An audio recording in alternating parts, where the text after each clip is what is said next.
by the Honorable Minister of State Petroleum Resources, Gas. As soon as he gets into the room, he takes his seat, and for his sake, I appeal to my speakers one more time to be kind with their remarks in the opening ceremony. The Right Honorable Obongemem Ekperikpo Ekpo will be joining us shortly, and let me just delve into the opening ceremony agenda, having established some bit of a protocol for this morning. Shall we please rise for the national anthem of our dear country, Nigeria? Technical.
Thank you. We may be seated. Thank you very much. Let me also acknowledge a principal partner with this event, and they play a major role when it comes to gas in Nigeria. I speak of Nigeria LNG, whose Managing Director and Chief Executive Officer, Dr. Philip Michel Bila, is unable to join us this morning. Representing him is the Manager Commercial Business Services. Acknowledge your presence, Daniel Obianyo. Very good morning to you, and thank you for joining us this morning. Let me continue our event by... Okay. I've just been informed that we're joined this morning by the Deputy Chairman, Committee on Gas Resources, I believe of the Green Chamber. Acknowledge your presence, Honorable Mustafa Tijani. Correct? Thank you, Honorable. Thank you so much for being with us. We're also joined by the principal partner, Bukari Bello and Associates. Bukari Bello, very good morning to you. Thank you so much for being here. Thank you. Thank you so much.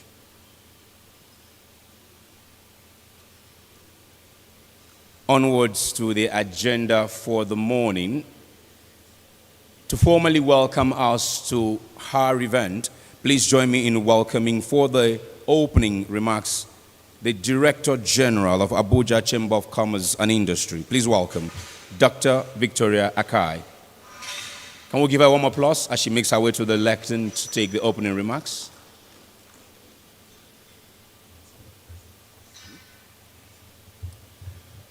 As she makes her way up on the podium, we acknowledge the presence of the President of NASIMA, Otumba Daly Kelvin Oye Esquire. Otumba, you are welcome. Good morning.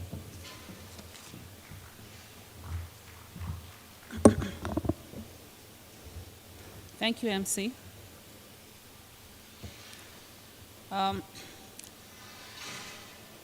Although he's not here, but I would recognize his presence, His Excellency, the President of the Federal Republic of Nigeria, President Bola Ahmed Tinubu, GCFR, the Honorable Minister of State, Petroleum Resources, Gas, Right Honorable Ekperikpe Ekpo, the Honorable Minister of the Federal Capital Territory,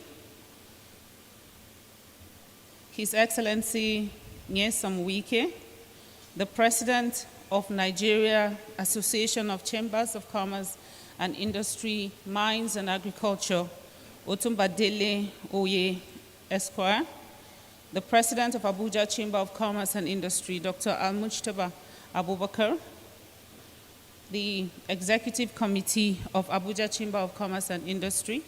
I can see our Vice President Legal, Malam Buhari Bello, members of the diplomatic community here present, members of the press, distinguished ladies and gentlemen. I welcome you to this second edition of the Gas Summit, tagged Gas and Gas Infrastructure Summit, with the theme, Building a Sustainable, Resilient Gas and Renewable Energy Sector in Nigeria and Beyond. Let me start by congratulating the chairman of the ACCI Energy Trade Group, Mr. Chinedu Maduako, for his commitment and unwavering dedication to this project.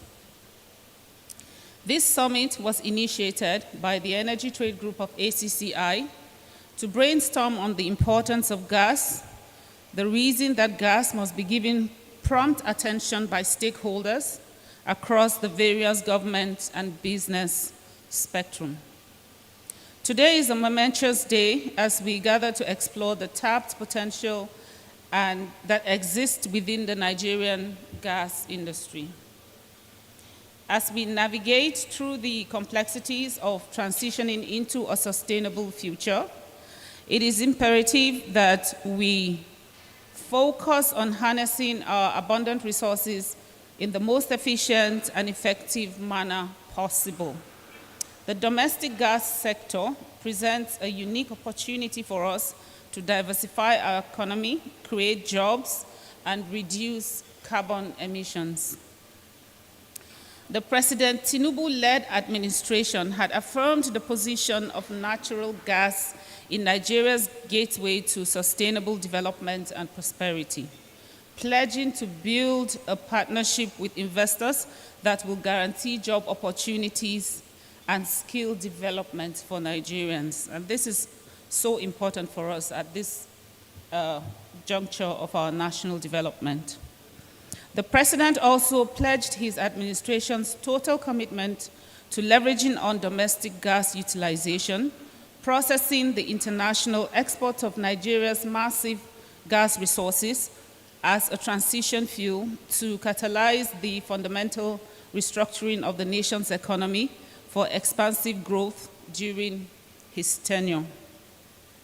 We therefore believe that this summit will be vital in shaping the discourse of Nigeria's gas industry.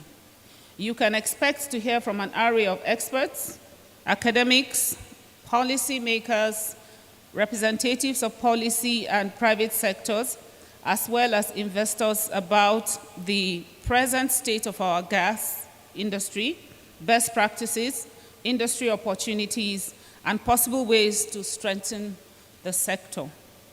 We specifically appreciate the partners and sponsors of this summit for ensuring the success of this event. We call on industry players to leverage the outcomes of this summit to ensure a more vibrant domestic gas industry in Nigeria. We urge you all to actively participate in the discussions, ask questions, and share experiences as we strive to chart a sustainable path for Nigeria's domestic gas industry. While you transit between the Domestic Gas Summit and the NESG, please try and pay a little more attention here. Thank you, and God bless you.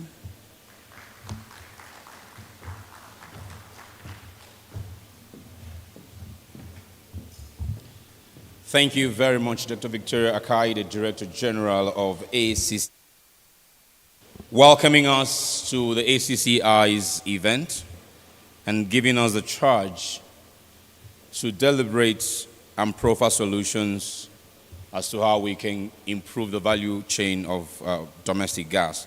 Can we please give her one more round of applause? Thank you very much.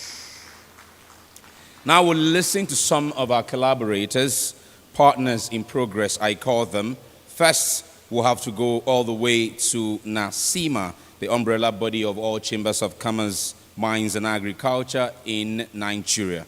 Speaking for NACIMA, let's welcome her national president, Otumba Dele Kelvin Oye, Esquire. Otumba, you're welcome. Yes, please. Can we please put our hands together so Otumba makes his way to the podium.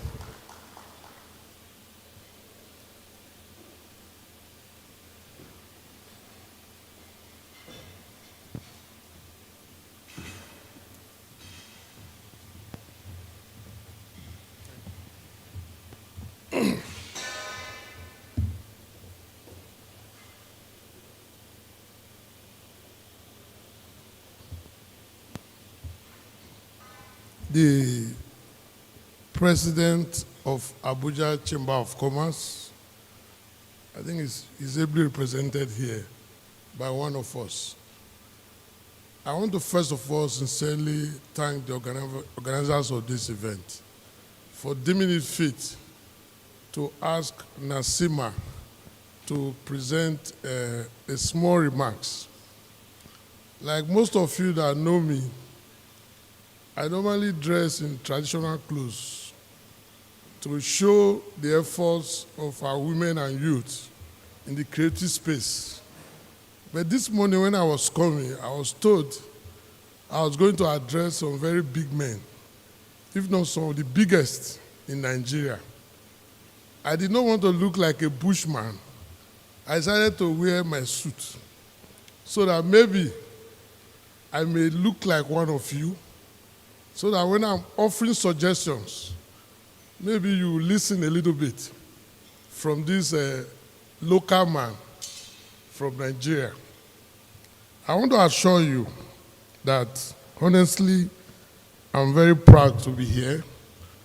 I want to sincerely thank the organizers and also Abuja Chamber of Commerce for actually leading the pace of how you can bring the industry to the market, which is one of the fundamental duties of a Chamber of Commerce.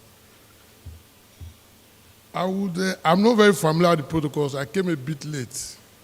I actually came earlier, but I was told I would start a bit late, and I now actually assume that. So I'll just appeal that I stand on the existing protocols that have been established by the Master of Ceremony and just go straight to my very brief speech. I address you today as president of NASIMA, that's Nigerian Association of Chambers of Commerce, Industry, Mines, and Agriculture, to share our association's insights on critical topic of gas utilization in Nigeria at the Second Gas Summit. Our country is blessed with abundant natural gas reserves, but we continue to face challenges in full utilization of this valuable resource. However, there are significant opportunities that lie ahead, and we must work collectively to unlock the true potentials of our gas reserves. I've deliberately taken pains to mention some huge gas investment, and unfortunately, I'm starting with the LNG Train 7, which we have just been told that we are suspending. I don't know why, but we hope we'll go back to it soon. I've also mentioned the Element Petrochemicals by Indorama. Incidentally, I was part of the group in India when an announcement of about $8 billion new investment into that sector. If fully realized, it would really mark a truly remarkable position of private sector, another private sector input to the gas space. I've also mentioned here the 20 billion annual investment requirement as put down by NAETI, which is required for us to fully optimize our gas utilization in Nigeria. We also have the AKK project, which NNPC told us is already at 70%. It's a fully $2.5 billion project by NNPC. They say we're at 70% recently. We hope if it is fully realized, that project will actually be our major gas independence. It will allow almost every part of the country to, for the first time, to have full use of our gas resources. Both the Abuja, the new gas plant that's been built in Abuja will benefit, up to Kano and several other gas plants. And I think it's a project which we all support and ensure that NNPC keeps to its mandate on it. We also have the OB3 Gas Interconnector program, which is another investment by NNPC. We hope it is fully realized. We also meet our gas program. We also have the National Gas Expansion Program, the NGIP. The NGIP is a key initiative of the Nigerian government to deepen the use of gas and other facilities. I know I'm talking to, that's why I put the outlines for us to know there's been effort in this area. I said Nigeria, like many other countries, has committed itself to a clean energy and has declared the decade of gas from 2020 to 2030 to harness our vast reserves to drive economic growth and development. One of the significant challenges we face is the persistent issue of gas flaring. This burning of gas and its associated oil extraction also creates huge environmental problems. And later in my paper, I've already mentioned that to fully unlock the potential of gas utilization in Nigeria, we need to focus on several key areas. NACIMA has taken the pains to identify some of these areas which you look at. One of which is the first is the provision of adequate infrastructure, which is a huge challenge in the industry. Because what you still find out in Nigeria and several developing countries is, even though if you have the resources to set up a plant, you have to still provide the infrastructure, and even the other issue of pricing. Because until it is appropriately priced, it's difficult for investment to be attracted to that industry. So these are some of the problems which we should consider and find solutions before we leave here at this conference. We have the second issue, is the issue of economic diversification is also paramount by promoting the use of gas, natural gas as a primary source. One of our biggest challenges is we still rely mainly on our PMS, diesel as our primary energy source. We've seen that it's a fair refinery, our refineries have been shut down. We're all looking forward to the great Dangote refinery. We hope soonly will rescue us. But then a huge amount of money has also been invested in some other refineries. We are hoping, I hope very soon too, we'll get information on when this can also come on stream so that the issue of energy and total dependence on PMS and fuel will be diminished and we can actually fully utilize our gas blessings in Nigeria. Furthermore, deregulation of the gas sector. What we've had in the sector is there are some deregulation, but it's not complete. What this has attracted, this creates is very difficult for someone to properly calculate its investment in that sector. And we're calling on government to use this opportunity for them to fully deregulate the sector. Even if they have to provide incentives or some form of subsidies, let it be clear so that we know which sector it is supporting. But full deregulation will attract natural investment to that sector. So NACIMA is calling for this, and it's very important we also take this as one of our commitments or agreements out of this conference. I know some of you will be wondering what is NACIMA. NACIMA was established in 1960, although the issue of chamber movement in Nigeria is over 135 years with the establishment of Lagos Chamber of Commerce. And NACIMA has about 70 chambers of commerce in every city and state in Nigeria. What it means is we exist in 70 locations. You are familiar with Abuja Chamber. This is just one of the 70. We also have Lagos, we have Kano, most in the remote part of Gombe, up to several other big cities. So NACIMA is a veritable platform. And we have several of our members who are involved in this industry. In fact, they are pioneers and they have been pacesetters in investment in this sector. I want to use this platform to urge you to use the NACIMA platform when you consider your next investment or even to execute current ones. Some of our members were fully involved in the Pinnacle. That's one of the largest offshore oil reserves that were supposed to be built offshore to decongest the Apapa, Gridlock, and several others. Some of our members did all the engineering infrastructure, the pipeline works.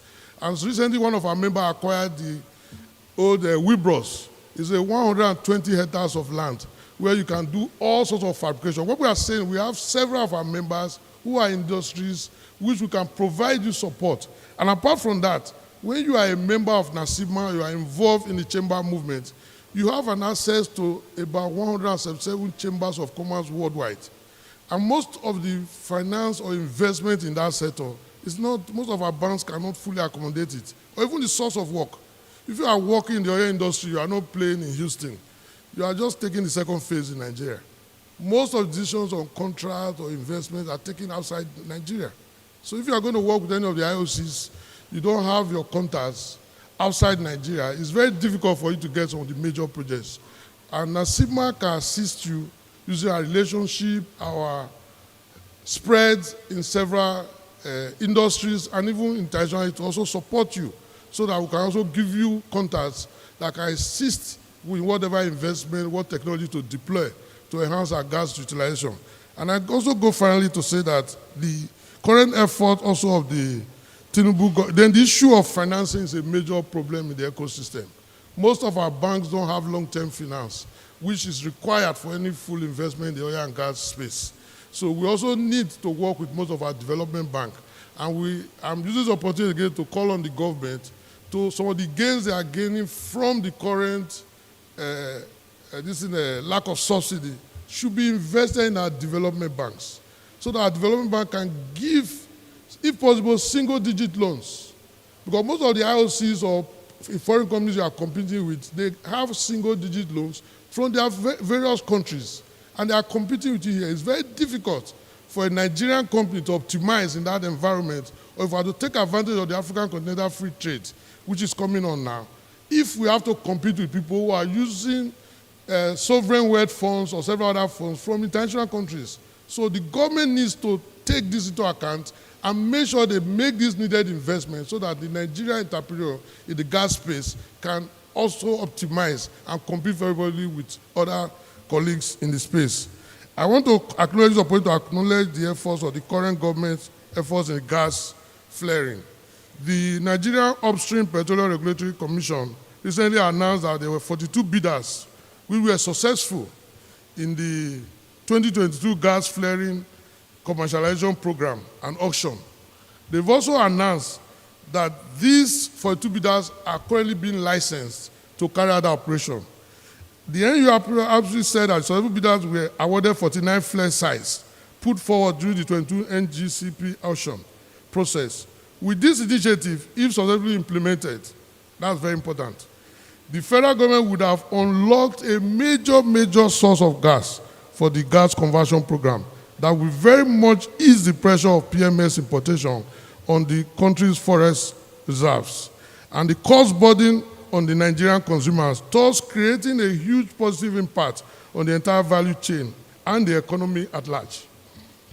Ladies and gentlemen, challenges we face in the gas region are substantial, but so are the opportunities that lie ahead.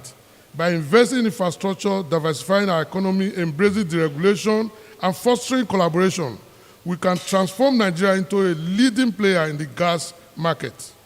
The benefits will extend far beyond the economic growth, supporting job creation, improving energy security, and mitigating the adverse effects of climate change.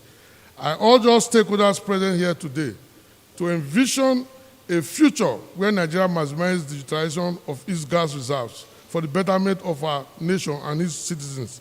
Let us capitalize on the opportunities before us, overcome the challenges together, and pave the way for a prosperous and sustainable future driven by the responsible utilization of our natural gas resources. I want to sincerely thank all of you for the opportunity. I hope you will consider some of our ideas and suggestions so that we can truly have a full utilization of our gas resources for the benefit of all. Thank you very much.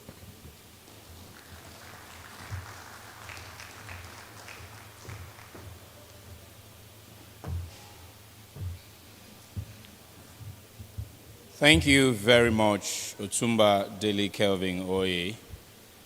I think you gave us a keynote address and not just a goodwill remark. So I would like to appeal to all goodwill message speakers. I'd like to now welcome our esteemed special guest of honor, the Honorable Minister of State Petroleum Resources, Gas, Right Honorable Obogemem Ekperikpo Ekpo, to this Domestic Gas and Gas Infrastructure Summit. Honorable Minister, you are welcome. Thank you so much. Okay, again, I'm appealing to all who would speak, please keep to the time that has been given. These remarks from collaborators should not exceed 3 minutes, please. Let's take it that Otumba is the president of NASIMA and he has given us a keynote address. Can the others, I beg your indulgence, to please keep it short as possible. Next, we'll take the address from the president of the Abuja Chamber of Commerce and Industry. He's not here today, but representing him, join me in welcoming the chairman of Energy Trade Group of the Chamber, Chinedu Maduako, speaking on behalf of Dr. Abubakar Al-Mushtaba. Please put your hands together for the chairman of the group that is also putting together the gas summit. Thank you, Richmond. the Minister of Gas Resources of the Federal Republic of Nigeria, Ekperikpe Ekpo, you're welcome, sir. The National Chairman of NASIMA, of the President of NASIMA, in the presence of Otumba Dele Kevin Oye. You're welcome, sir. And I will stand currently on all existing protocols. Ladies and gentlemen, unfortunately, the President of the Abuja Chamber is unavoidably absent today, but I'll go ahead and read his speech. Ladies and gentlemen, it is my pleasure on behalf of the Executive Council of the Abuja Chamber of Commerce to welcome you all to the second edition of the Domestic Gas and Gas Infrastructure Summit.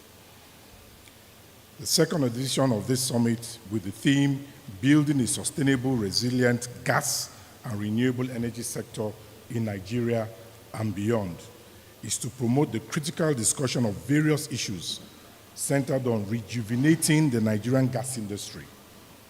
Its primary objective is to enhance both domestic gas utilization and the infrastructure needed to make the Nigerian gas industry globally competitive. This annual event is organized by the Energy Trade Group of the Abuja Chamber of Commerce, with a focus on promoting local content, fostering a friendly business environment through government liaisons, and organizing seminars and workshops. They ensure that the benefit of the oil and gas industry in Nigeria is extended throughout the nation. The conference is a platform to discuss the future of the Nigerian gas industry and also bring together stakeholders in the energy and business sectors to discuss countless topics in the gas sector. Globally, natural gas has replaced coal as the fuel of choice for electricity production, transportation, and with climate and air quality benefits. The rapid decrease in the cost of solar, wind, and other renewable energy technologies makes this an even better alternative. Gas is a special role in the energy transition as a backup to a renewable-based power system. According to research, Nigeria currently accounts for 33% of the total gas reserves in Africa, with a reserve base of 36.97 billion barrels of oil and 208.83 trillion cubic feet of gas, which represents 33% of Africa's total gas reserves of 620 trillion cubic feet of gas. Nigeria can be described as a gas-rich nation ranking number 1 in Africa in reserves with a life index of 94 years. The rising demand for cleaner energy sources have offered Nigeria an opportunity to exploit gas resources for the overall benefit of the country. This is a huge opportunity for the development of our dear nation. For us as a Chamber of Commerce, we take advantage of whatever would benefit the business community, improve economic growth, drive investments, and provide much-needed jobs for Nigerians.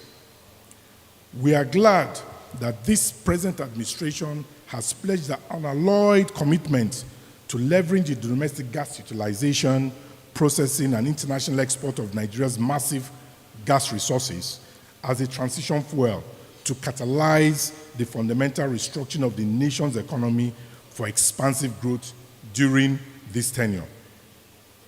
The President of Nigeria, Bola Ahmed Tinubu, in his inaugural speech, affirmed that all encumbrances for the entrepreneurial progress and development of Nigeria's industrial citizens, as well as any further impediments to business practice in the oil and gas sector specifically, will be swiftly removed to create more opportunities for Nigerian companies and international partners to thrive. He also stated the position of natural gas as Nigeria's gateway to sustainable development and prosperity, pledging to build a partnership with investors that will guarantee job opportunities and skill development for Nigerian youths, especially in the oil and gas producing environments. I enjoin all to participate in every discussion and presentation at this conference and the opportunities for personal and economic development. Once again, I welcome you all as we look forward to a fulfilling and rewarding interactive session. Thank you very much.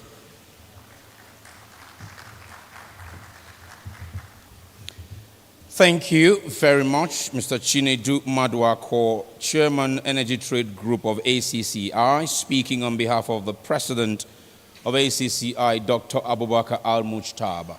We're moving on swiftly to the next address. For over 2 decades, the Nigerian Gas Association has continued to play a pivotal role in galvanizing the voice of the gas sector, advocating for policy and demanding continuous improvement. To speak to us briefly, let's welcome the President of the NGA, Akachukwu Nwokedi.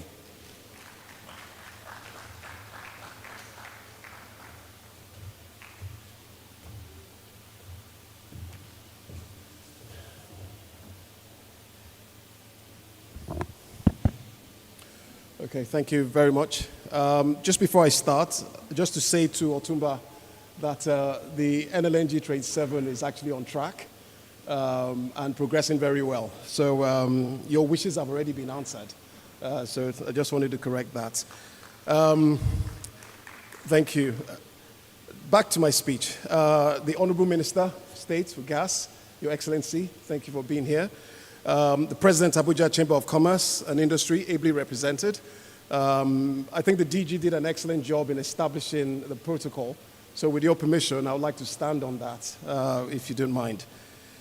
I bring the greetings and goodwill of the Executive Council and entire membership of the Nigerian Gas Association at this important occasion of the Abuja Chamber of Commerce and Industry and Domestic Gas and Gas Infrastructure Summit 2023, with a focus on gas and renewable energy, which combination ensures that we have a robust, cleaner and greener energy mix, which aligns very aptly with the summit theme. The Nigerian Gas Association, a chartered member of the International Gas Union, is the apex umbrella association representing numerous stakeholders within the Nigerian natural gas industry. A strong focus out of the 5 cardinal objectives which we have aggressively pursued over the last 24 years is to champion the monetization and sustained development of natural gas in all its forms in Nigeria for the benefit of the nation and its stakeholders. Key to the success of our advocacy as the voice of the gas sector is engagement with all stakeholders in the Nigerian natural gas industry value chain to encourage collaboration and information exchange in order to shape the industry towards the achievement of critical national goals and objectives. With the global energy transition, which is driving nations to seek ways of achieving energy security in a responsible way, domestic gas utilization and gas infrastructure are some of the critical issues that must be addressed quickly and efficiently if Nigeria is to meet its energy goals, which includes growing and maturing its domestic gas market. On this note, we also want to commend the federal government for all the steps so far taken. We see these as steps in the right direction. Industrial development, they say, follows pipelines. It is therefore obvious that infrastructure, especially midstream infrastructure, is critical to domestic gas consumption and deepening of the Nigerian gas industry value chain. In this light, the importance of the Domestic Gas and Gas Infrastructure Summit cannot be overstated to foster the kind of relationship building between government, investors, regulators, and all industry stakeholders that is necessary for the investment required in the sector. The Nigerian Gas Association is therefore proud to be associated with the Abuja Chamber of Commerce and Industry and the Domestic Gas and Gas Infrastructure Summit 2023, and commend all and urge everyone, all the stakeholders, to engage with the required openness, sincerity, and trust that the gas business demands, not just for our sakes, but for the sake of posterity and our collective commonwealth. Your Excellencies, distinguished ladies and gentlemen, it gives me great pleasure to congratulate the ACCI President and the leadership of its Energy Trade Group on successfully hosting the DDGIS 2023. It is my sincere hope and expectation that the event objectives will be achieved and that it will continue to play an important role in giving the much needed focus to transform the energy sector so that we can achieve our national aspiration of energy security, power sufficiency, rapid gas-based industrialization with a robust distribution system, economic growth, and wealth creation. I wish you all a successful event. Thank you very much.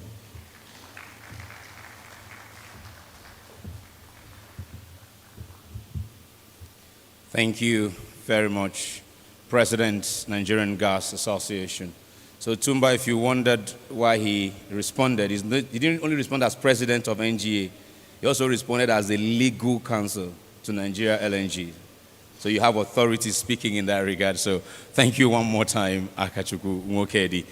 Of course, when we talk about domestic gas utilization, using gas, if you like, in the downstream from the midstream to the homes of individuals is a critical part. Getting our people to cook with more cleaner fuels is also critical to the domestic gas conversation. Leading the charge is the Association of Local Distributors of Gas. And to talk to us now is their chairman and the co-founder of Falcon Corporation. Let's welcome Professor Joseph Ezigbo.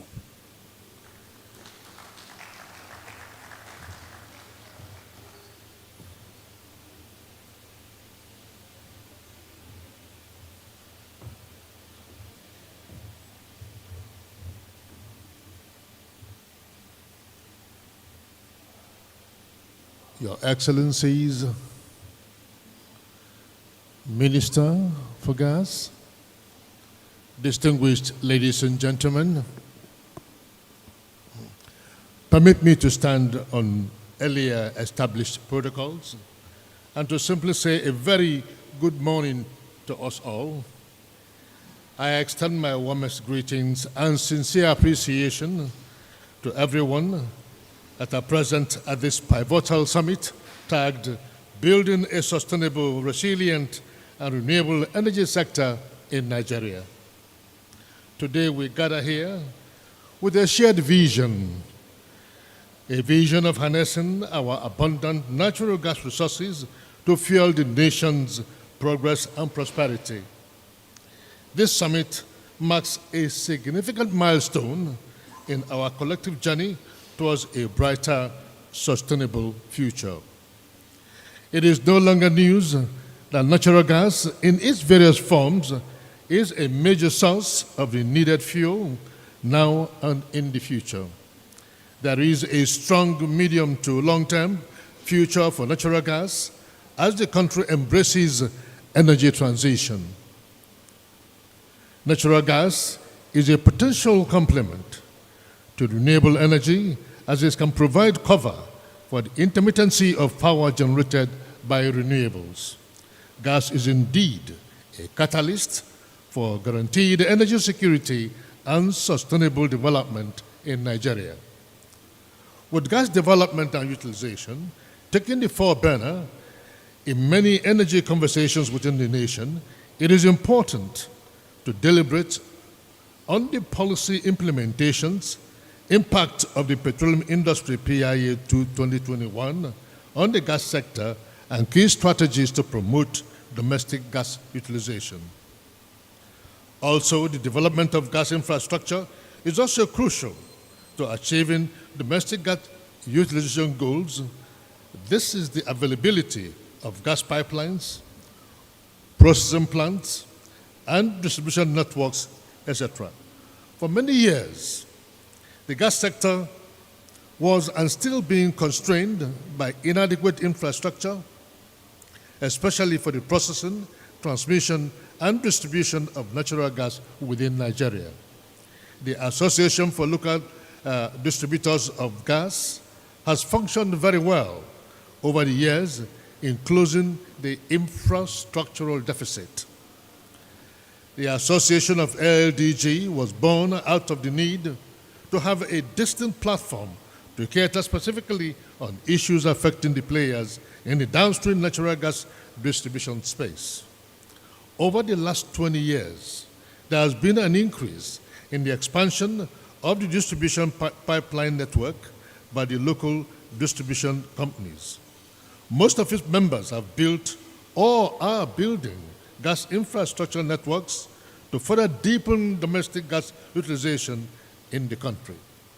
Beyond the gas pipelines, members have increasingly invested in gas infrastructure, such as small-scale LNG, LPG, storage, CNG facilities, and haulage autogas.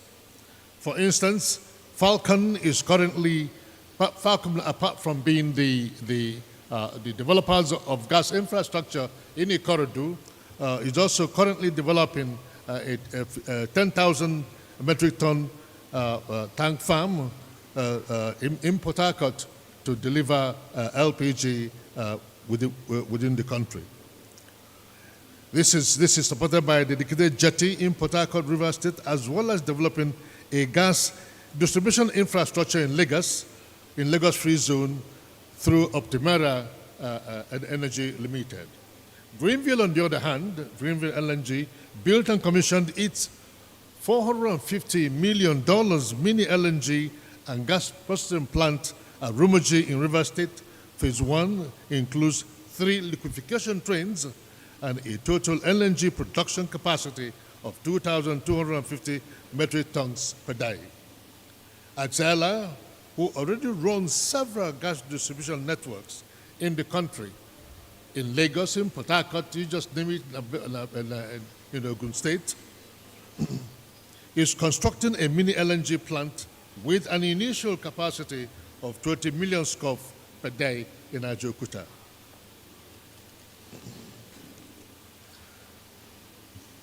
Green Fuel Limited has CNG compression and distribution facilities at Abeokuta in Ogun State with a capacity of 17.5 million scf per day. LDG has always been at the forefront of policy advocacy. Members are also actively involved in the review of policy and regulatory frameworks to ensure market players are well represented, whilst encouraging synergies amongst members for the development of gas projects. Obviously, there are investment opportunities in various aspects of the gas distribution value chain, such as PNG, LNG, LPG, compressed natural gas CNG, methanol, thermal power generation, ammonia, urea, and methanol to olefins. On the regulatory frontier, the PIA encapsulates the numerous reforms which will improve efficiency and attract investments in the long run, as the government has also initiated various projects and initiatives to increase the use of natural gas. To say a few, among such initiatives is the Gas Flare Commercialization Program, which aims to monetize flared gas by encouraging companies to capture and utilize it for productive purposes such as power generation and industrial application, and also reduce pollution. The provision of the Midstream and Downstream Gas Infrastructure Fund, MDGIF, and other incentives to enhance the development of gas infrastructure and supply of more volumes to the domestic market. The implementation of the Host Communities Fund is another innovative provision for resolving insecurity issues, give the host communities a greater sense of ownership and responsibilities in combating vandalization of gas assets. The sales and delivery of CNG and LNG products on a free market basis, as stipulated in Section 146.3 of the PIA 2021, is also expected to resolve the clamor of the industry players for a competitive market devoid of customers' exploitation. As you are aware, the development of gas infrastructure facilities is capital intensive and may take several years to complete. Considering the effect that exchange rates on a company cash flows, the Nigerian financial landscape needs to transition to one where single-digit and long-term local currency credit can be accessed through intentional policies. Additionally, regulated gas price limits investors' confidence on the commercial viability of projects and promotes inefficiency as pegged price may not be reflective of actual cost. Also, gas suppliers continue to suffer from payment defaults and liquidity constraints from the power sector value chain. Let me reiterate this: energy represents the catalyst for development of any economy seeking to grow, and its absence is akin to running a car on a flat tire. Therefore, as we deliberate on the critical issues surrounding renewable energy, we must recognize the future impact of the decision we make today on the generations to come. So let's seize the opportunity to exchange ideas, best practices, innovative solutions that will propel this section forward. In conclusion, ladies and gentlemen, I'm confident that with the determination and dedication of all stakeholders present, we can build a sustainable, resilient, and reliable energy sector that will illuminate our path towards a more prosperous, equitable, and viable Nigeria. Your Excellencies, distinguished ladies and gentlemen, I thank you all for listening, and I wish us a successful deliberation that will probably see gas, as the Honorable Minister has always said, send gas to all the nooks and crannies of Nigeria. Thank you, ladies and gentlemen.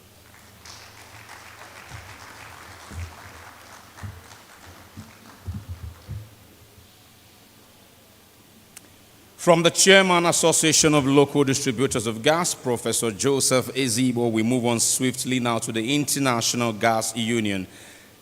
As International Gas Union's Chairman on Exploration and Production Committee will address us, he is also the Chairman and Chief Executive Officer of Oida Energy. Please welcome with me, Mr. Emeka Ene.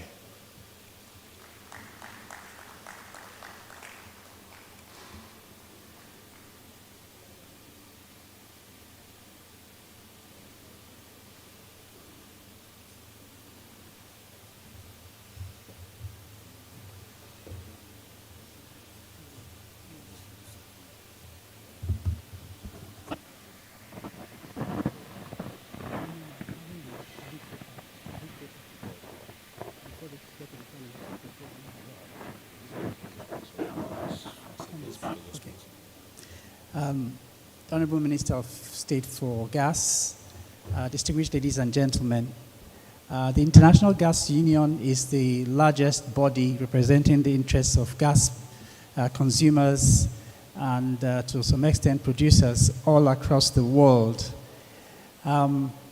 It's interesting that beyond being the decade of gas, one thing that is clear is that gas as a transition fuel is the way to go. We've seen that with all the geopolitics and all the things going on around the world. I must say that Nigeria is potentially a major gas player. I use the word potentially because we are just really scratching the surface. And indeed, I want to commend the Abuja Chamber of Commerce for taking the initiative to raise the discussion, particularly the focus on domestic gas and gas infrastructure. On that note, I want to invite everybody to the World Gas Congress in Beijing in 2025. That is a place where the world comes together to discuss gas. Thank you very much indeed.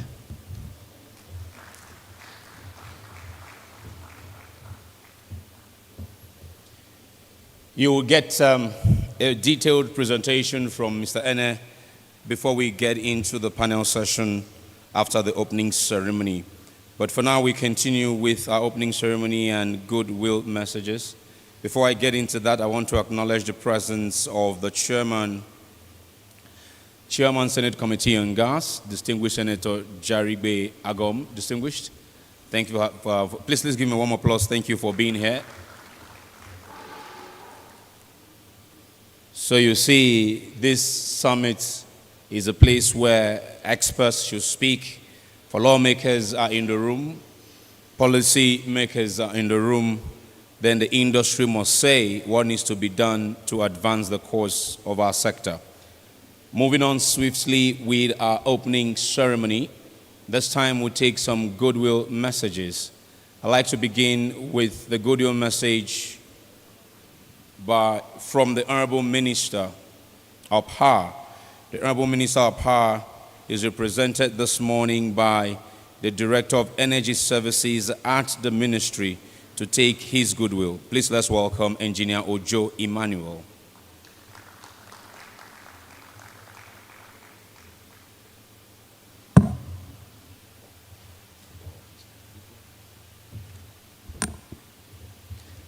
The Honorable Minister of Petroleum, Resources, Gas, distinguished guests, kindly permit me to align myself with the existing protocol.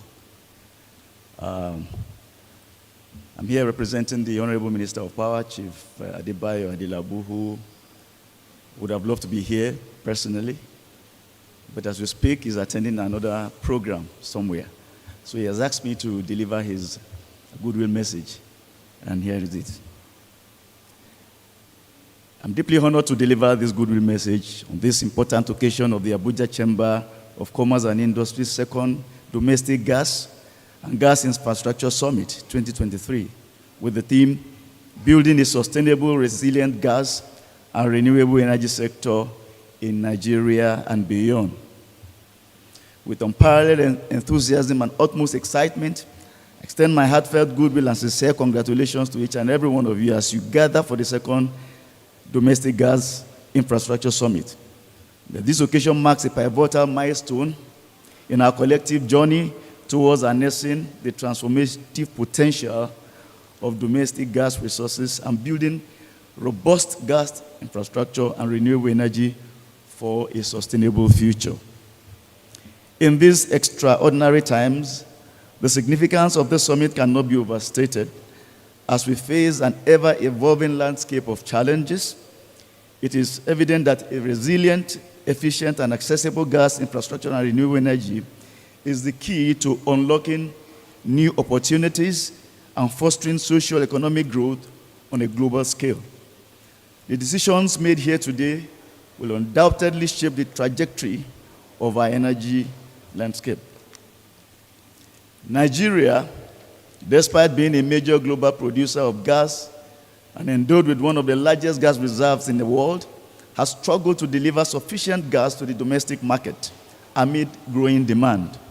The importance of gas in the Nigerian economy cannot be overemphasized, as gas is a potent source of electricity generation that will sustain the much-needed power for national development. Presently, the on-grid energy mix in Nigeria is dominated by thermal, which is about 80%, and hydro about 20%. Addressing climate change, alongside achieving sustainable development objectives, is core to the approach to power sector investments. And natural gas has a role as the energy transition fuel for rapid economic growth and industrialization. It has several characteristics to play in supporting net zero transition over the coming decades in Nigeria. And given the interdependence of gas and power sectors, there's a need for a coordinated approach to policy formulation and implementation by both sectors in order to achieve the government's objective of improving energy security and reducing energy poverty. But you may be aware of the National Renewable Energy and Efficiency Policy in which Nigeria has set, which is Vision 30-30-30, which aims of achieving 30 gigawatts of electricity by year 2030, with 30% of it coming from the renewable energy.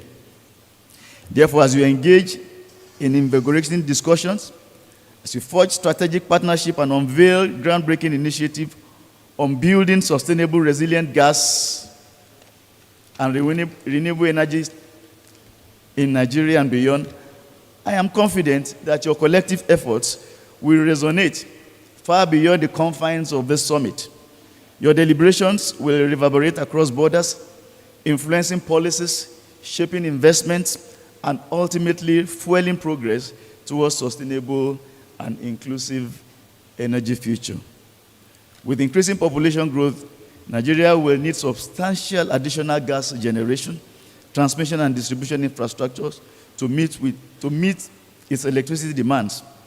And it is believed that the much needed capacity in generation will come from gas to power and renewable energy. This summit is expected to be a beacon of hope, unity, and inspiration for all those who dare to envision a world powered by clean, efficient, and domestically sourced gas. And also a testimony to the unwavering spirit of collaboration, innovation, and determination that defines the human spirit at its finest. Ladies and gentlemen, finally, I wish to commend the organizers of this program for the high sense of patriotism already displayed, and wish you all immensely successful and rewarding second Gas Domestic Summit and Gas Infrastructure Summit, which is expected to create a brighter, greener, and more prosperous tomorrow for all. I thank you for listening.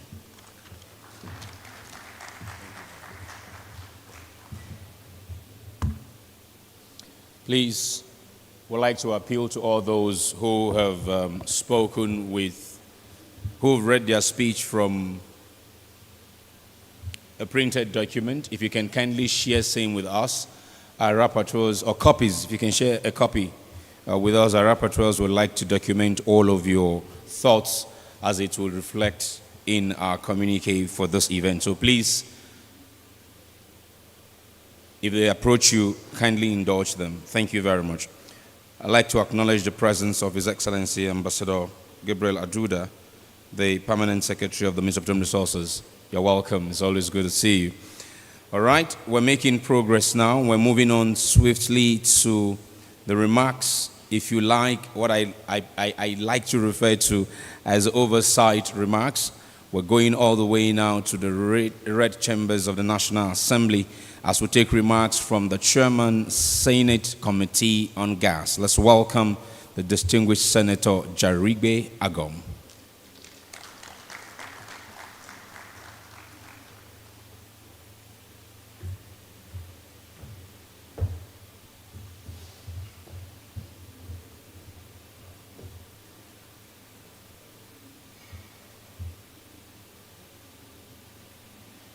Sorry.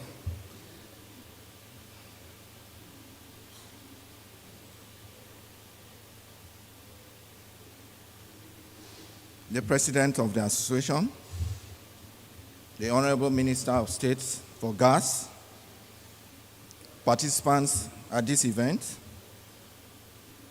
it's my honor to stand before you today as a special guest at the opening ceremony of the Abuja Chamber of Commerce and Industry's Second Gas and Gas Infrastructure Summit 2023.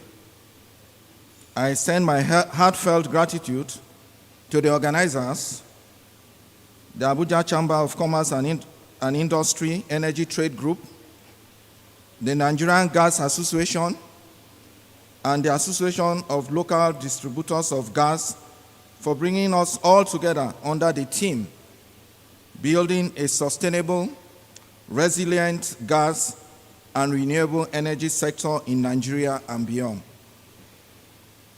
As the chairman of the Senate Committee on Gas, I am acutely aware of the pivotal role that the gas industry plays in the economic growth and energy security of our nation.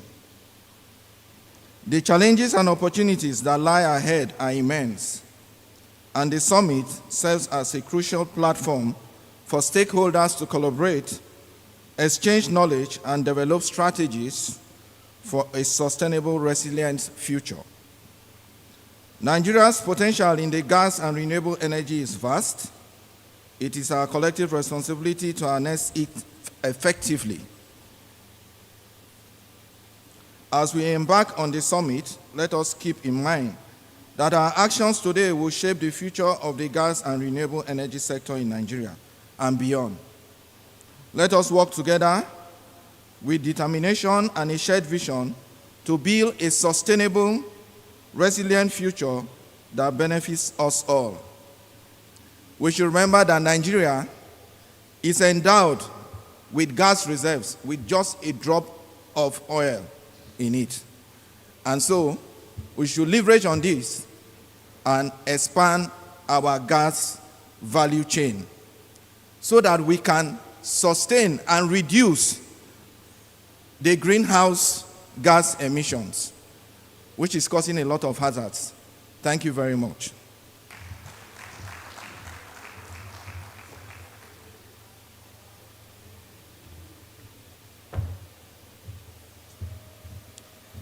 Thank you very much.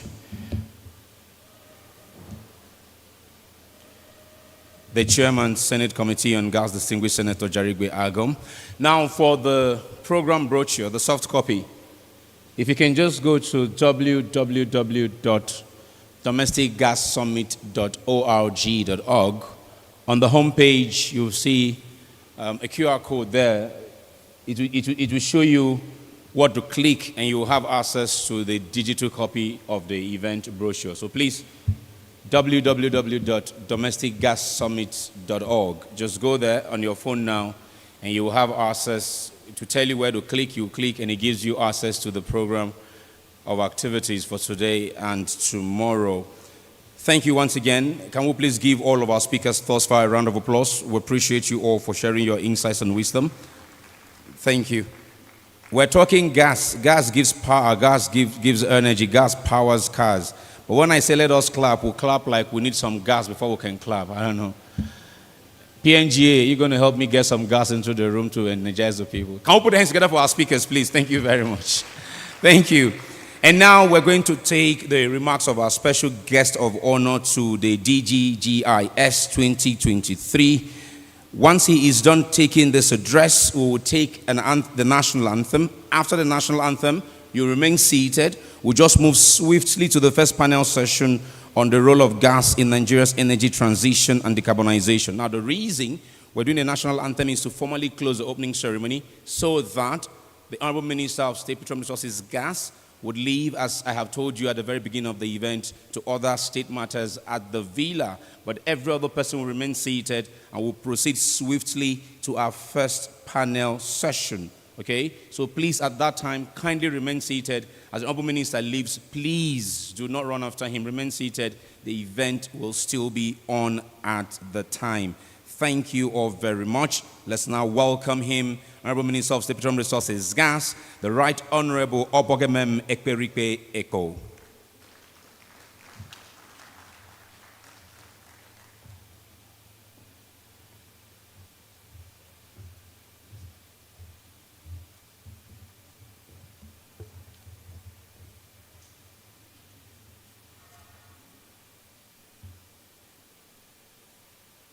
Distinguished Senator Jarigwe, the Senate Committee Chairman on Gas,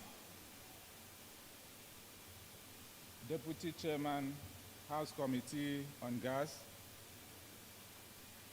the Permanent Secretary, Minister of Petroleum Resources, Gas, Minister of Power, hereby represented, Director, ACCI, President, Abuja Chamber of Commerce and Industry, President, Nigeria Gas Association, Falcom MD, President, NASIMA, critical stakeholders in the gas industry. You're welcome. Esteemed delegates, distinguished ladies and gentlemen, it is my extreme privilege and great honor to warmly welcome each one of you to the Domestic Gas and Gas Infrastructure Summit 2023. Our convening under the pivotal theme, Building a Sustainable, Resilient Gas and Renewable Energy Sector in Nigeria and beyond, is both timely and essential, given the global energy landscape, current dynamics, and the urgent need for a more sustainable approach within our beloved nation. The conversation today is two-pronged. It revolves around sustainability and resilience in our energy sector. With the world rapidly shifting towards decarbonization, we recognize the instrumental role of gas in Nigeria's energy transition. Gas as a cleaner fuel, it is not merely transitional fuel, it is a destination fuel in our quest to reduce carbon emission, thereby aligning ourselves with global climate goals. Our decarbonization agenda is not just an environmental imperative, but the economic strategy to position Nigeria as a key player in the global low-carbon future. To this end, we applaud Mr. President for the creation of Ministry of Petroleum Resources Gas that is done by the present administration, which of course underscores the importance of gas in our developing economy to actualize the renewed hope agenda of Mr. President, His Excellency Bola Ahmed Tinubu. In addressing the infrastructural deficit that has long plagued our gas sector, implementation of Petroleum Industry Act, PIA 2021, marks a watershed moment. The Act frameworks on strategic intervention, such as the Midstream and Downstream Gas Infrastructure Fund, is already bridging the gap infrastructure that has been existing, fostering an environment that attracts investment, innovation, crucial for expanding our domestic gas utilization and infrastructure. These advancements are not just in anticipation of domestic growth, but stride towards making Nigeria a pivot in Africa, gas market, and indeed the world. Concurrently, our strategies and initiatives are aimed at intensifying domestic gas consumption and decisively curbing gas flaring. This commitment is evident in the laudable Nigerian flare gas commercialization program, as well as in policies that encourage gas-to-power initiatives, gas-based industrialization, and conversion of flared gas to more economic use, thus turning environmental challenges into economic opportunities. Our roadmap is not just about pipelines and power. It is about the people. Our commitment to creating gender equitable solutions in any transition is unwavering. We are dedicated to building a resilient and sustainable energy industry that includes and benefits every citizen, recognizing the role of women in energy, ensuring inclusivity, and leveraging on diversity as a strength. Furthermore, the prospects of liquefied natural gas, LNG, and compressed natural gas are immense, not just for domestic markets, but for regional energy dynamics. Our financing models are being restructured to support these potentials, ensuring that the economic benefits of gas expansion are vast and far-reaching, providing cleaner, more efficient energy solutions. In our quest for diversification and sustainability, we are also looking at alternative energy sources. The expansion of methanol production in Africa stands out.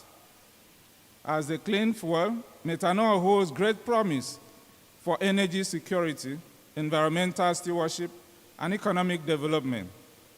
Our policies are tailored to support this expansion, providing robust frameworks for successful integration into energy mix. In conclusion, our vision is clear. In Nigeria, with a sustainable, resilient gas and renewable energy sector, is a Nigeria with a thriving economy, healthier communities, and a stable climate. The journey is collective, and the time is now. I express my profound gratitude to the organizers of this very event for their foresight in gathering us together.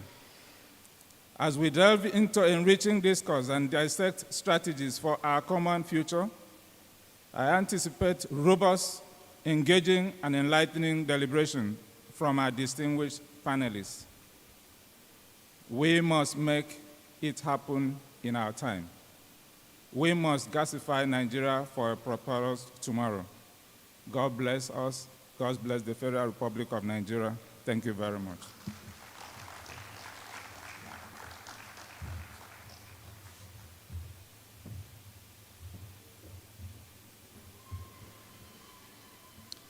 Thank you very much, Honorable Minister of State Petroleum Resources, Gas. Thank you very much for those insights you've given us and the charge you've left us. Remember, as I said, at the end of his speech, we will close the opening ceremony and then proceed immediately. Can we all rise, please? We'll proceed immediately to the panel session. So, technically, just be on standby for the anthem. Once we're done with the anthem and he proceeds to exit, he's heading to other state matters at the villa. Please, everyone, remain seated. Everyone, please remain seated. He has to leave, but the event will continue.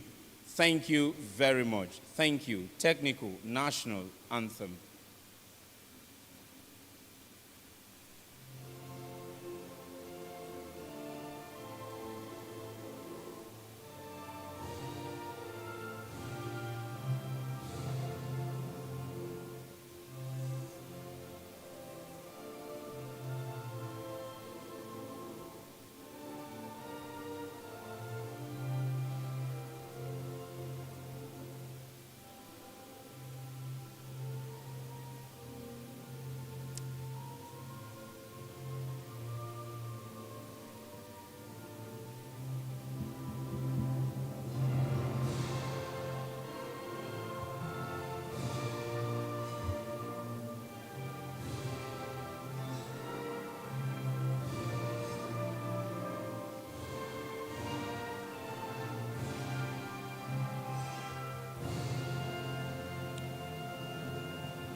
Honorable Minister, if you would give me just 1 minute. Jumoke, can I have that plaque real quick? Chinedu, can you present to the Honorable Minister the plaque of appreciation that we have for him?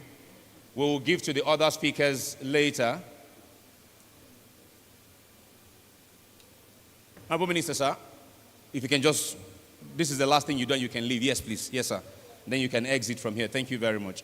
Thank you. Please remain seated. Remain seated. Thank you. Remain seated. Remain seated. As you're seating, the panel is the role of gas in Nigeria's energy transition and decarbonization agenda. We will take 2 keynote presentations. Then we will take a presentation from our moderator, who would after that proceed to moderate the panel of 4, one of whom will be joining us virtually. All right? So for our first keynote, thank you, Honorable Minister. Thank you so much. For our first keynote, I'd like for us to quickly welcome the Permanent Secretary, Minister of Petroleum Resources, His Excellency Ambassador Gabriel Aduda. Please put your hands together, ladies and gentlemen.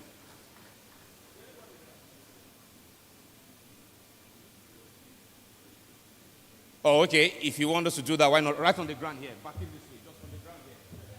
On the ground here. On the ground here.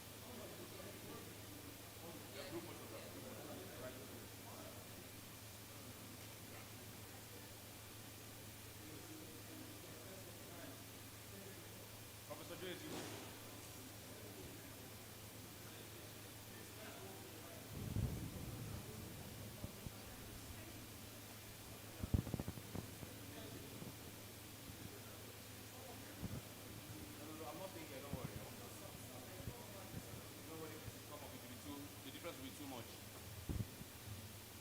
Wait, do you have this curve like this? This thing?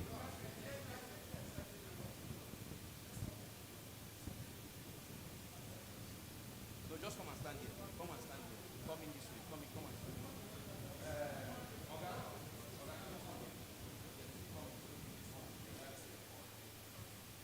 So you are top. You just stay there. Exactly. This works now, right? All right.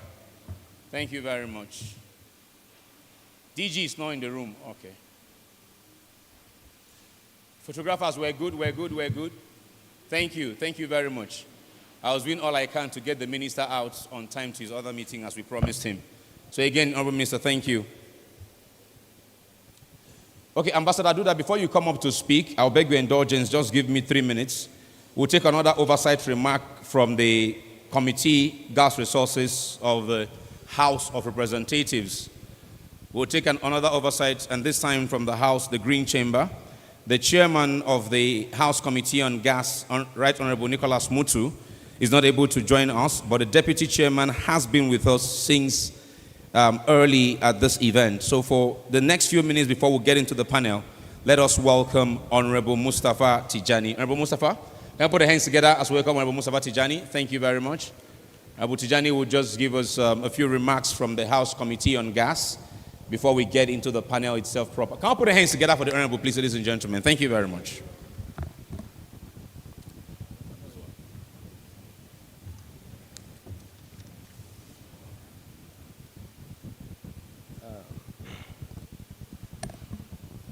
Distinguished Senator Jaribe, Chairman, Senate Committee on Gas Resources, distinguished ladies and gentlemen, permit me to stand on the existing protocol. Mr. MC, I think my senior colleagues has already spoken from the National Assembly, the Senator. I think we are all representing the National Assembly. I think I stand on what you have spoken here. Thank you so much.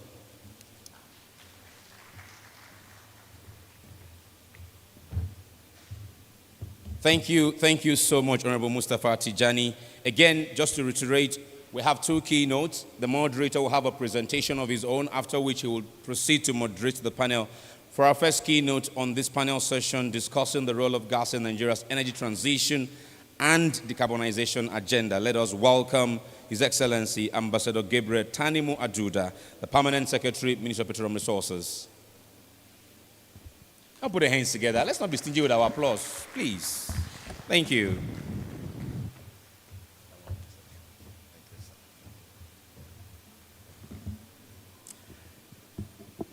The distinguished Senator Jaribe, our brother from the House of Representatives, the leadership of the Abuja Chamber of Commerce, the organizers of this program. I can see the coordinator, Decade of Gas, Ed Obong. Please permit me to be on the safe side by saying all other protocols duly observed. Your Excellencies, this morning I think I will not be reiterating the much that has been said, but rather look at the opportunities that are bound therein. Because what I would want us to see from a gathering like this is the birthing of opportunities, alignments that will lead to investments in the sector itself. We have done a lot of talking. We need to begin to see the naira, the kobo, the dollars, the pounds coming in. And I think that is why this particular meeting is extremely important.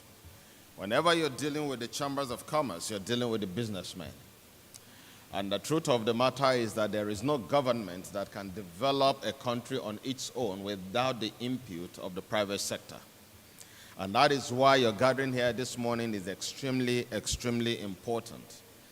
And I believe strongly that we are not just gathered here to mark register and say we're here, but that we're looking for opportunities that we also will be able to make an impact in the oil and gas sector, especially gas. Nigeria has declared the next 10 years as the decade of gas. I think we've gone in 2 years already. We have another 8 to go. But more importantly, Nigeria has identified gas as its fuel of transition. And what that means is that all the energies we have, even as humans, as businesses, we should be able to channel into provision of this source and production and provision of this source of energy. This is very, very important because in the face of the global politics surrounding climate change, and I use that word guidedly, global politics surrounding climate change, we see a lot of things coming up. And trust me, oftentimes what the bigger nations just want to do is to either sell their technology, sell their products, or sell something to you that is the less developing country. Let's do a simple analogy. When you talk about climate change, and you talk about wind energy, you talk about solar energy, you talk about lithium batteries, how much of that can we produce in Nigeria?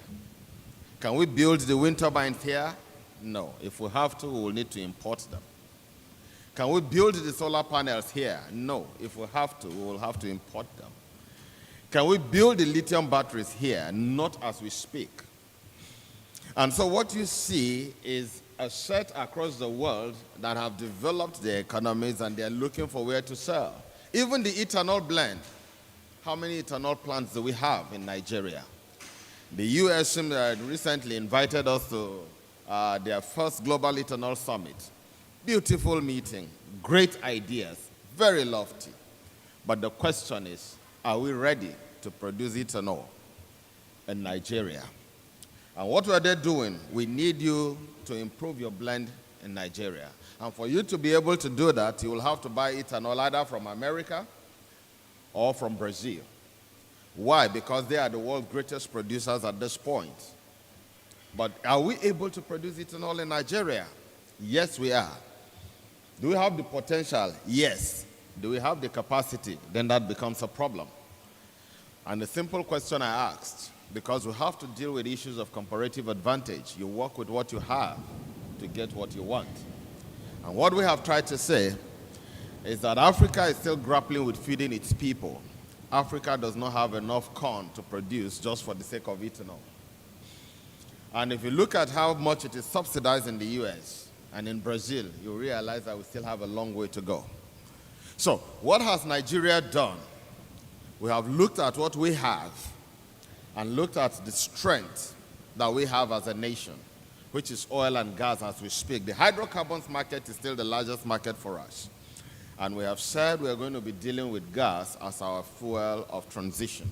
And the beauty of it is that we are beginning to see that hydrocarbons are not going anywhere in the nearest term. For so many hundreds of years to come, at least not less than another 200 years, we will still be dependent on oils, fuels, fossil fuels for power, for energy generation, for energy provision, whether we like it or not. And we are seeing this coming to fore every day. Even the developing nations are beginning to take a step back and to say, look, this whole transition thing is not working. And what that simply tells us is that we are on the right path. But more importantly, we need to pay attention to developing what we have to be able to give power to our people. Enough of the noise around power poverty and what have you, which now impacts on businesses, individuals, even small businesses today are being impacted by lack of power.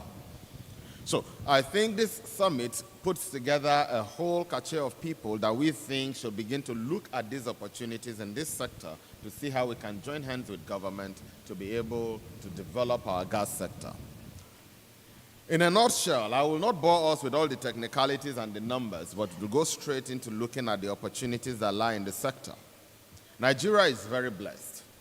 We're sitting on over 208. I think as of January, it was 208.8. So let's just approximate 209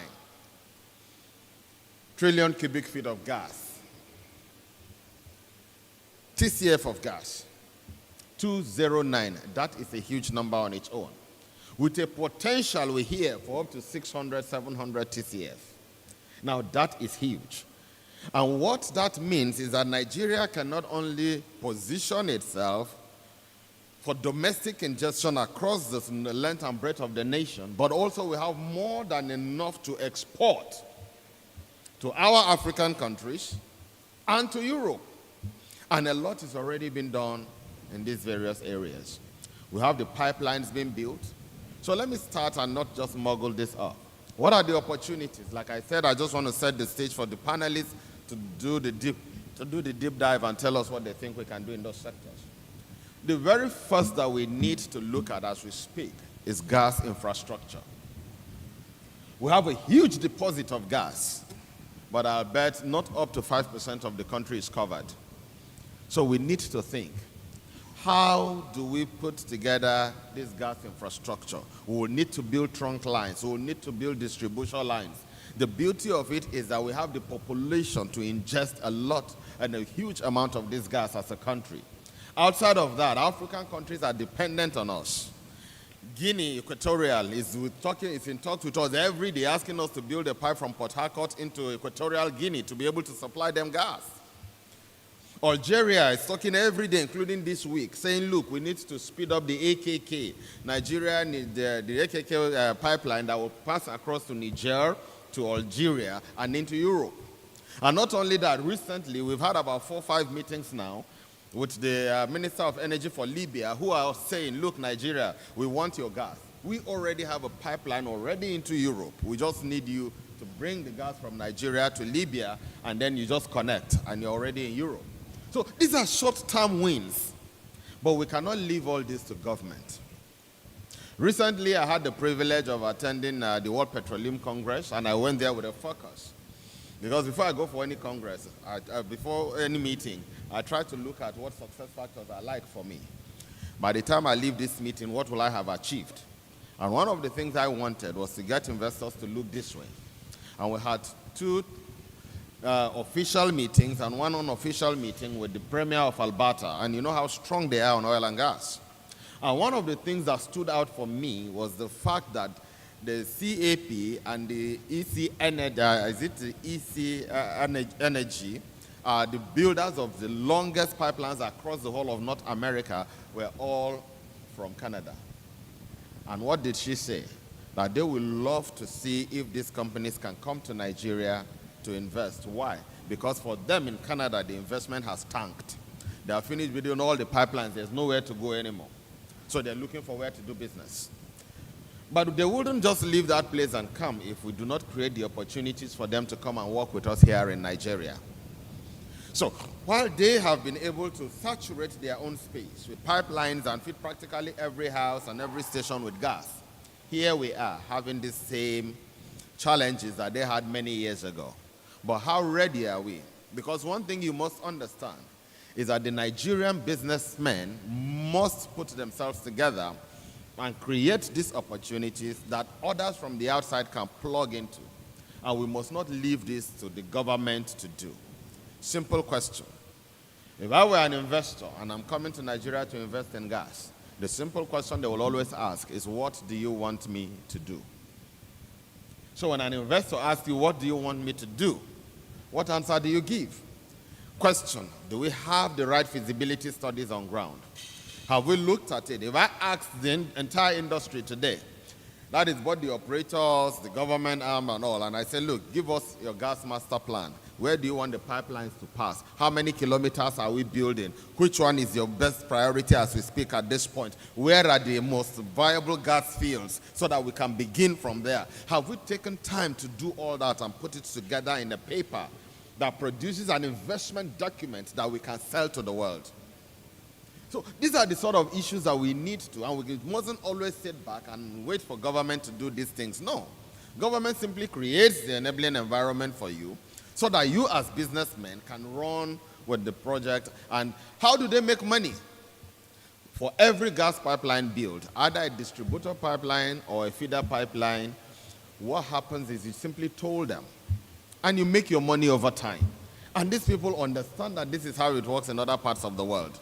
So we are not saying look for an investor that will bring all the money, build here, and you pay him off. No. We want people that will come, join hands with you, develop these pipelines, and make money over the years. For several other years to come. As long as gas passes through that pipeline, that gas is tolled and money is made. Right now, I think the highest problem we're having in gas production is the transportation of gas. And that is where a lot is being charged as we speak. And that is why we see that gas pricing and even creating the template by the NMDPRA is becoming a huge problem. So we need to get these issues right. And please, we need you as businessmen to put your money where your mouth is. Enough of the talk. The people coming from out there will require very viable and credible partnerships. And that is where you all present the opportunity for them to do so. And so government is looking up to you to be able to join hands with us and push this forward. What has government done on its part? A few incentives have been put in place because we totally understand. For gas development along pipelines and all, government has said before the PIA, we had a 5-year tax holiday for whoever is coming to do that business. But with the PIA, this has been moved to now 10 years tax holidays. This is to incentivize those that want to go into building pipelines. Outside of that, there are other gas infrastructure beyond just building that. We need the depots. We need to build it. Even if we have to use vehicles to do virtual transportation of gas, all these issues, facilities have to be provided across the country where we can store this gas and move this gas.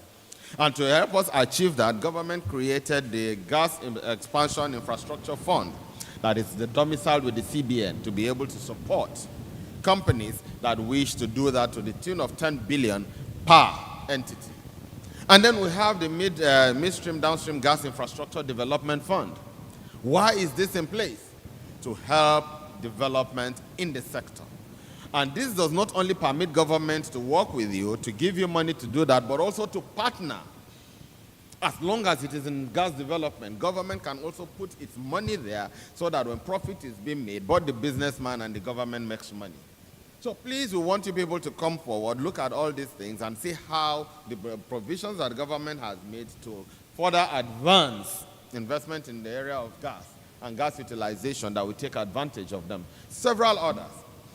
And we are there to make sure that we put you right through these various entities to ensure that whatever investment you're putting in, trust me, there is no way we can lose from what we are seeing. So like I said, I'm not here to just read out numbers and get all these other issues done, but to tell us that government is ready for business. Government has worked hard to incentivize the sector.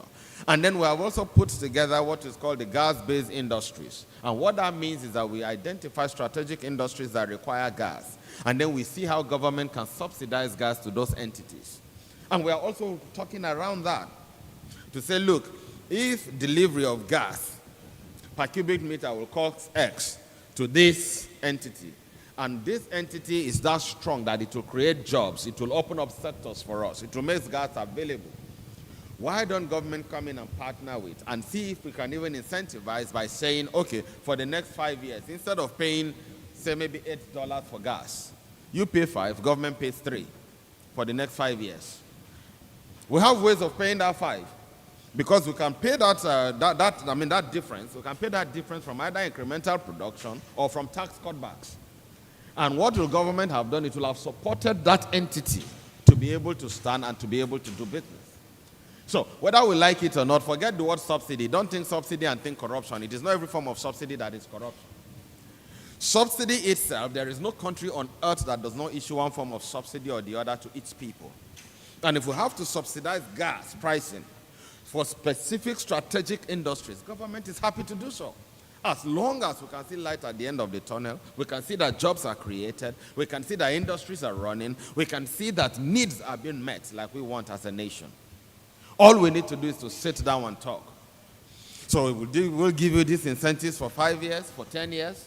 How many years do you need until you begin to make profit on what you are doing? Then government can withdraw its subsidy as soon as the entity begins to make good profit. So all these are models that we are happy as a government to explore. But then we can't do much if the businessmen do not come forward with the ideas, if the businessmen do not come forward with their willingness to get into this sector to develop it. Ladies and gentlemen, there was never a better time for gas development across the African continent than it is today. And we need to wake up very quickly or we'll simply go into oblivion because we are seeing a lot of investments coming into Africa. Unfortunately, not much of that is coming to Nigeria. Tanzania is beginning to build a brand new refinery. Tanzania just signed a contract, this week?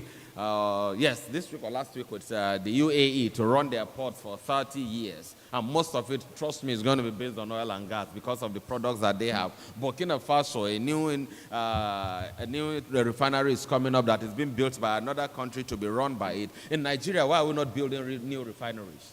Who said you have to wait for government to revive Port Harcourt refinery, Warri refinery, and Kaduna refinery? And who says that refineries have to be built far away from the source of feedstock? So when we give these very lazy excuses of pipeline vandalization, this, that, no, it doesn't work. Go look for a place where you have your feedstock just beside you and then put your refinery there. And then the truth of the matter is that the moment you begin to refine, the market will come and look for you where you are because the product will ever be required. But this can only be done by you as businessmen and not government putting money into all these things. Government needs money to run other aspects of governance. And we must leave the businesses for the businessmen to run with. But we need to see a more active participation of Nigerian businessmen in this sector. We should stop this habit of waiting for freebies from government. And that is what we're hoping that we will be able to see from all of you that are seated here today. That at the end of this summit, we'll be able to see, perhaps come back to us with a work plan, a roadmap, that says, okay, we'll start at this summit, and we agree that these are the issues, and this is how we can move this domestic gas production forward. And let us sit down and talk numbers, talk figures, talk incentives. And these are the sort of things that we want to see in government, so that we'll begin to see a very quick run. I know somebody is saying, yes, there's gas to power, gas has been produced over time, and yes, those that are producing gas have not been paid. But we're working on that. And that will soon be a thing of the past, because we have decided that we will either give tax cutbacks and they will make their money back, or we'll come back up with incremental production so that they can be able to cover for the supplies that have already been made. And very shortly, we'll have overcome that problem. And we're happy to also explore other models, should there be any. Government is happy to do so. So we are looking at taking out all these seeming bottlenecks such that we can have a very interesting playfield where everybody but the investor makes money, the country itself makes progress, and we see power delivered to our people. Ladies and gentlemen, talking about gas, we can sit here all day. But I will leave the business to the panelists to do. But more importantly, I want to assure us that government is ready to do business. People are calling us every day demanding for gas. The energy minister for Turkey has called me, I'm not exaggerating, more than 10 times. They need natural gas. Libyans have been here. As I speak to you today, they have forwarded an MOU to me. They just want gas in Libya and they want Nigerian gas. All these are opportunities. If I had the money, I would simply tell everybody to sit down, build a pipeline, close my eyes, and make money for the rest of my life, for even my great-grandchildren to come and make money. We need to be able to identify these opportunities when we see them. The Algerians will not let us rest because they too want to take gas into Europe. The Europeans are not resting either because they know if they have access to our gas, life will be easier for them. So the question is, why are we lagging back in taking this gas out to the world when we have enough of it here with us? Government cannot do it. I keep emphasizing that word.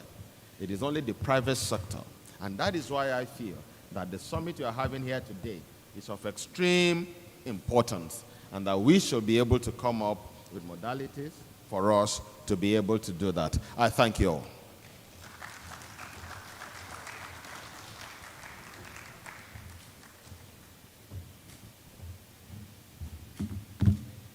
The Permanent Secretary has spoken like a true business representative for Nigeria, advocating for an increase in participation from Nigerian companies to deliver the much needed gas here in country and to partners abroad who require the gas. So when the theme says Nigeria and beyond, I'm sure the PS has given us a bit of perspective on the beyond part of the theme of our conference today.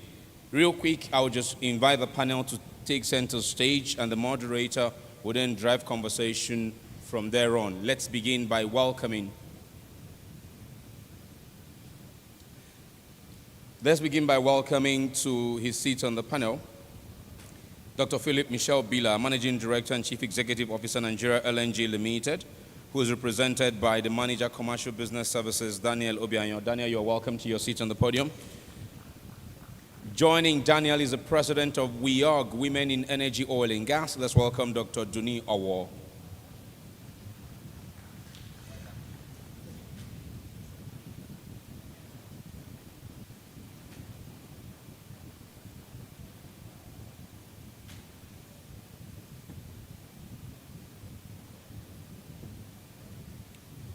Joining them, I'd like to welcome the Chief Executive Officer, Total Support Energy Group, Mr. Obani Nkaginieme. You're welcome, sir, to your seat on the podium. Please put your hands together.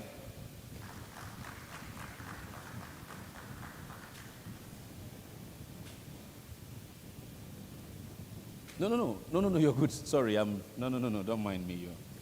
You're very good. This way, sir. Yes, sir. Yes, sir. Thank you, sir. Thank you. All right. Joining them is the Chief Executive Officer of Gas Invest Limited, Dr. David Ige, who is represented by the COO. Let's welcome Michael Faniro. Michael, you're welcome.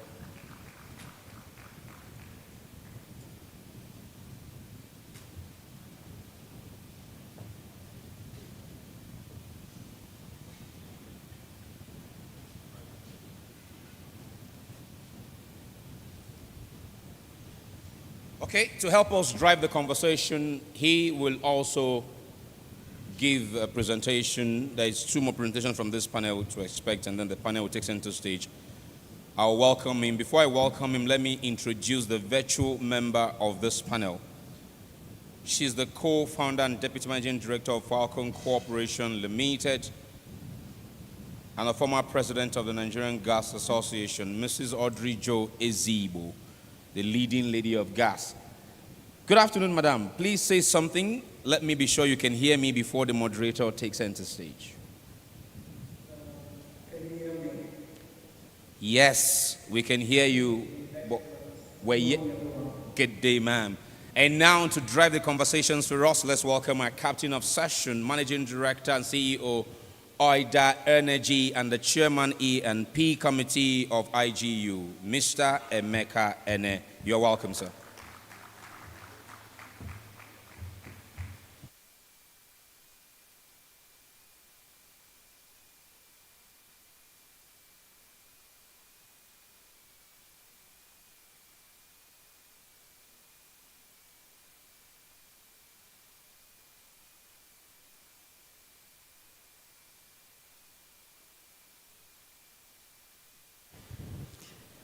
Can you all hear me? Oh, great.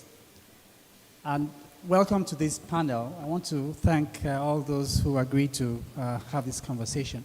I'm going to start by giving kind of a lead presentation. We have 2 other presentations to set the stage.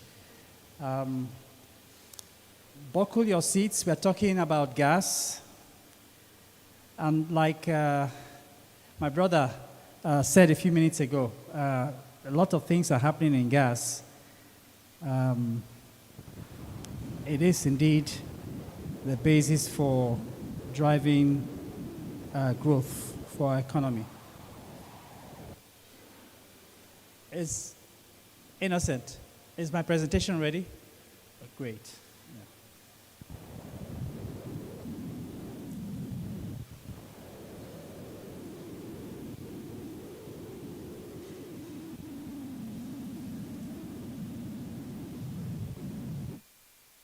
Okay, distinguished ladies and gentlemen,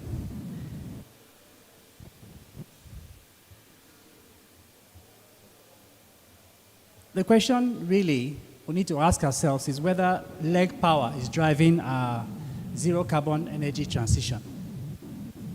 And the reason I say this is because many times you wonder, many of the conversations around what potential Nigeria has remains potential.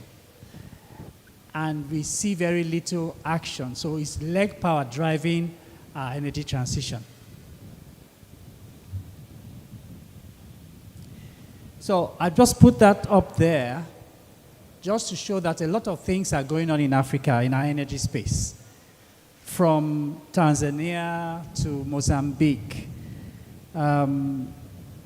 to Mauritania, to the northern part of Africa, a lot of things are going on. But one of the key things that stand out is that 2 out of 3 people in sub-Saharan Africa have little or no access to electricity.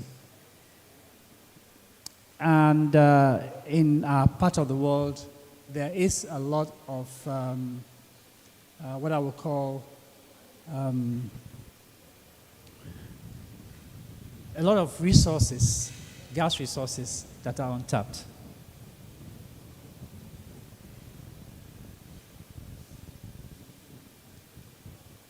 Just stay with me. I'll just raise my hand like this. Okay. All right. So our starting point is the SDG 7.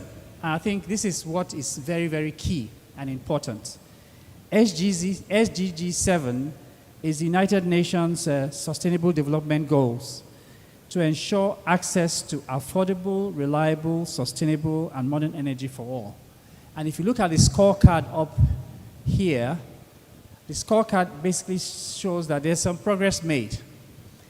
But I want us to go a bit deeper to understand exactly where that progress is and where we need to have gaps. So let's go into the analytics of the SDG goal number 7. So I've picked on 4 KPIs: electricity access, energy intensities, clean fuels, and finance.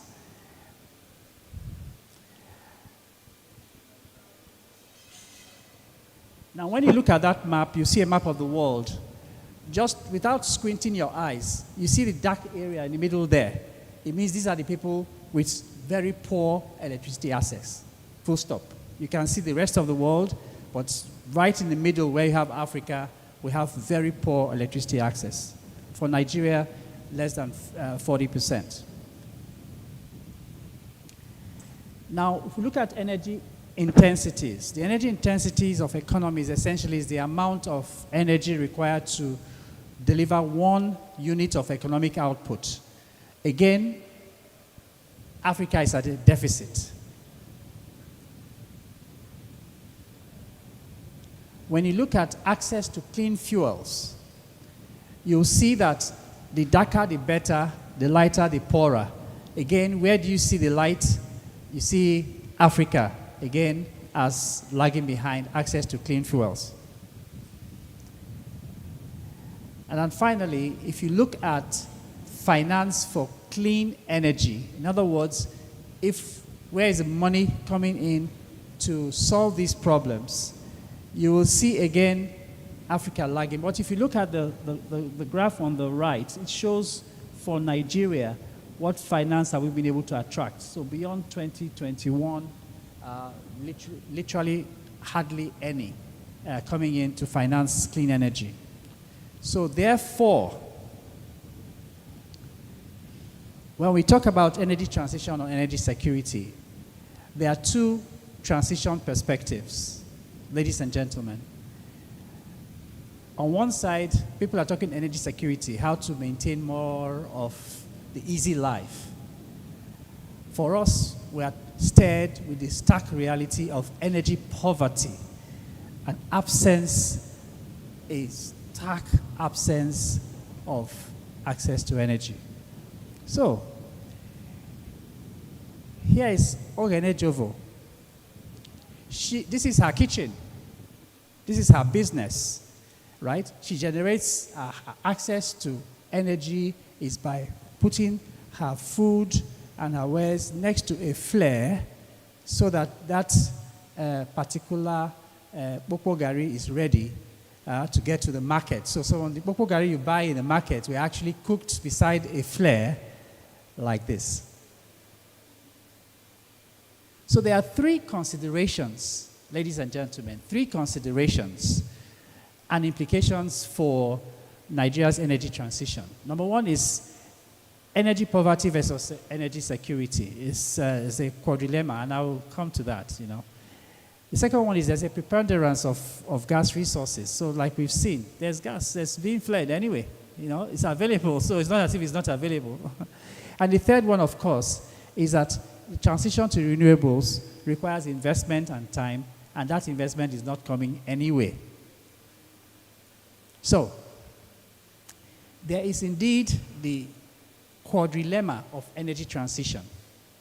And I say quadrilemma because many times you may have heard about the trilemma of energy transition. It's actually a quadrilemma. And a quadrilemma means basically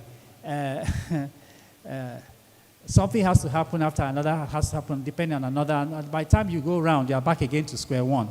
That's a quadrilemma, just like a dilemma, a trilemma, and you now have a quadrilemma. Okay. So our quadrilemma is availability. So this is, when you look at the top part of the graph, whether energy available is sufficient to meet demand. And then from there you go to accessibility. So even if resources are available, they may not be accessible. And then you go to affordability. And say, despite energy being available and accessible, its affordability may have significant economic or social impacts. And then finally, the quadrilemma is acceptability.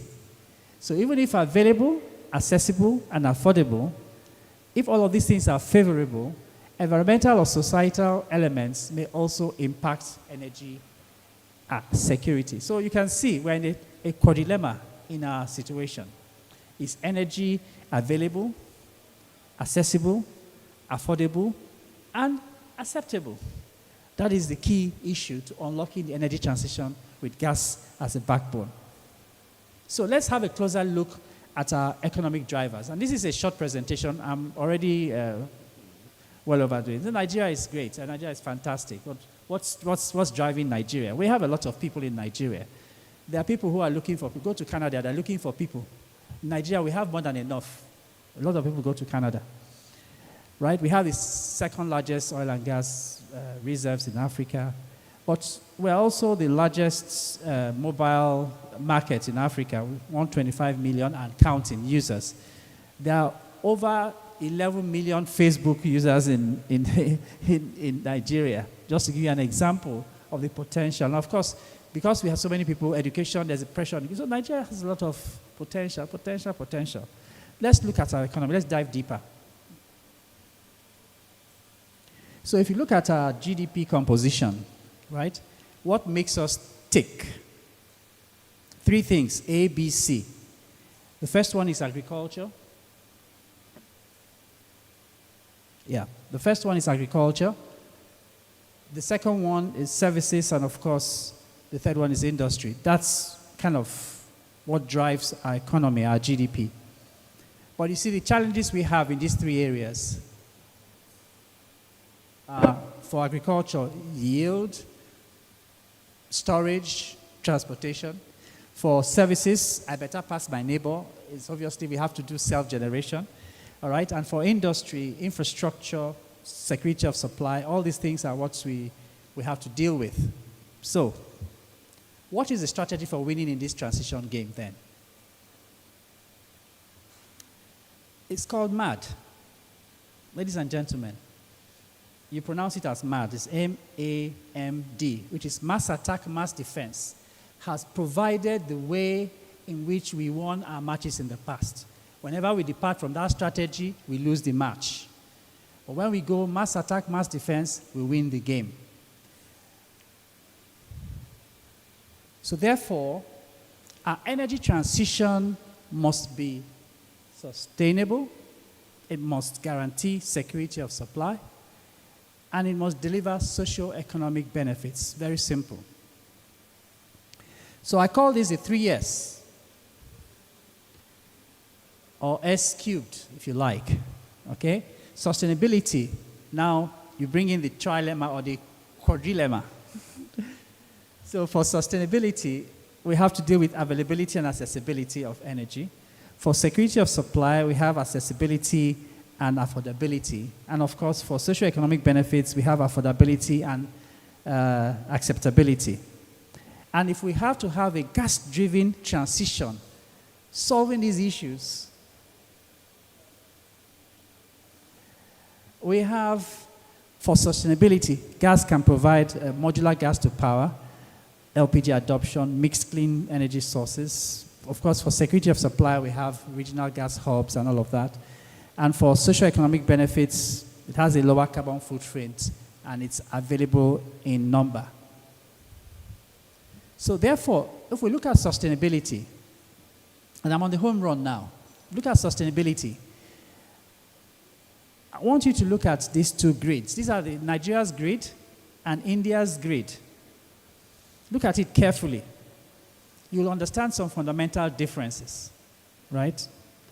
Now, bear in mind that Nigeria's grid is about 12 gigawatts capacity, yeah? India's grid is almost 400 gigawatts, so it's a factor of, I don't know. In terms of transmission power, less than 5 gigawatts in Nigeria's case, and India almost 170 gigawatts. But what is important to see here is that Nigeria's grid is centralized, right? There's a star somewhere you can see there, the Shobo or something like that, yeah? And India's grid is regional and interconnected. That is very key to sustainability. So if we go to the next slide then, therefore, when we talk about sustainability for gas, modular gas to power, LPG adoption, and a mixed clean energy sources will give us an advantage now. Modular is the way to go. For security of supply, regional gas supply hubs, virtual gas pipelines, mixed energy sources, key to unlocking security of supply. A case study, typical case study, and I must always try and talk about our own case study, is the KGG, or the Kwale Gas Gathering Facility. It's 300 million scof facility, but it allows gas to be aggregated for the OB3 pipeline.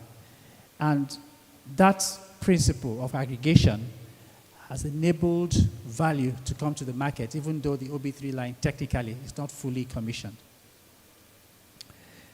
The final S in the S cubed is socioeconomic impact. Gas reduces the carbon footprint.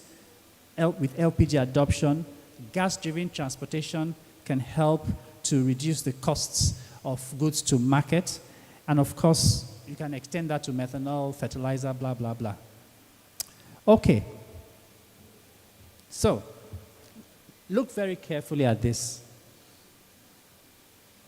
Have we done that? Very carefully at these young, smart guys.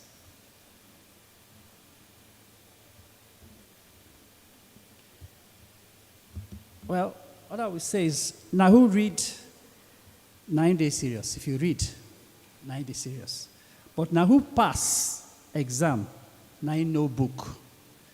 Ladies and gentlemen, we can stay here and be theorizing, and say we are serious. Now who pass 9-no book? Thank you very much.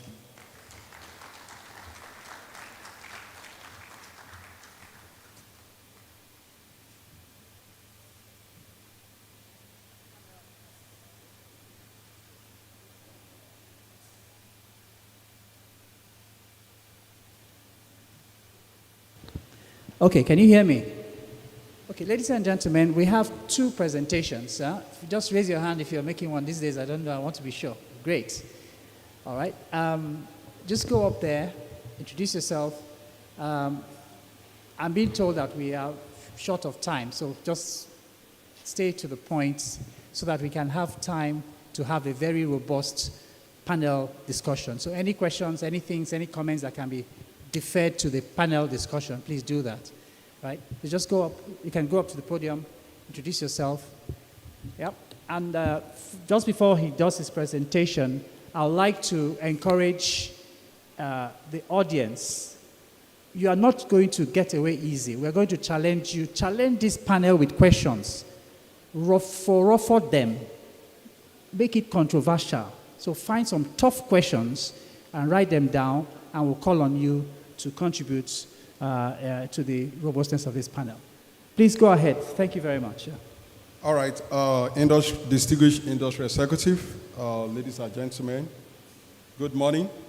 My name is Michael Fanner. I'm the CEO for the Gas Invest Limited.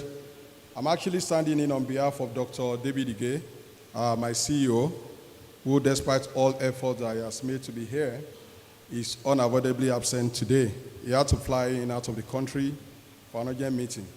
Unfortunately, this is the second time he's missing this event, and he regrets this very well.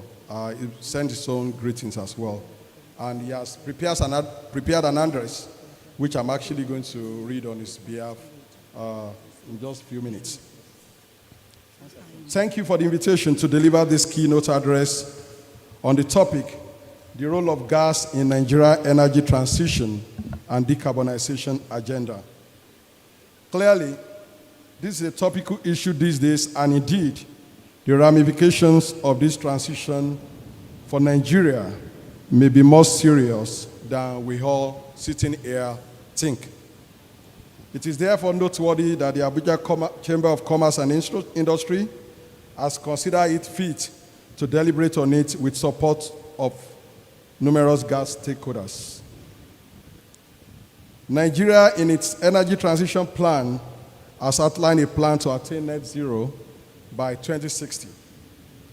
This sets a fairly firm date for implementation of all energy transition activities. So let me start by stating that Nigeria is not new to energy transition. Nigeria has actually been through energy transitions in the past. This is not the first. In the late 19th century, pre-industrial era of Nigeria, the major source of energy was biomass, as you all know, pottage and horses. But between 1909 and 1920, the first major energy transition took place in Nigeria. Nigeria discovered coal, and the ascendancy of the steam engine propelled Nigeria into its early industrial era. Coal-fired plants sprang up in Lagos, and Nigerian Railway Corporation deployed steam engines. Coal was the fuel of choice, and the country effectively transitioned to coal. By the mid-1950 to 1970, a second transition took place. Coal was almost completely replaced with petroleum products, petrol, diesel, LPFO, kerosene, and on those that you have. The internal combustion engine completely replaced the steam engine. The development of refinery deepened the availability of petroleum products and accelerated the departure of coal from the Nigeria energy mix. Hydro played a contributing role in the transition as hydro plants kick into the energy mix. Natural gas evolved very quietly within its second energy transition. As you all know, gas is a byproduct of was a byproduct of oil production and derived consequential usage in the power plants and industry. But as gas player grew, there was an attempt to drive the use of gas, but this was not strong enough to be termed as an active energy transition effort. Gas therefore featured concurrently with petroleum products, but not so strongly. The last few years and the next 20 to 30 years, however, signals a third energy transition for the world at large and Nigeria as well. A transition to low carbon energy embodied in both natural gas and renewables. The first two energy transitions Nigeria experienced were relatively seamless. They evolved over a period of time, and there was no pressure to conclude within a particular time frame. In fact, it was a transition of convenience. The changes were at our instance as a nation, and our capacity to effect the transition was evident in the implicit wealth of Nigeria at the time.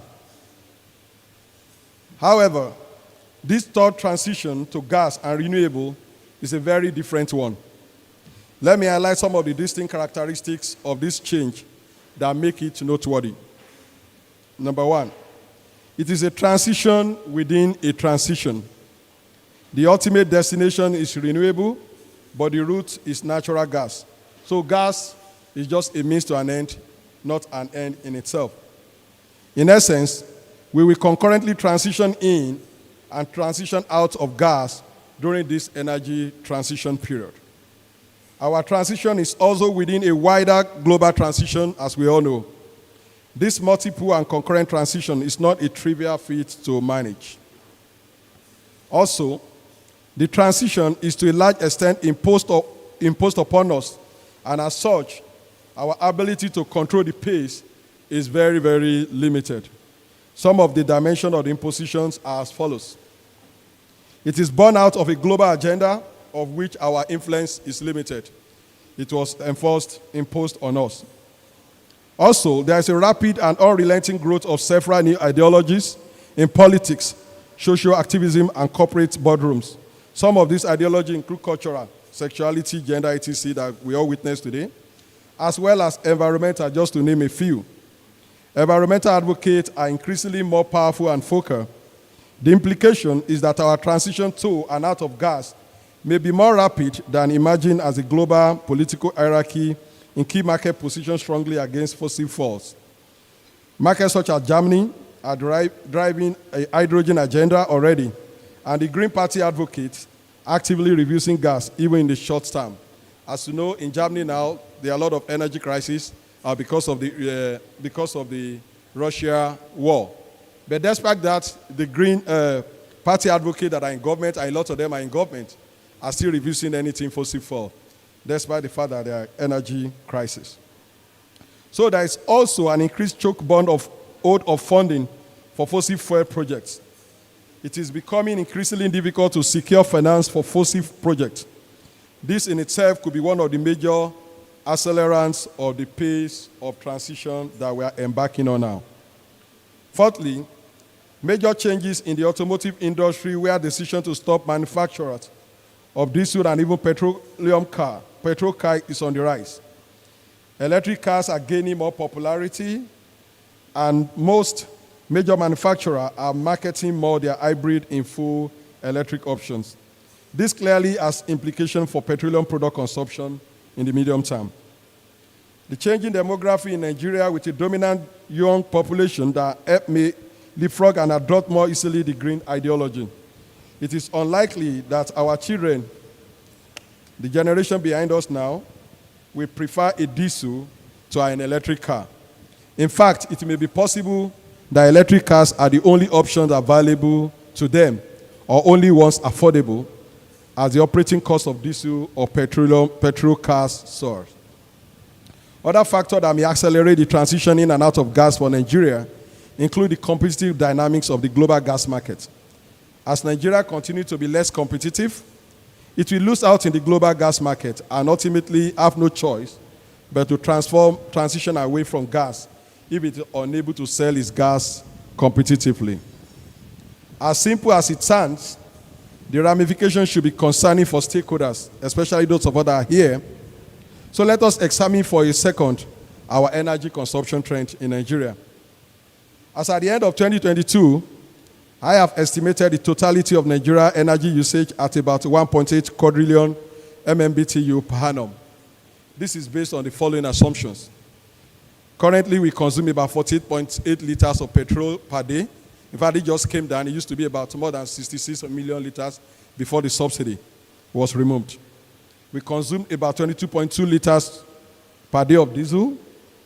We have about 1 billion cubic feet of gas per day, about 1.4 metric ton per annum of LPG, about 256,000 liters of LPFO. We still consume about 320 short tons of coal and about 24.5 gigawatt hour equivalent from the hydro. We have about 23 metric tons equivalent of biomass that we consume, and we consume about 160,000 liters per day of kerosene, which is almost going to extinction. So both the population and the GDP, we can assume that they are going to grow about 2% over the next 2 to 3 decades on average. Both levers will impact on the demand for energy. In essence, our energy requirement by 2060, by extrapolation, by the calculation that we have done, could be as high as 3.4 quadrillion of MMBTU by 2060. If we try to predict the likely demography of our energy mix by 2026, a few safe assumptions can be made about the various sources of fuel. For example, it may be safe that kerosene as fuel for cooking will almost disappear as kerosene is deregulated and becomes more expensive than the LPG alternative. In fact, for a long while, I've not seen anybody buying kerosene or even anybody selling. Similarly, as the global green agenda intensifies, it is likely that heavy energy users, such as cement manufacturers, that rely on LPFO as a fuel, will be required to transition to environmentally cleaner alternatives, leading to an almost eradication of LPFO as fuel. Diesel cars may stop being manufactured and petrol cars more expensive, resulting in more affordable and available electric cars. The implication is that petrol and diesel will continue a shrinking share of the energy mix by 2060. This is over and about the fact that the total energy demand relative to today would have been more than double by that period. It is therefore not unlikely that out of the energy need of the nation, existing fresh sources such as petrol, diesel, kerosene, coal will be forced to not be more than 30% of the total energy mix by 2060. Therefore, the balance will have to be from gas and renewables. But depending on how quickly renewable gathers steam in the period between now and 2060, it is likely that the energy requirement will have to be met largely by natural gas. In essence, gas requirement may need to grow to about 6.3 billion cubic feet per day during the period. Gas therefore plays a major role in Nigeria's energy transition. So a ramp up from 1.5 billion cubic feet that we have today to about 6.3 billion cubic feet per day in the domestic market is not trivial for Nigeria. However, when weighed against Nigeria's huge natural gas reserve of about 210 trillion cubic feet plus more about 600 trillion cubic feet in undiscovered potential, 6.3 billion cubic feet per day remains a very small production capacity if much of the reserves are to be utilized by the end of our transition. It is hard to quantify the intrinsic value of the gas reserve, but let's assume that 1,000 scf of gas is valued at a weighted average of $7.8. Then the remaining gas in the ground could be worth more than $1.6 trillion. Unless a lot is done to bring this gas to value, much of this valuation will never be realized. This need underlies the need for further monetization of gas over and beyond what is required for the domestic transition.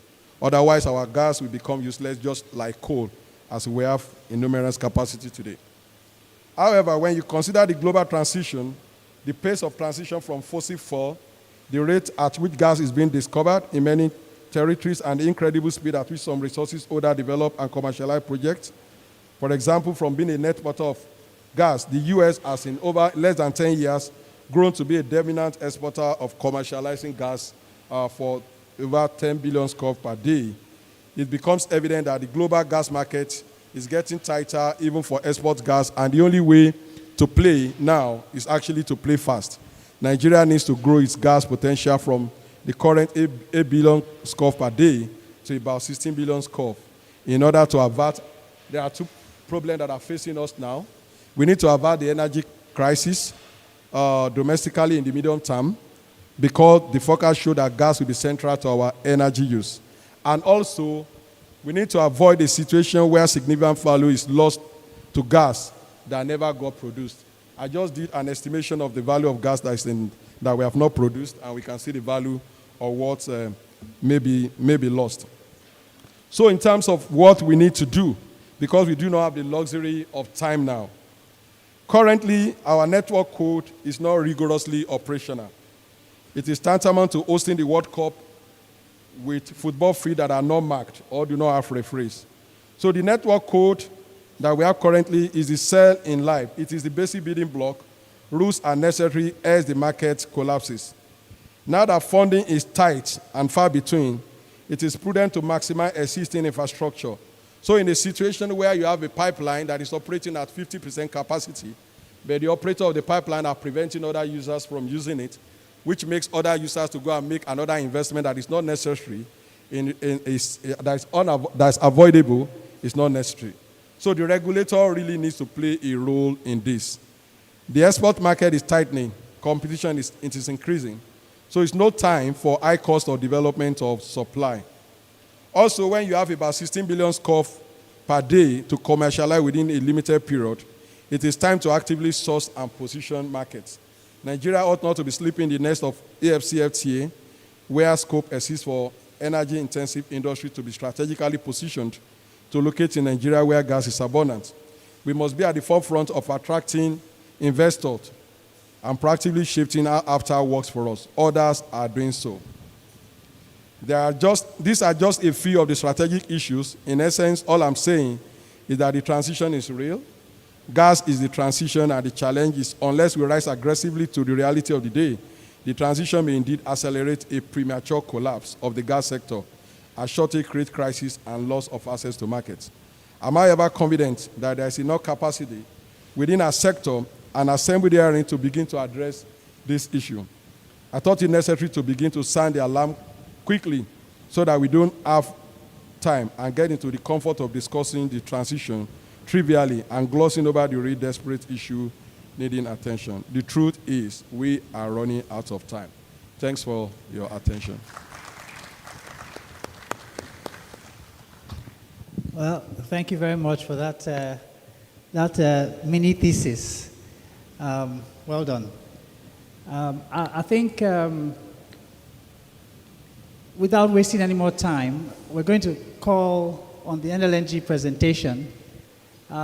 Is that another thesis? It said it all. Okay, great. All right, to set the stage. Yeah, this is interesting talk. It is. Please go ahead. Hello, can you hear me? Greetings, conference, and let me stand on the protocol that is established. Okay. I'm standing here representing my MD CEO, Philip Michabile. Apologies, he's not able to be here. He would have loved to be here. But I think I'll do a good job here. I think he said almost everything I'm going to say, so I'm not going to go deep. My name is Daniel Obiayo, and I think the last thing I picked from here is that the transition is real, and the transition is real. I think the key questions we ask will be, what is the pace? What we believe is that the transition is happening, different pace around the world, and as Nigerians, we need to think seriously about it. And I think some of the warnings that we had there is there might be a risk of lost assets. So please, if you go to the next slide. Next one. So we are Nigeria LNG. How Nigerian can we be? Registered company in Nigeria between NNPC and Shell, Total, ENI in those proportions. And we own two Nigerian sister companies, a shipping company and a shipping mining company, okay? Now, if there's an example of all the talk we've been having here, I think Nigeria LNG is one of it. Because the very ethos of Nigeria LNG was to monetize gas that was being fled. And I think that this has proven one of the most successful models of how a nation can monetize something that was being wasted when the right incentives are there. And I think that's the key word. PS stopped here, and I say to PS, my response is, we always need government. I have some American friends that push for, they say, we want small government, no government. I said, that's not true. If you want no government or small government, come to Nigeria, okay? Where we produce our own power, we produce our own water. I said, that's what no government looks like. You do need government. It's a public-private partnership. Government must do its own. What is the government's role? Is certainty of policy and policy support, and then the business can do its work. Like in the case of NLNG, if you go to the next slide, this is our scorecard. Over the next year we're going to be celebrating 25 years of operation.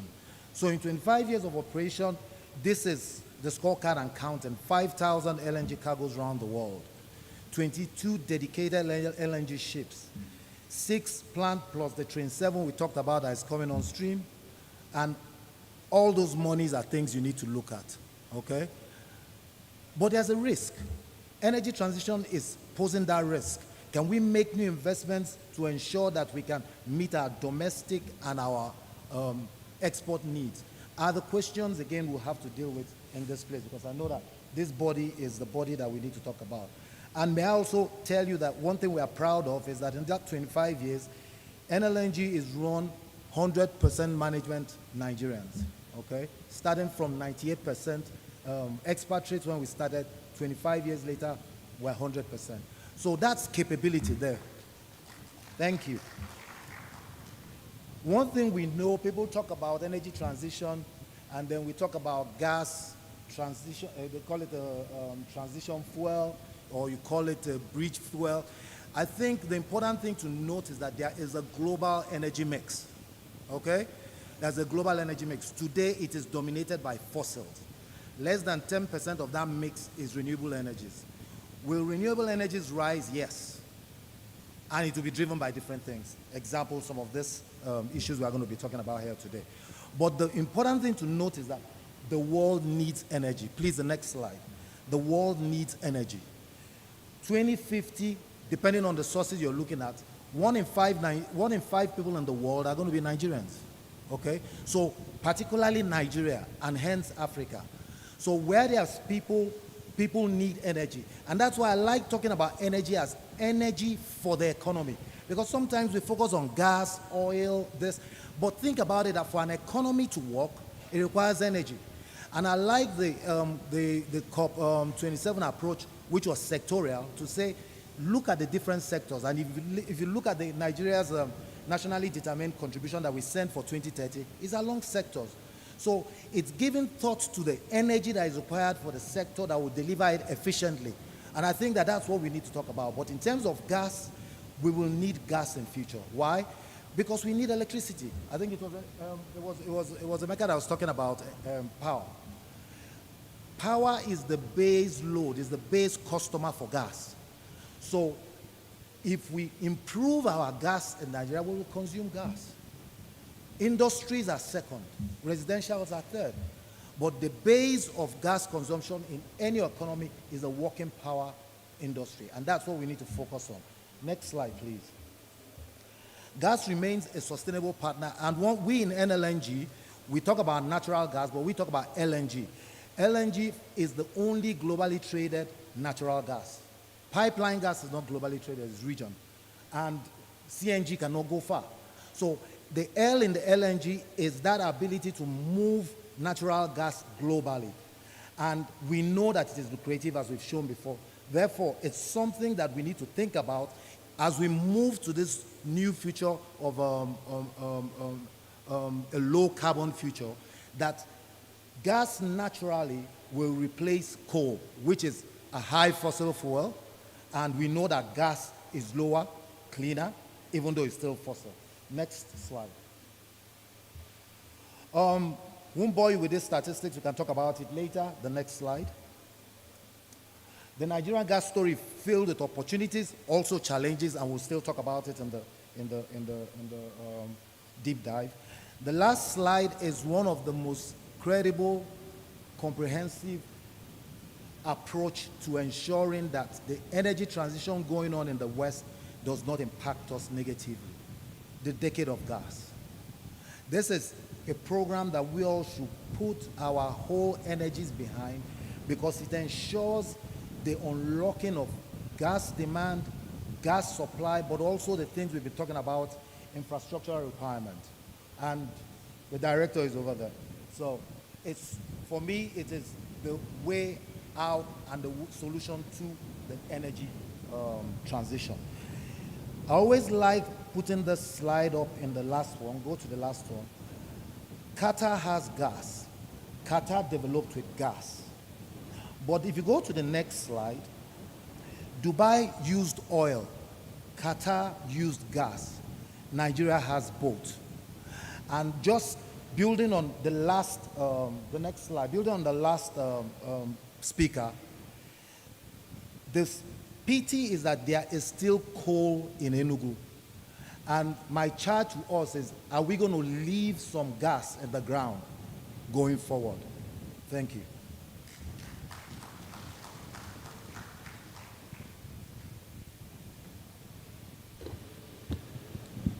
I can feel people restless to engage this panel. And I'm not going to waste any time. I just want to crave your indulgence that we have experts here to contribute a lot of very interesting things. Sister, you're going to start and roll the ball. I want to ask you first to just give some opening comments. You've heard the presentations. Just some opening comments on exactly what this gas transition journey means. Yeah? After you, we'll go to Ubani, right? And then for your opening remarks, and then we'll now come round to full discussion. Is that good? Okay, just use the mic beside you, press the power button. Go ahead, yeah.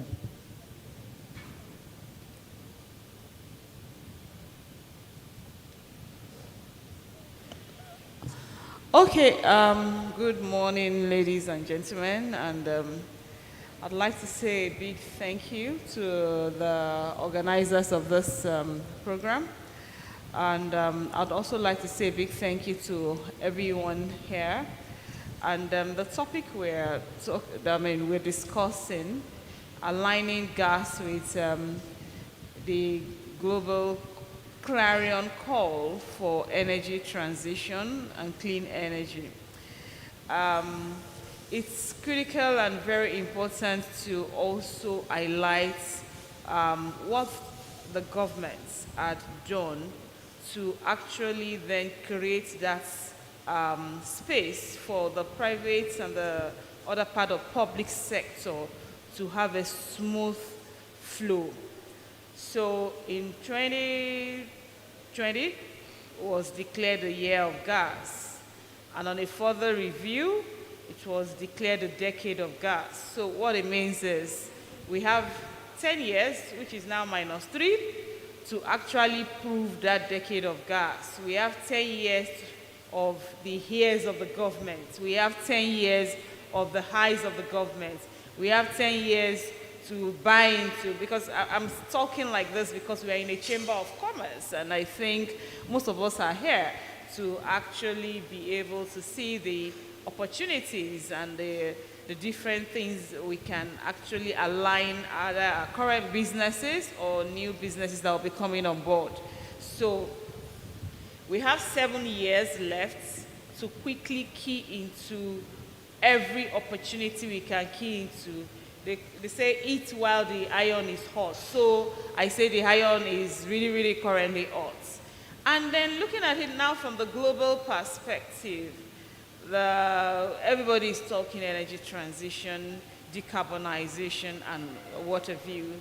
Many thanks to the last administration. They took it upon themselves to speak on behalf of Africa to ensure that gas is accepted as our transition fuel. That argument happened at COP26, COP27, and finally, thank God for the Russian-Ukraine war, the world had come to accept the fact that whether we like it or not, we're going to need gas. So basically, it's for us to then see how we can then create a circular economy around everything we're talking about. So while we are transiting, we are maximizing our gas. Nigeria has the 7th largest gas reserve in the world. So it's a world of opportunity. I will hold it there for now. Thank you. Thank you very much. It's a world of opportunities. Well said. Thank you. Please encourage this panel. Shake body, please, please. Thank you very much. Thank you. Ubani, please, can you take it from there? Just opening remarks, and let's hit the ground running. If you can link it to some practical examples on how you've implemented this transition, that will help, yeah?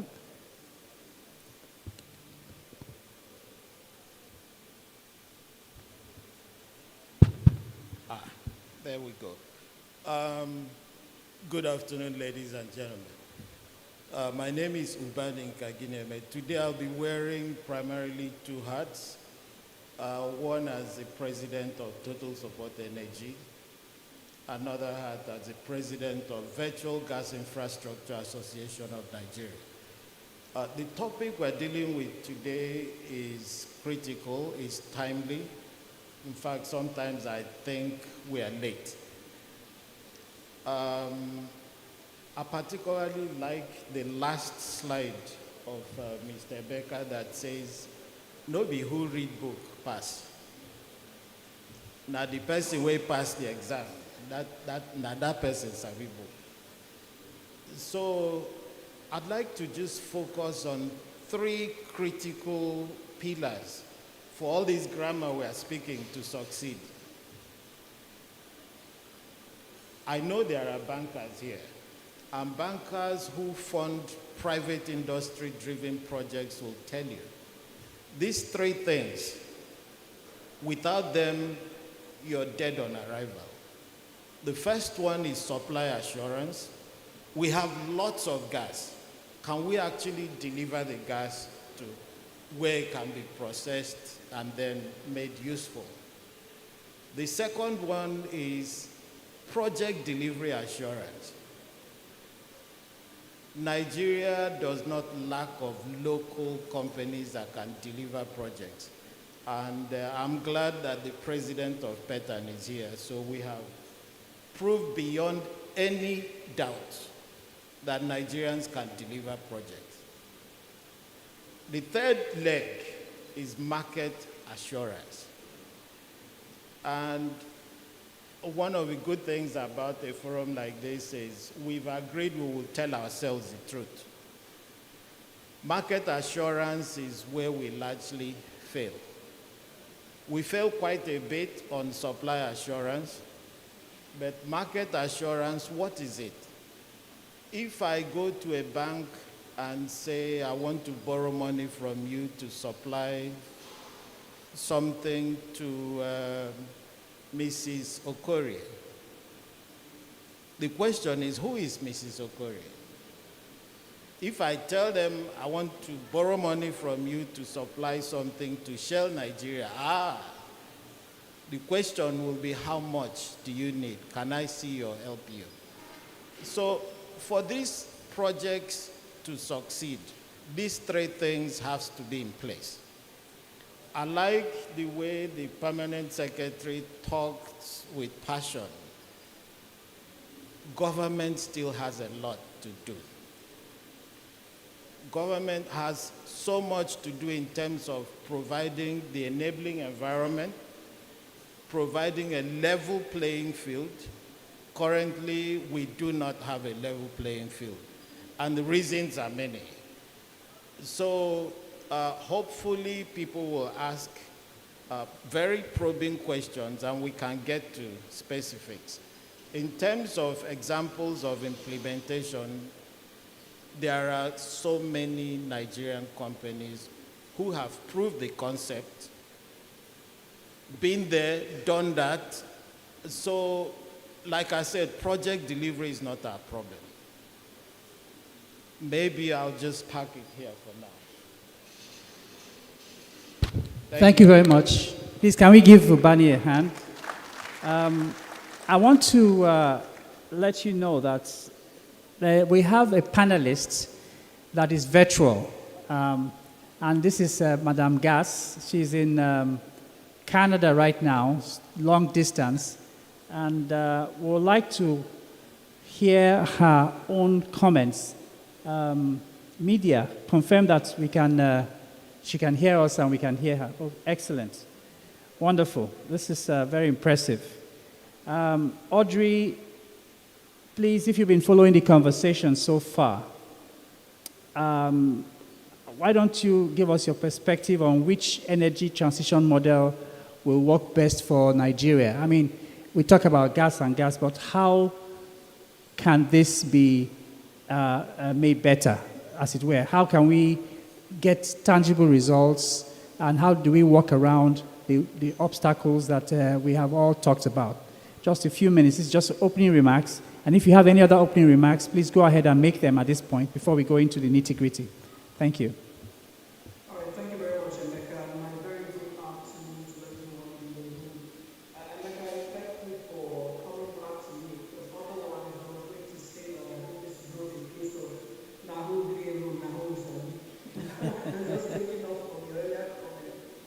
So today's conversation is very critical, clearly, in the scheme of things for where we have a nation, for the level of restoration that needs to happen in this economy, and that's that tool that we can use to enable various phases of industry So as we talk about energy transition, clearly for Nigeria, we know we already have that energy transition plan in place.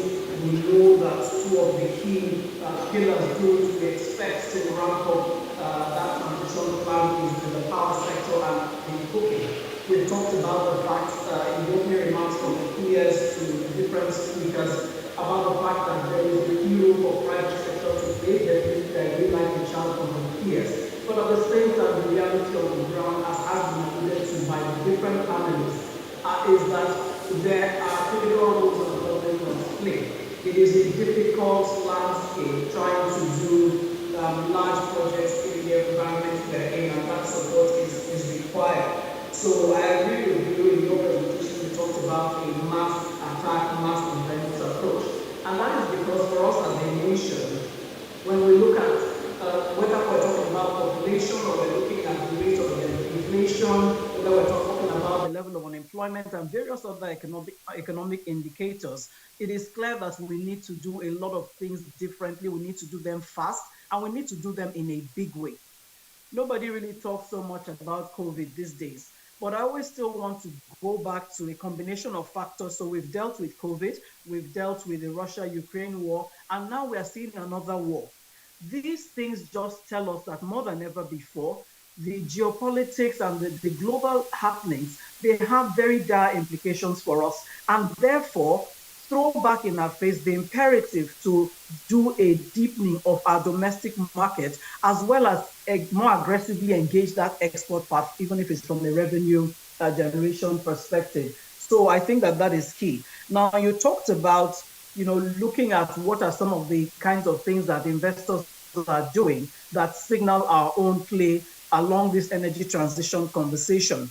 So earlier, two of my constituents have spoken. One, my husband, who is the chairman of the Association of Local Distributors of Gas, as well as my president of the NGA, speaking to the fact that there are projects that many of us are already undertaking, but the scale is where the conversation needs to change, that we need to see more investment in midstream.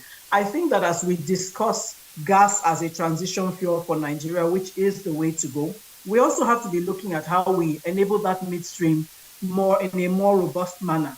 So we also have to be looking at how we can enable more investments in non-associated gas. So when in the opening remarks, reference was made to the fact that we have this 600 TCF potential resources, the reserves that are there. We've been talking about this for decades. How do we tap into that? How do we enable more investments in NAG so that we take away some of the vagaries that are associated with, associated gas? We have to then go back to things around policy and our legislative frameworks, for instance, recognizing, for instance, that the PIA does not actually make fiscal provisions for investments in NAG, and we have to address those kinds of things. I think, as we're still in opening remarks, is to say that I believe the private sector is very ready. When I look at people like Obama, I remember that it's been decades since he started this journey of virtual delivery of gas. And he was practically running that journey by himself at a time when the nation wasn't considering it. Now we have so many more players, and it is space that still has room for people to come in, but we cannot go it by ourselves. The world is talking transition. We are talking gas. And that does not mean, however, that we take our eyes off the renewable sector. So we must be thinking about how we can enable large-scale renewable projects, and that's going to need some inputs from both government and the private sector. This issue of us not manufacturing components is a big problem, insofar as we have to import everything to deliver on our energy transition agenda.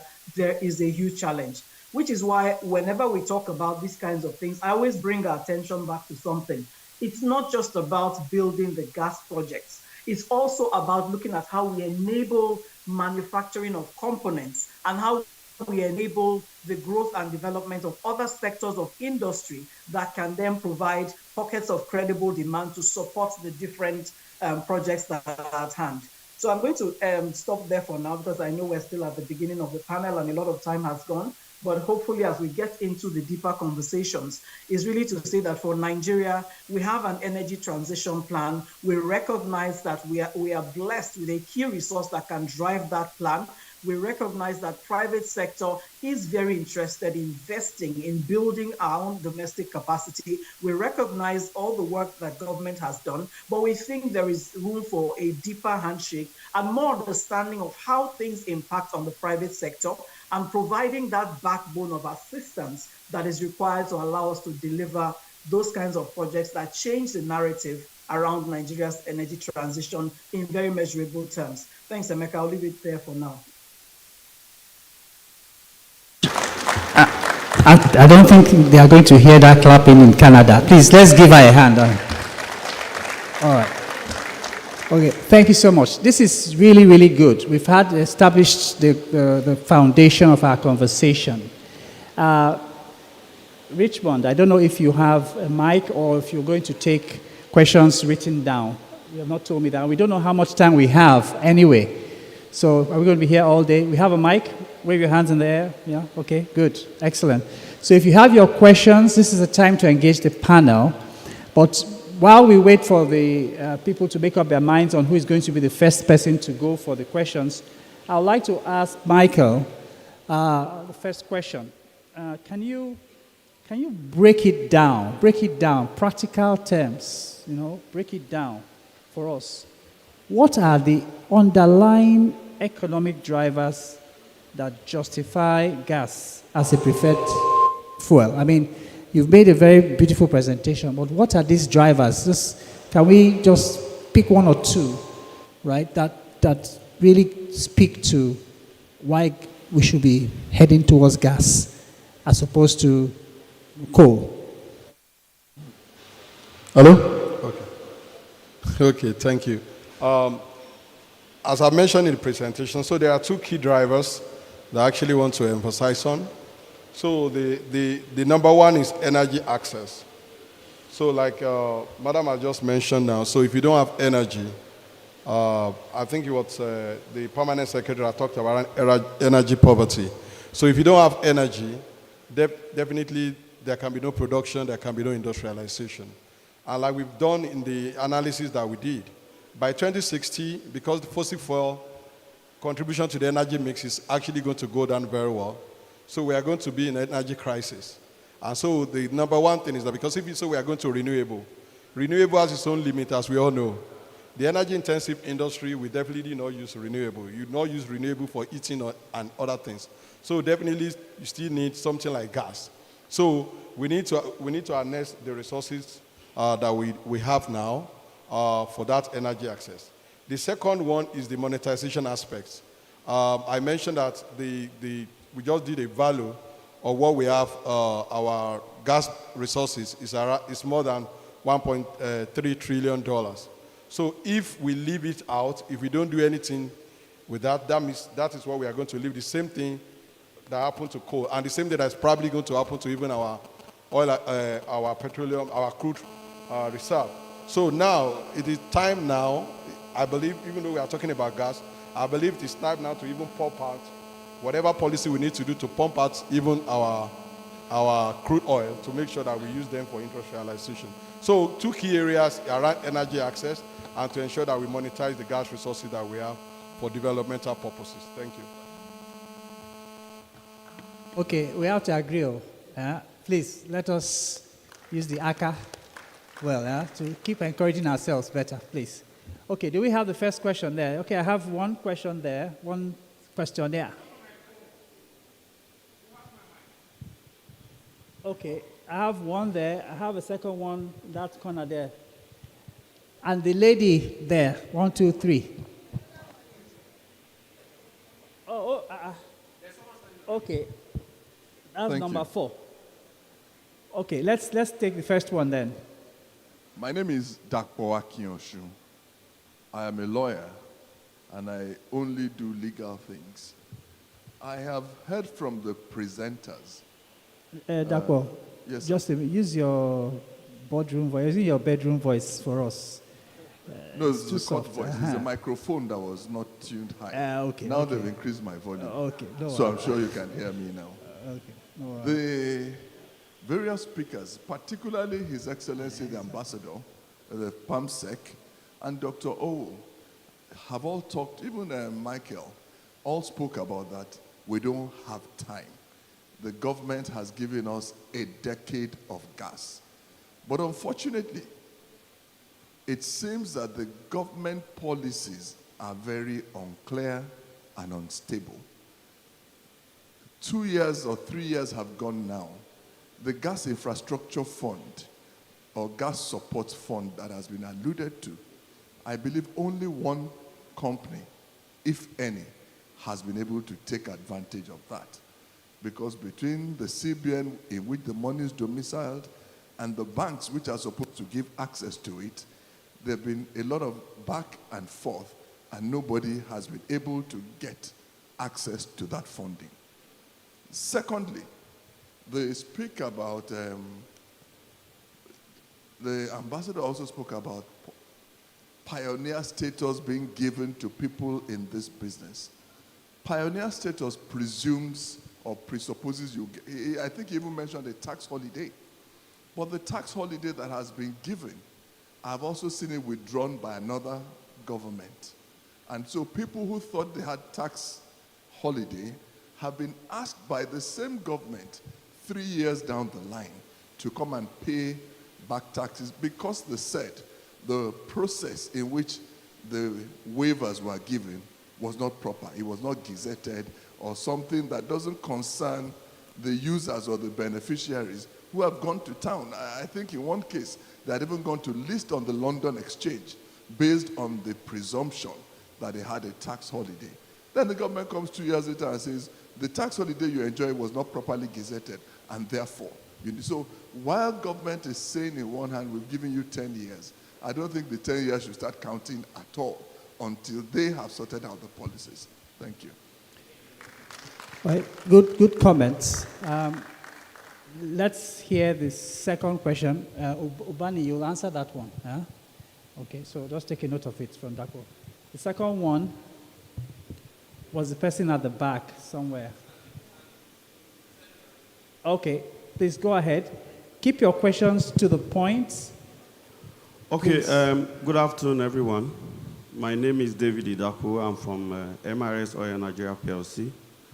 I stand on all existing protocol.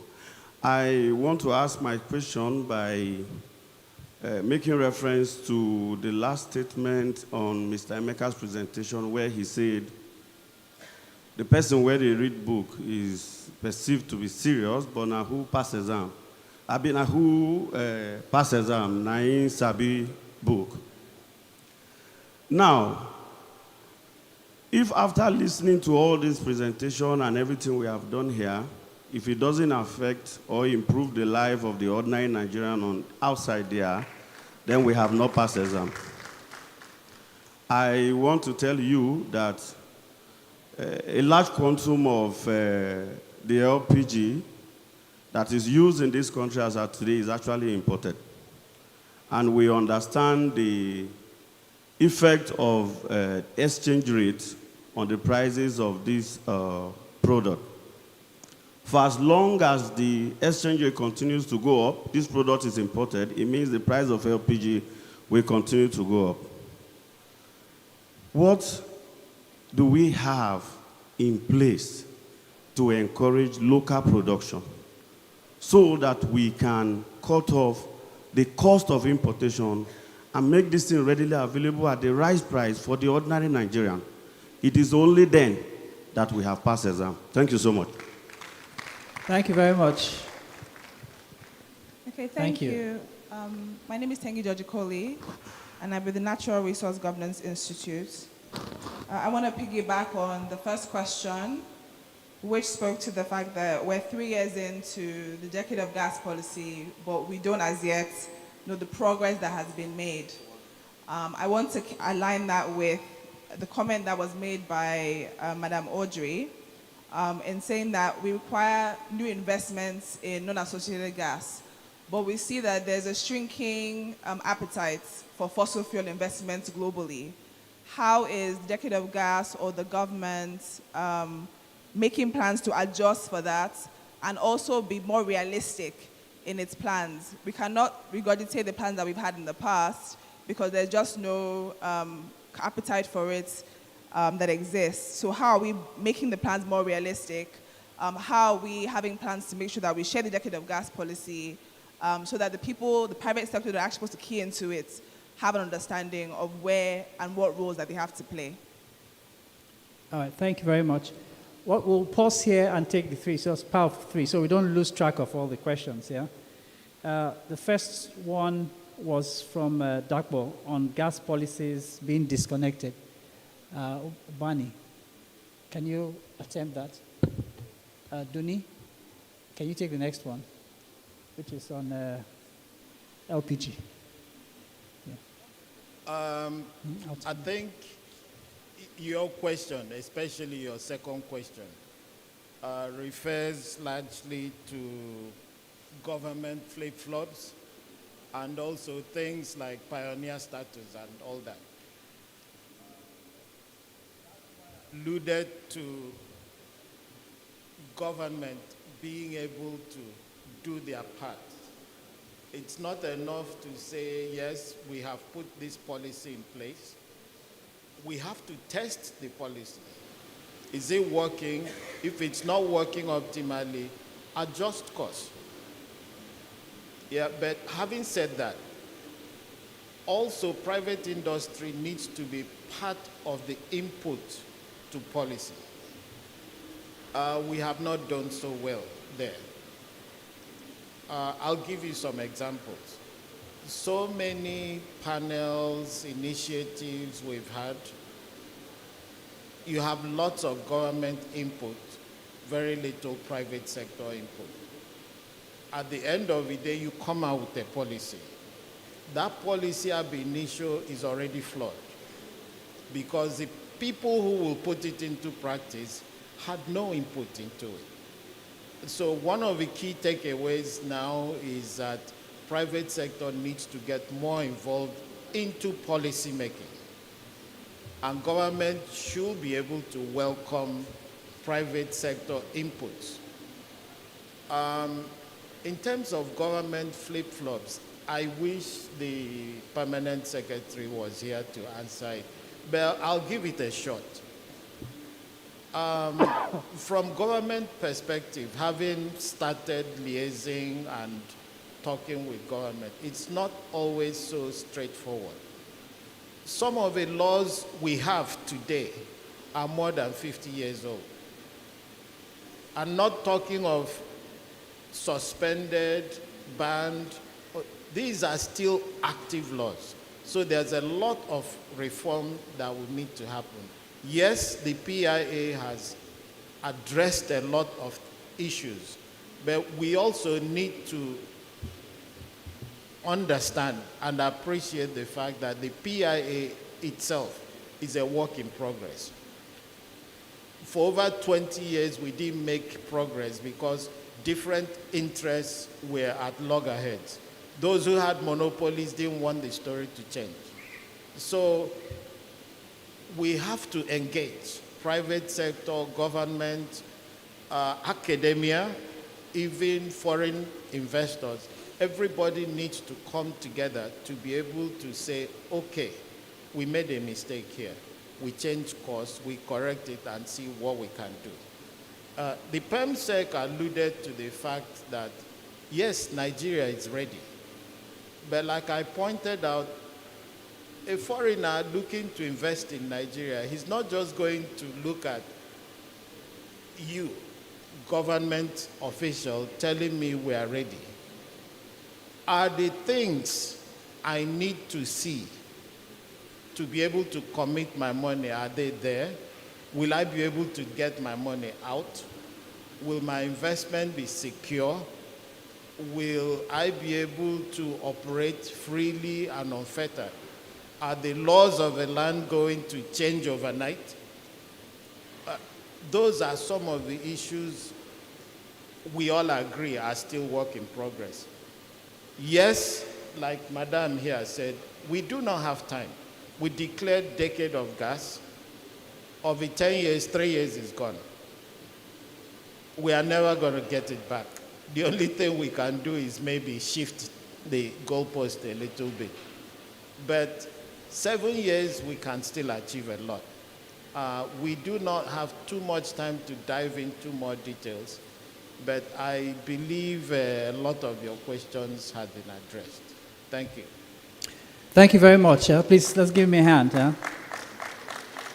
Duni, the question was on LPG. And this is now, a wish list. Because, we're not government. But now, if you are advising government, what can we do to encourage people to manufacture LPG locally? No, this is to Duni. Yeah. Right? That's the question from MRS. Yeah. What can we do? What needs to be done? Okay, thank you very much. Well, what I've seen with some of the developed nations is you can either drive leadership from bottom up or you drive from top bottom. So there are some cases where the public sector might need to take the bull by the horn and just drive things from, I don't want to call it bottom up, but because if we keep waiting, just like the person that asked the question analyzed, the largest percentage of our LPG consumption in Nigeria is imported. And because of that, it's gone so expensive. In fact, things went really, really expensive in the year of gas. And people were wondering whether we were really serious about this year of gas thing or not. And during Emeka's presentation, he made mention of something that I caught, and I think is something I'd like to sell to us. Just like we came up with modular refineries for petroleum refinery, the same thing we can do for gas. And the gas, I know it's a very, very rare infrastructure, but we have some organizations that are currently doing it. Honeywell UOP, for instance, they have modular gas processing plants that are not the big, very, very expensive ones. And beautifully enough, UOP had entered Nigeria. So that's a free idea. I'm probably giving the ACCI business guys here. So go look for UOP and sign some OEM agreements or whatever. And let's see how we can actually start refining the gas. And it's also important to mention that even our modular refineries, part of the product they can churn out, apart from the PMS, the AGO, and the white products, is the bitumen, is the butane and the propane, which is literally LPG. So you could, what I'm saying invariably is, whether we like it or not, we are the private sector. We are the one that knows where the shoe is pinching. So we just have to go out there and look for those solutions, and then let's put it out there in the face of the government. I'm going to use Petan, for instance, as an example. It was an association, but they were driving things from the bottom, and eventually they got to the top. And Emeka here is one of the key people. So if we have to use and reuse that model, let's do it. So let's go out there, look for those solutions, and let's see how we can maximize it. 42 licenses have been given out for gas gathering, gas flare commercialization and stuff. What do they want to use that gas for? Is it going to be gas to power? Is it going to be gas to LPG, gas to CNG, or whatever it is? The easiest one is LPG. So researchers, let's get our books ready, investors, everybody. But what I'm going to say is, let's look at how others are doing it. Qatar didn't get to where they got to, just like that. But we have the private sector driving things from the back. So that by the time we are talking to a Olu, who is the special advisor to the president on these things, we are talking with plans. For instance, Nigeria rolled out an energy transition plan last year. Who is aware of that? Who know? Yeah, okay, very few people. Who knows the sequence of events on that plan? What is supposed to happen in year 1? What's supposed to happen in year 2? What's supposed to happen in year 3? I don't know. It doesn't, that synergy isn't there. So my point is, yeah, the government is going to do their bit, but we also just need to go out there and do our bit. So, and it's not so hard. It's just for us to look a bit more closer and the solution will come. And there are funds. Once there is value, money will follow value. I have proven that. I've seen that work in different parts of the world, and it can work in Nigeria. Once that value is clean and clear, Nigeria, we are over 200 million. If we all start drinking LPG, the whole America, Nexim, all of them, they will bring their money to Nigeria for us. Thank you very much. Thank you. You know, there's something about when you are sitting for an exam, and then you are there with you, writing your essay, they'll say 5 minutes more. Meanwhile, you still there number 1 or number 2. Richmond, you want to do us that now? We have been busy getting into the groove. We just came and stood there, telling us 5 minutes more. We're never ready.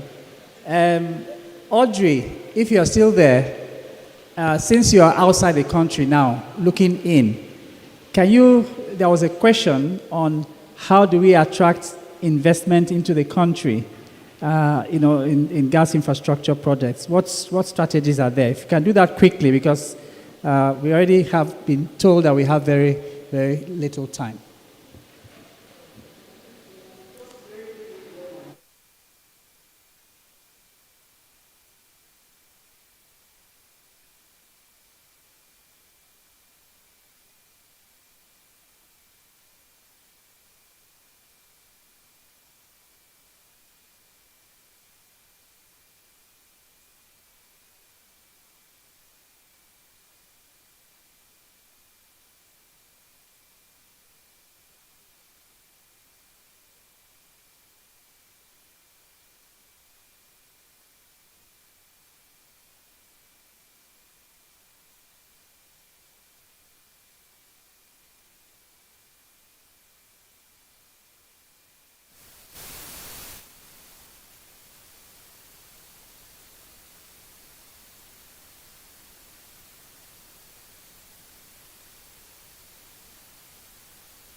Of fossil projects, but that window will continue to narrow. So yes, as a national impetus, we must be having the conversations and selling a different Nigerian narrative to the investing world. Private sector, we're also doing a lot of that. We need to see the capacity in our banks. And again, it's the spirit of collaborations. When we have consortiums of banks that are able to provide longer term funds, that will go a long way to assist those of us who are trying to deliver on mega projects in Nigeria.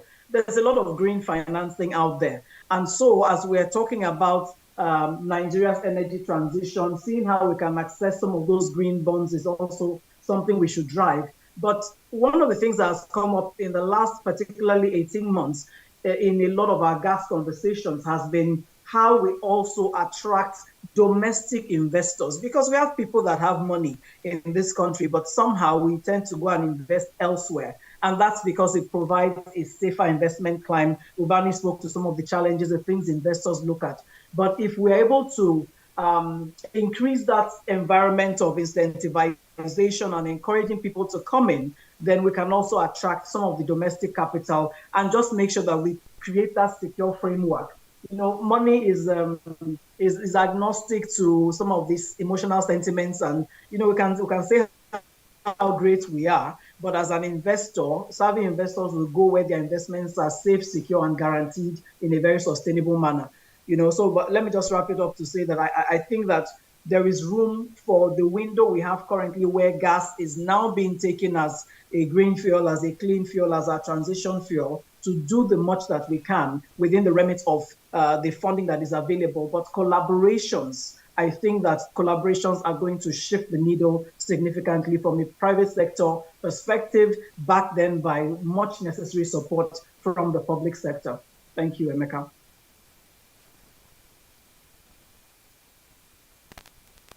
Hello, thank you very much.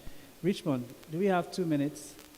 There's just one more question here. And I want to apologize to those I had initially indicated we're going to take questions from, because they didn't give us the timing, right? So just one more quick to the point, please, because, and then all protocols.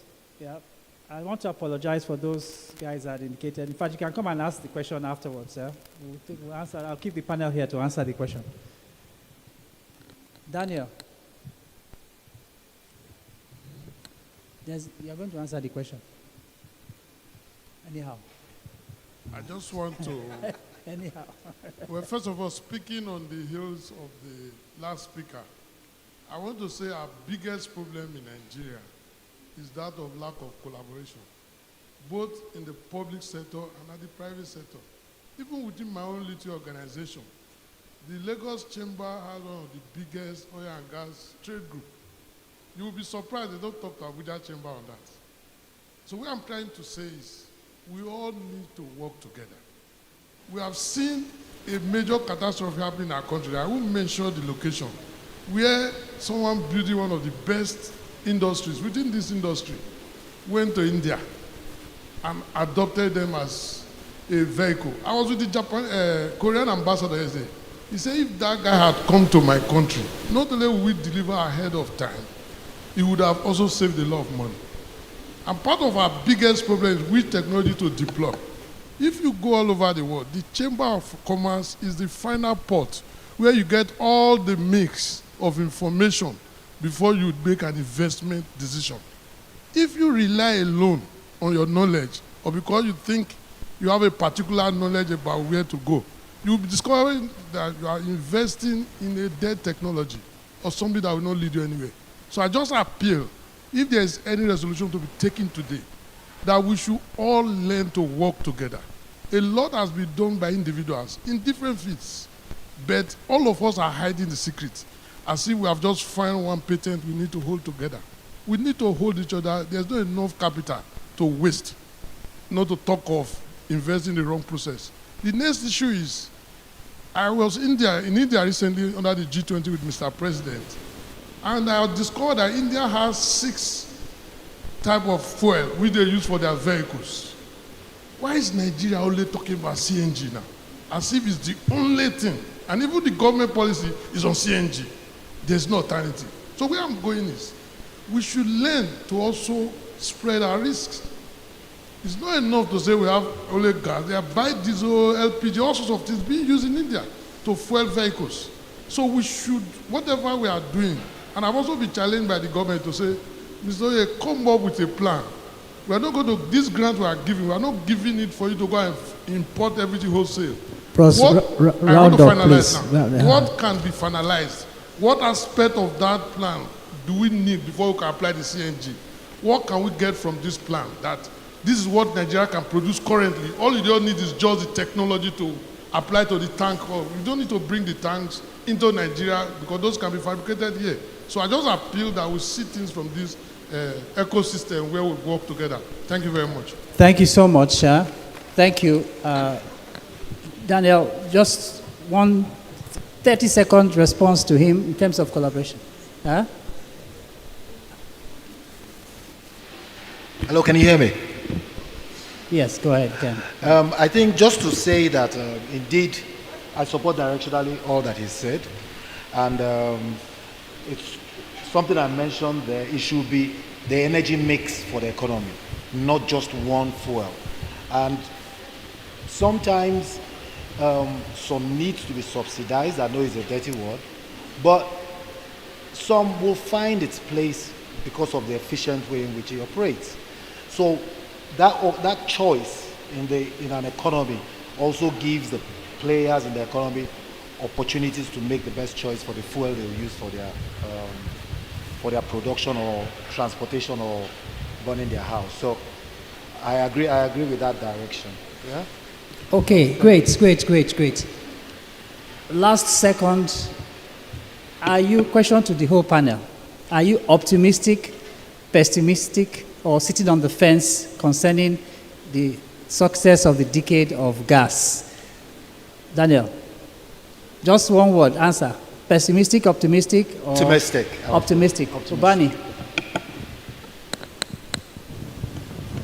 We actually have to be optimistic. We don't really have a choice. No choice, huh? Okay. I just like to. Optimistic. Optimistic. Okay. I'm optimistic, but I believe there are quite a lot of things that we need to do. Sorry, just a minute. I just want to talk more around our collaboration. Time no deal. Just beyond collaboration between private sectors, I think there is a collaboration that needs to be enforced by the regulator. I talked about the network code the other time. There are things around open access. So let me give you a typical example. We are saying that there's shrinkage of funding for gas-related infrastructure and things like that. So to avoid a lot of investment that you need to make, so we have a typical example where we want to use a pipeline, and that pipeline is operating at 50%, and for you to have throughput instead. So the owner of the pipeline says no, and there's no regulator to enforce it. So beyond advising the private sector to collaborate, I think the regulator as well needs a work to do to have some forced marriage to make us to collaborate. Okay, as well. great. So, forced marriage. If you don't want to marry, we must marry.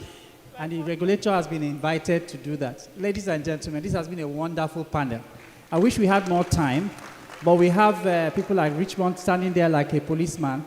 You know, we'll have to pass this exam, right? Audrey, I want to thank you from wherever, from yonder. And as we bring this meeting to an end, please, can we give a real better clap for this panel for the work that they have done so far? Thank you very much. You can always come up and chat with them and ask them more questions. They are packed with a lot of experience. But right now, we must stop to give way to the next panel. Thank you very much. Thank you very much, Ogemeka. The challenge with my job sometimes is that I am seen like a party spoiler or killjoy. But the truth is, if I don't do what I must, you will be here till 10 p.m. And when you walk out and see my face, you would not like me at all. If you want to be here till midnight today, say aye. Till midnight. It's like you're on leave from your office, so you don't care about tomorrow. Anyways, so can we give them again one more round of applause? Can you kindly rise? Can you kindly rise for a quick group photograph? Mr. Chinedu Maduako, I'd like you to join me on stage because you will also be presenting the plaques of appreciation to our speakers. We thank you. We're going to go on a very short break after this picture and plaque of appreciation. Wait, Chinedu is coming into that picture. We're going to take a very short break. That break is to allow for a tour of the exhibition 1 and 2, to also allow you grab tea and coffee that is served in the exhibition area. For the VIP, your tea and coffee is served in the waiting area to my far right here, behind the media wall for the event there. We will come back. This is 1 p.m. by my time. We will come back at exactly 1:15 p.m. to continue with the remaining 2 sessions, at the end of which we will be serving you lunch. But for now, please endeavor to come back, especially if you're not interested in grabbing a cup of coffee, a bottle of water, or canapes. Please come back and settle down and let us ride on. Oh, yes. Dr. David Ige's representative. Michael, can you please step forward and receive a plaque of appreciation? Can we give him a round of applause for speaking on behalf of his principal and sharing those thoughts with us? After Michael, can we have the plaque? And this is for Dr. Duni Awar. Dr. Duni, thank you as always. Following, it's not here. Dr. Duni Awar, thank you so much. Thank you, Michael. Thank you. Thank you so much for sharing your wisdom. Can we have the plaque for Mr. Obani Nkaginieme and for Dr. Philip Michel Bila? Is this Dr. Philip? Yes, Mr. Obani Nkaginieme, and for Dr. Philip Michel Bila, who is represented by Daniel. Obianyo Daniel, thank you for bringing us those words of wisdom from the Nigeria LNG.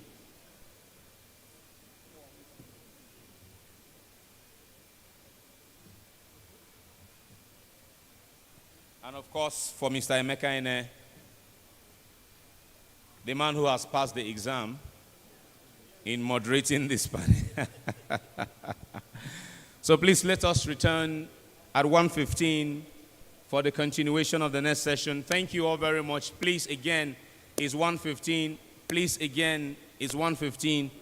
Thank you, thank you, thank you. 1:15.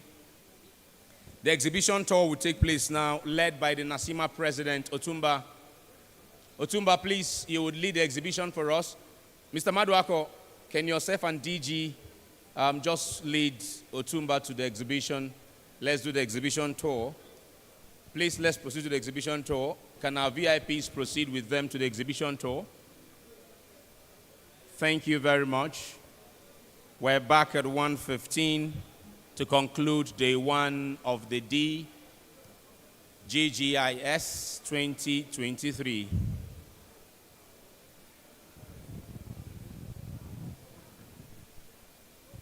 Tea and coffee is served inside the exhibition hall. If you're interested, with water, of course.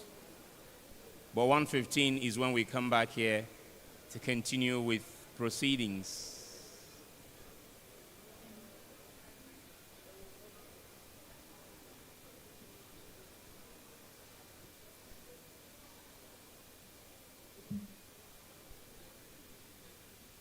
Please take care of your personal belongings here, right? Take care of your personal belongings, all right?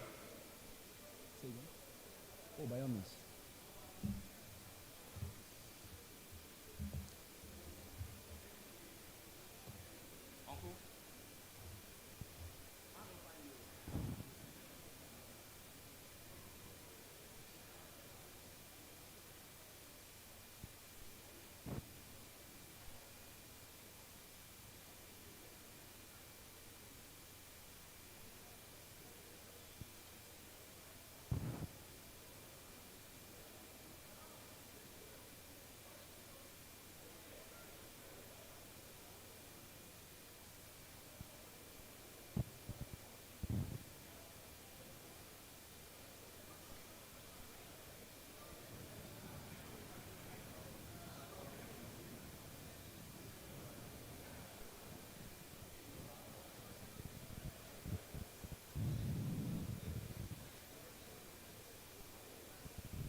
Ladies and gentlemen, can you all please come towards the exhibition hall? The president of NACIMA is about to declare the exhibition open. So everyone in the hall, can you just come this way? Just come behind the media wall that is facing the stage. Everyone this way, please. This way. Everyone this way. Ogadakpo, come this side. Come this side. Everyone this way, this way, this way, this way. Let's declare the exhibition open. Yes, yes, yes, yes. President, sir.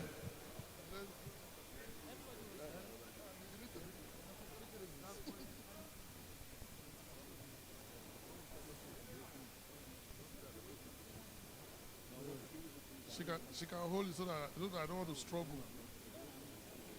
Don't hold it in. I'll just hold your hand. Well, sorry, I was testing the mic. Honestly, today is a great day in our country. The issue of energy is one of the biggest challenges. It creates both socio-economic problems for all of us. And all our youth that have traveled abroad is because of lack of opportunity. And I think with what is being done by the Domestic Gas Infrastructure Conference we are having, through the Abuja Chamber of Commerce trade group on energy, This is a major intervention by the private sector in collaboration with the public sector to draw attention to this opportunity and to jointly, in a collaborative manner, I think that has been accepted, that we're all going to work together and find solutions to our energy mix and make sure we use for the glory of our country. To this end, I in my capacity as president of NASIMA, am declaring open the second Domestic Gas Infrastructure Summit open. Exhibition still open too. Thank you very much.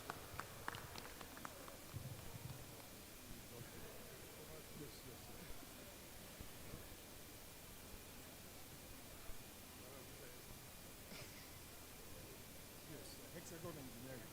So can you explain to us what we do? Okay.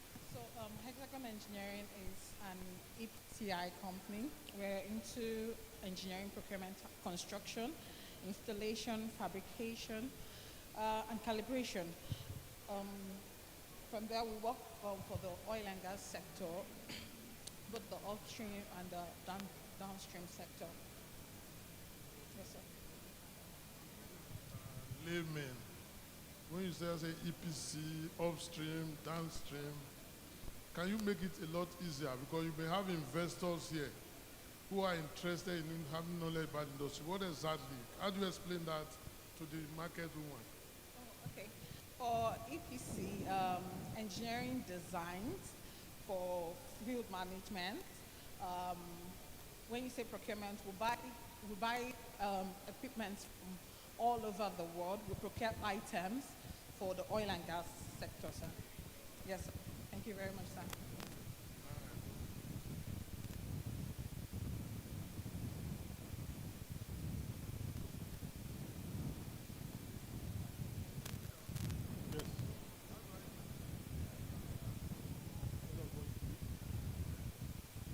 Thank you very much, sir.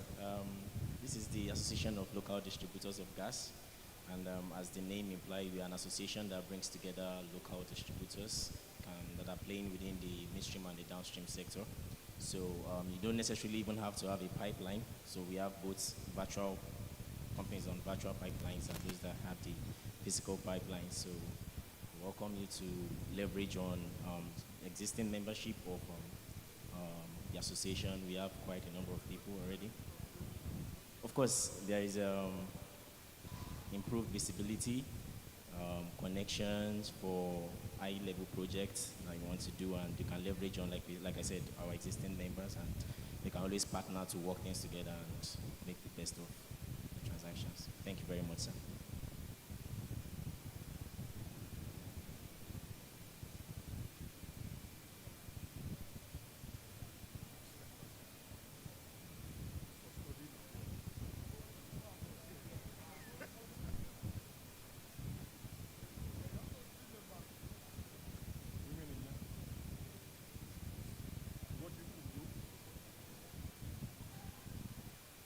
Good afternoon, everybody.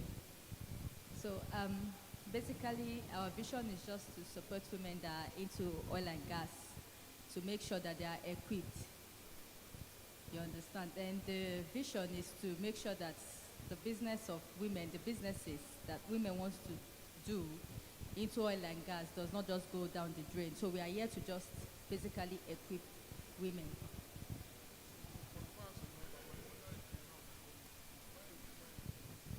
No, sir, it's your mom.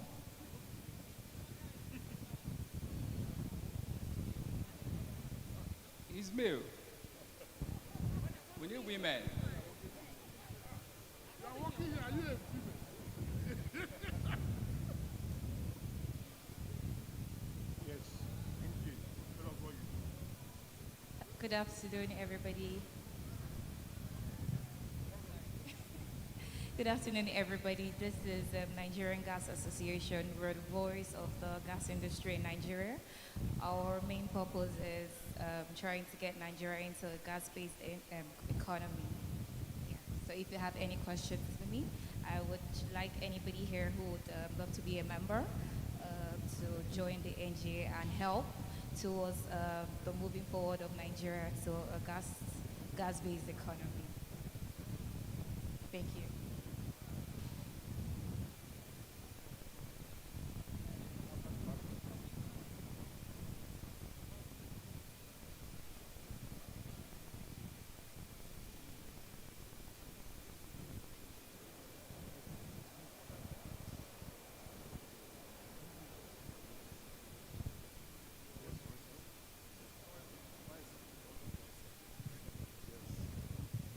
Thank you. Welcome to the stand. So this is Oil South Limited. We are basically into TIP. I'm sure you must have heard of the AKK project. That's our project. We're the ones doing it. The first tranche, that's the first train around 3 kilometers. We've been involved in gas infrastructure generally in the country. We did something for, I think, some time ago, at least about 60% of the gas distribution network in Lagos. We did it for GasLink. We also did the OB3. I mean, the key feature there is the 2 billion scope GTP, which on our own side, we've practically done all the work. There's just some few punch listed items that we're trying to close out. So that's what we'll do.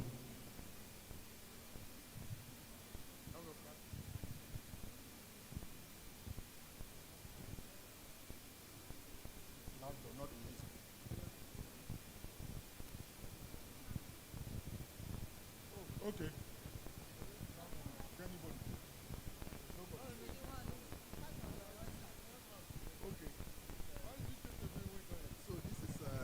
It's a sister company. They are into the infrastructure thing too, but they are basically into testing and NDTs. One of the key features is the AUT that we've acquired and we use. It's mostly used in offshore works, but we've also tried to champion using it on offshore works. So all manner of NDT, scanning, you have a facility, you want to take over, but you want to ascertain the integrity, that's what we do. Yeah, thank you.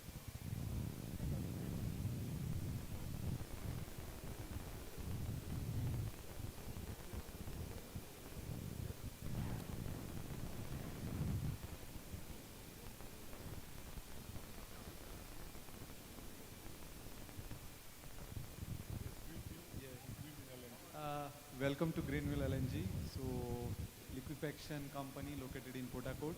So we liquefy and then we transport to different cities in Nigeria through trucks. And at the site we again regasify and the customers can use the same gas for power generation and for heating purpose.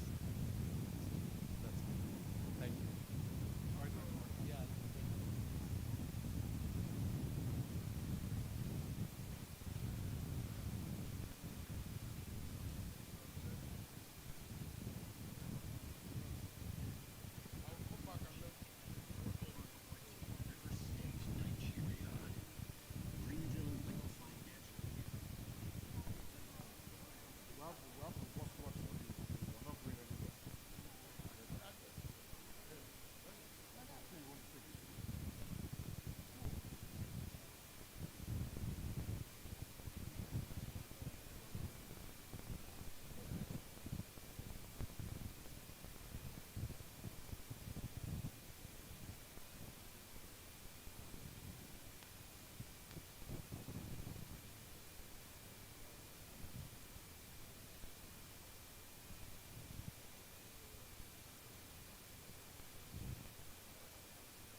Please make your way back.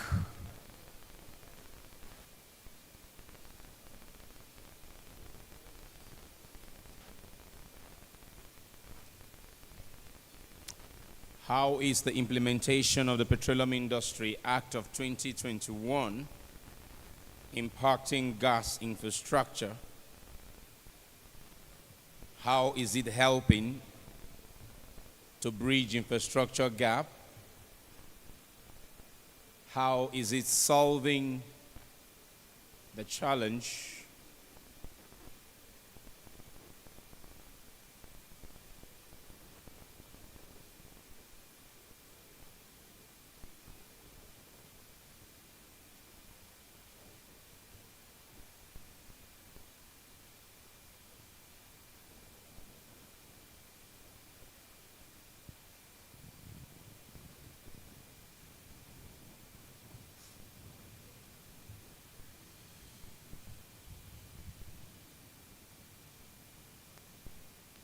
Can we have our learned speaker, Attorney Adeboye Adekunle, please come into the room?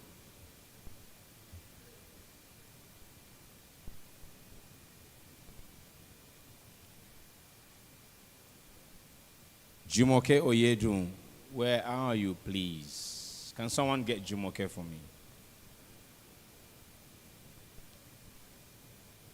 Innocent, please come.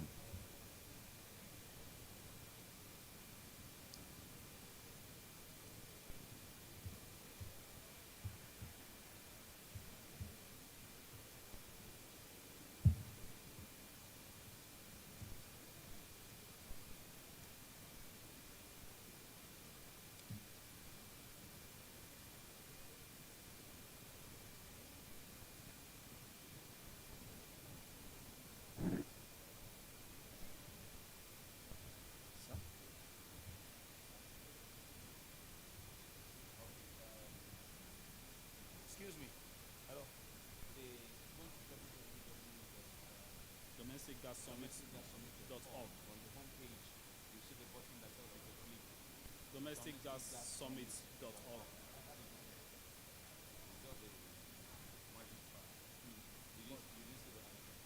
Where did you see it? Edubon. Hold on to it. I'll come back to you. Hold it.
Okay, so those of us who are still milling around the exhibition area, kindly make your way in and let us listen to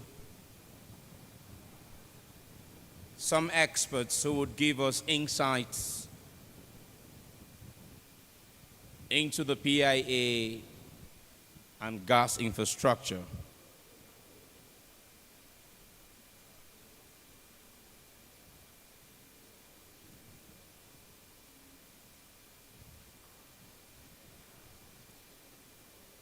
First off, we'd like to welcome the panelists. The keynote speaker will also be joining them on the panel, and the moderator would drive the session. Technical music, please.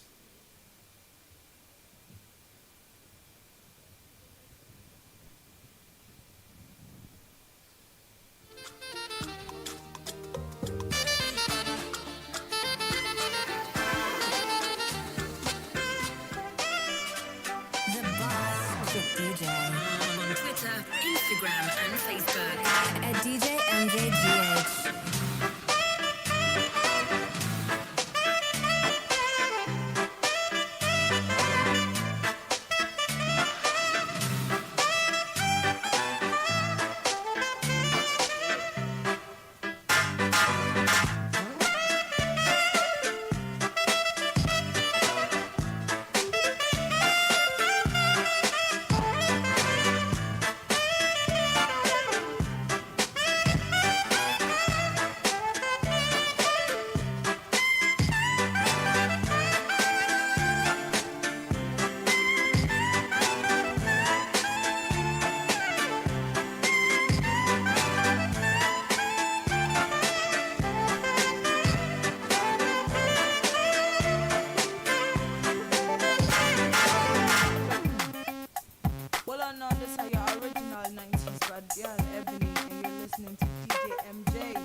Instagram and Facebook at DJ MJGH. It is the favorite number one accent. My name is DJ Khaled.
The Jazz Master.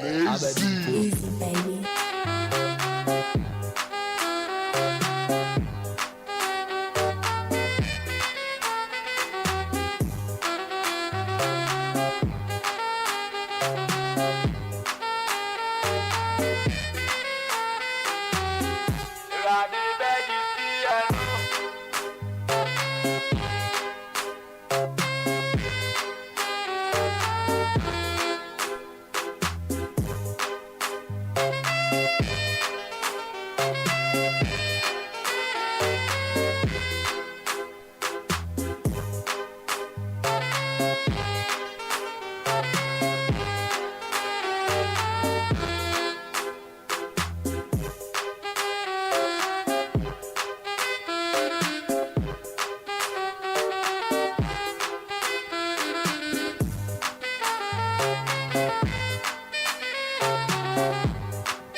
Chick DJ. On Twitter, Instagram, and Facebook at DJ MJGH.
Thank you, technical. Corruption is wicked. Good afternoon. Corruption is wicked, very wicked. That's why we're suffering.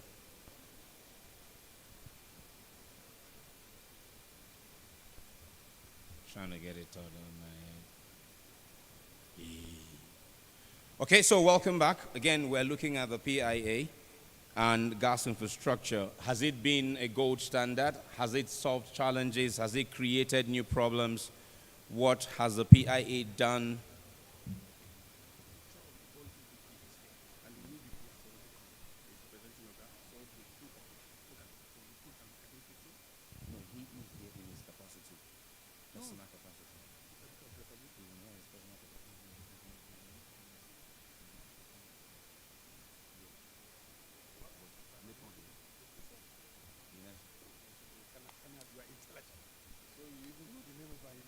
Yes.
I'd like to now welcome our members of the panel who would look at PIA as it concerns gas infrastructure for us.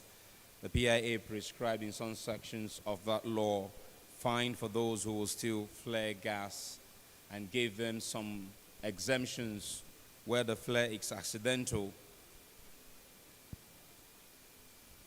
Some experts have wondered if the PIA would mean or is a gold standard for gas, or is it creating more bottlenecks? They say no law is perfect, but every law must start to give us a pathway to where we need to be.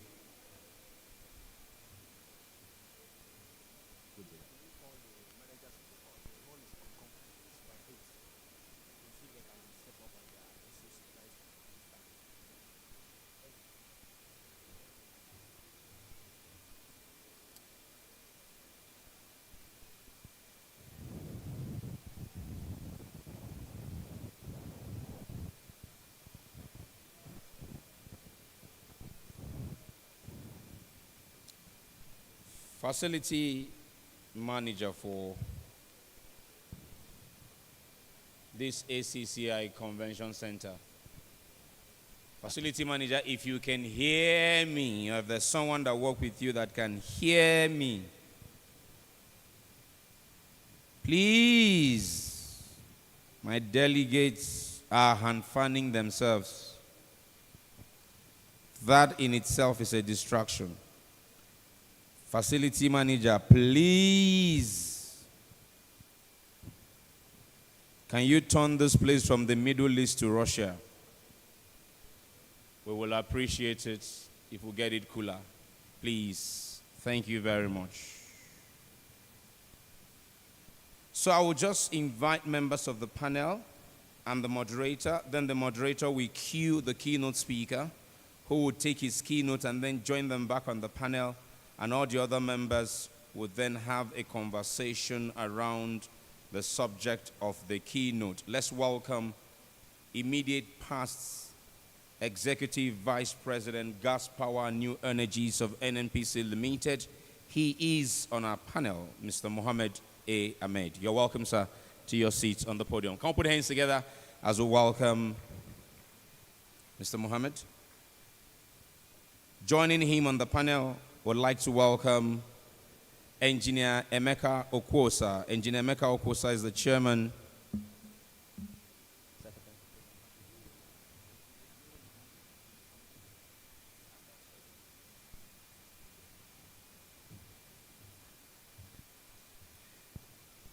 Engineer Emeka Okwosa is the chairman and group chief executive of OilServe Group.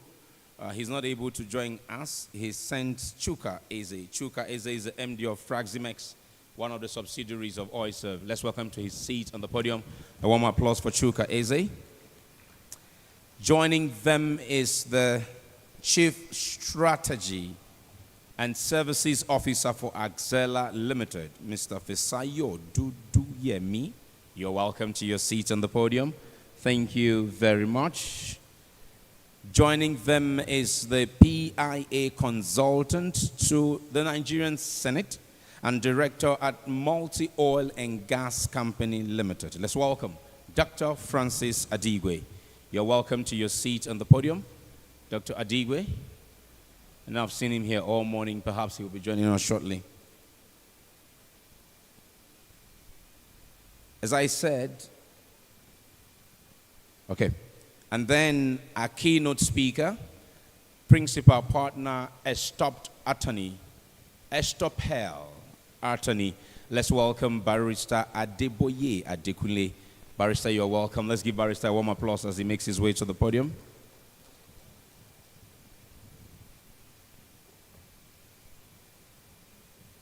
Right there, Barrister. Thank you very much. To drive the conversation for us, we'd like to welcome a senior advocate of Nigeria, a fellow of the Chartered Institute of Arbitrators, the managing partner, Alliance Law Firm. Let's welcome Uche Val Obi. You're welcome to your seat on the podium. You're coming this way. Okay, if you want to, at least you can get a handshake with your panel. But I want you on the chair somewhere around here. Yes. You prefer that? Please go ahead. Go ahead. You're the moderator.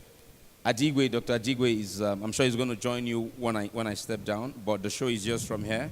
You cue the keynote speaker and then you drive conversation from there. Anytime I'm back around the podium, I'm saying time is up. Thank you, SAN. The show is all yours now. Please take it from here.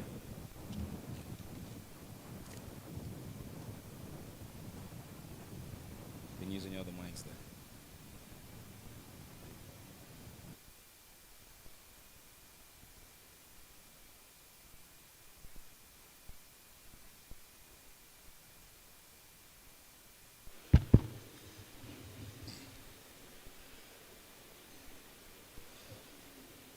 Good afternoon.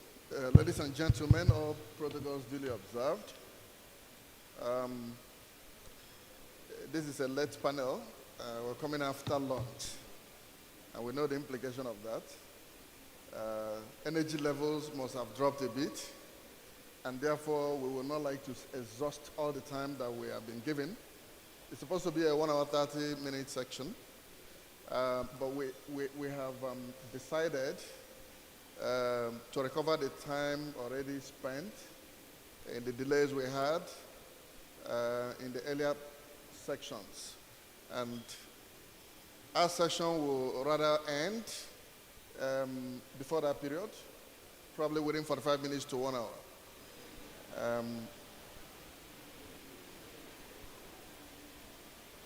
Thank you. So the format is that there will be a lead presenter who will be making a presentation on the subject matter of today. Like you know, the theme is the implementation and impact of the Petroleum Industry Act, PIA 2021, on the gas sector to bridge the gas infrastructure gap. Please, we wouldn't make it to be a lawyer's section. It's going to be a discussion, an interactive one. So don't expect to be hearing too much of section this and section that. And besides, the panel is even spread out. We have commercial people here, we have engineers here, we have regulators here, we have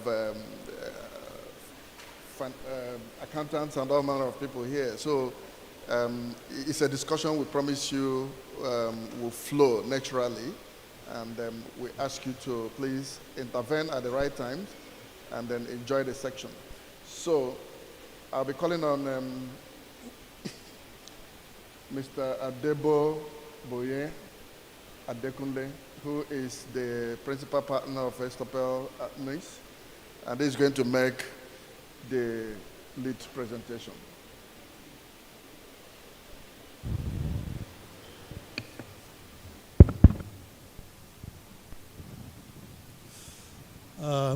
Good afternoon, distinguished ladies and gentlemen.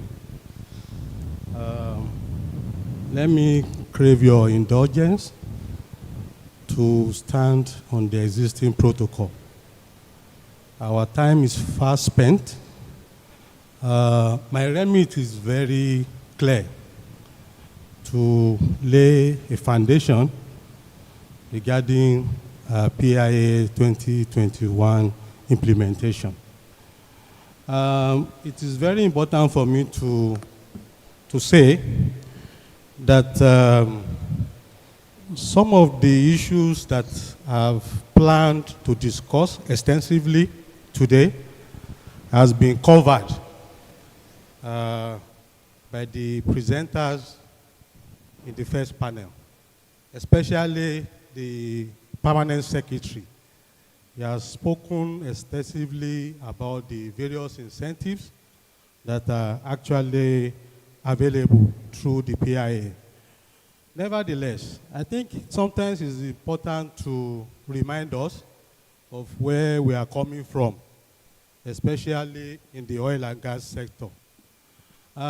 We all understand that before the enactment of PIA, the Petroleum Industry Act, Nigeria have several laws, regulations, and guidelines in the oil and gas sector.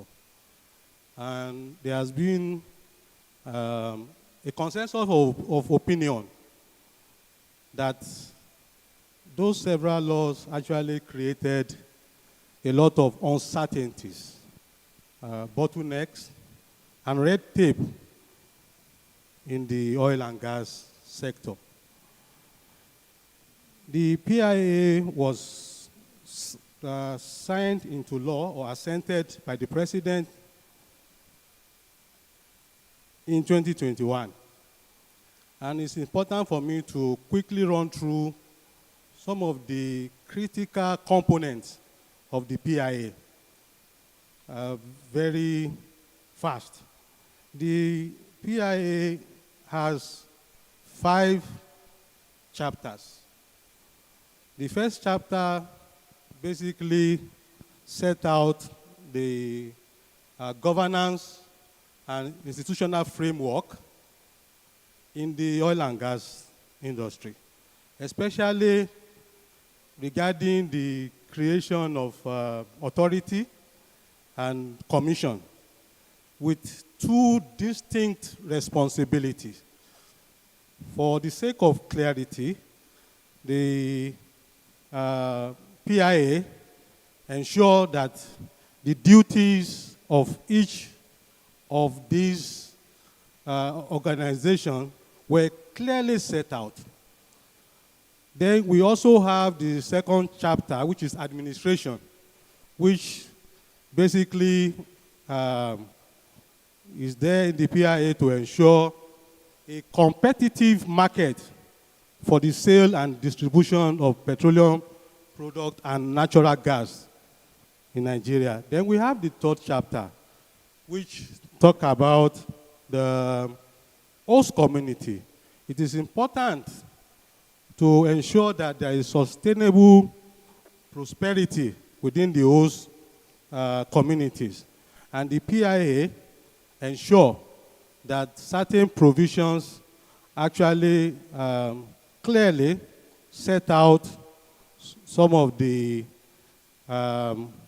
opportunities to enhance peaceful and harmonious coexistence between the licensee or lessee and the host community. The fourth chapter also clearly set out the physical framework. One of the things that investors, both local investors and foreign investors, look out for is to understand clearly what are the expectations in terms of tax liabilities, in terms of regulatory issues and all that. The fiscal framework section clearly set out and address it extensively. Then we have the last part of the PIA, which is the miscellaneous provision. And like I mentioned earlier, one of the critical things that we need to understand is that Nigerian oil and gas sector actually have about 10 different laws with different regulations, which was later harmonized into the PIA. Now, I make bold to say that PIA in the gas sector has afforded an opportunity for the country to be clear in terms of all the regulatory requirements that all the players in the oil and gas sectors must fulfill at any point in time. I must also said that the present administration of President Tinubu has actually demonstrated due political will, because one of the things that affect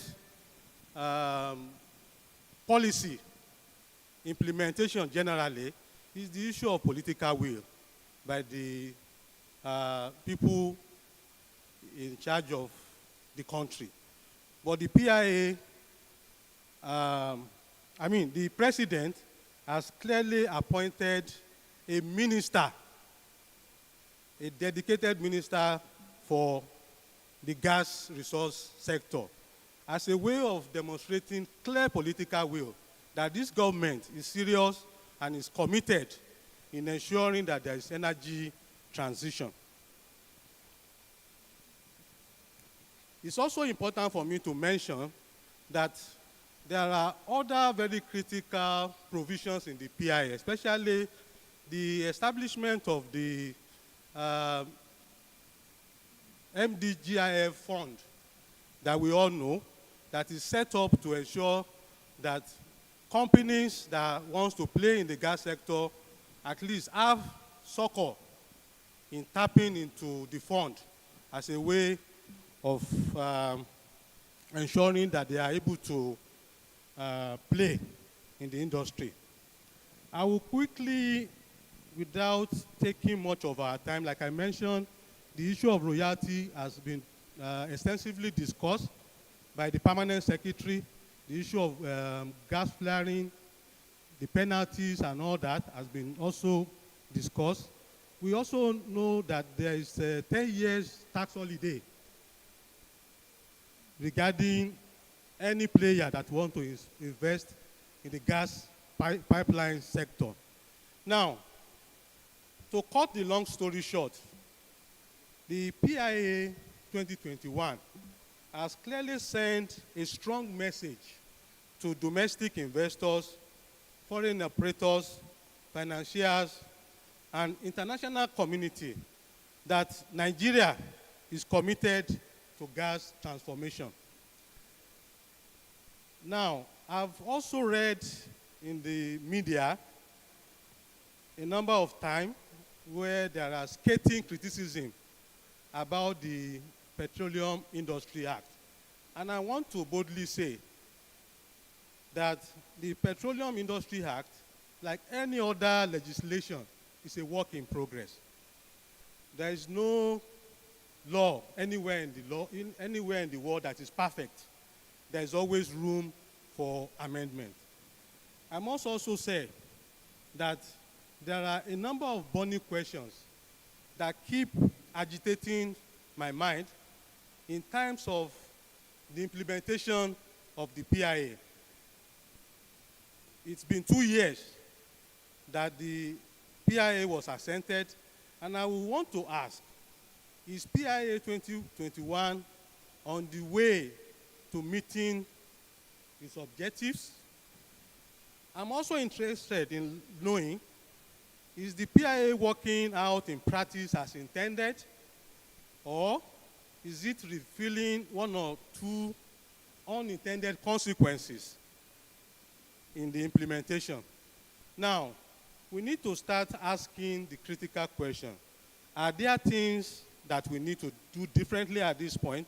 Especially when I keep thinking about Section 14, subsection 2B of the 1999 Constitution, that clearly states that the security and welfare of the people is the primary purpose of government. How has the implementation of the PIA so far impacted on an average Nigeria?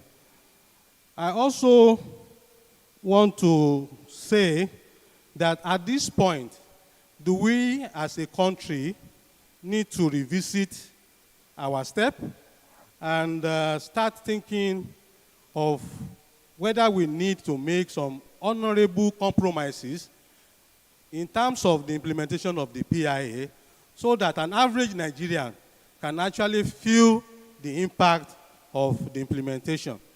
I would quickly like to share a very brief experience with you. I lived in South Africa for 15 years, and in 2014, the government of South Africa then decided that there is going to be a policy on energy mix. We conducted a research, and we found out that 30% of the energy consumption on the national grid in South Africa was for water heating. because of the extreme cold in a number of provinces in South Africa. 30% is a huge figure in terms of the national grid. Then the country at that point decided to go and experiment renewable energy. We decided at that point to embrace solar as a renewable energy. And I happen to be one of the team that actually came up with the policy, and we found out that there is a need to have 5 million solar water heating system in the poor household in South Africa as a way of actually reducing that huge dependence on the national grid. 30% will be addressed if we are able to install 5 million solar water heating system on the poor household in South Africa. And this project... But I'm sure you are rounding off now. Yes, this policy worked for a very long time until there was a new government, the government of Cyril Ramaphosa in 2019, that decided to change the policy. And as we speak now, South Africa is experiencing serious energy crisis. So what I'm trying to say in essence is that there's a need for us to be consistent in terms of the implementation of the of the Petroleum Industry Act. Thank you very much. Thank you very much, Bode. There will still be an opportunity to interject from time to time as we run through this. Thank you so much. So the rest are already in the slides, and this will be made available. Now, I would like to supply a few statistics that we'll all be pondering as we listen to this panel section. Now, in Nigeria, only 25%, about that, of gas reserves are exploited. Less than that, actually. Nigeria has about 180.4 million cubic feet of gas, and it ranks number 9 in the world. It, however, produces only about 3 million scoop of gas, pushing it to about number 12. However, in terms of consumption of gas, the country ranks about 38.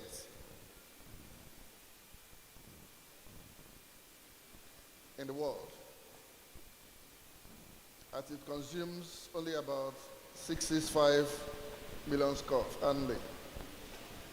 Now, most of the associated gas produced, that is the gas you produce as you drill or as you produce crude oil. Those are the associated gas. Most of these are flared. They are neither used to generate revenue for this country or power our turbines for electricity or used in domestic setting. Now, the electricity deficiency in Nigeria is about 43%, and most rural dwellers do not have access to sustainable cooking options, such as gas usage in stoves, cookers, and other kind of devices. Now, that's the gloomy picture. We have this, we have the reserves. We're not able to produce. We're not able to utilize. And we are suffering across the entire value chain. So that's the gloomy picture.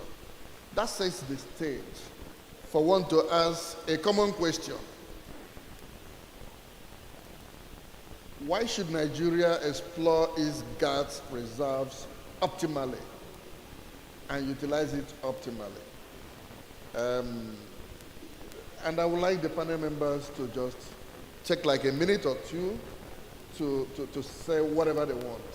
Let me start from Francis, please.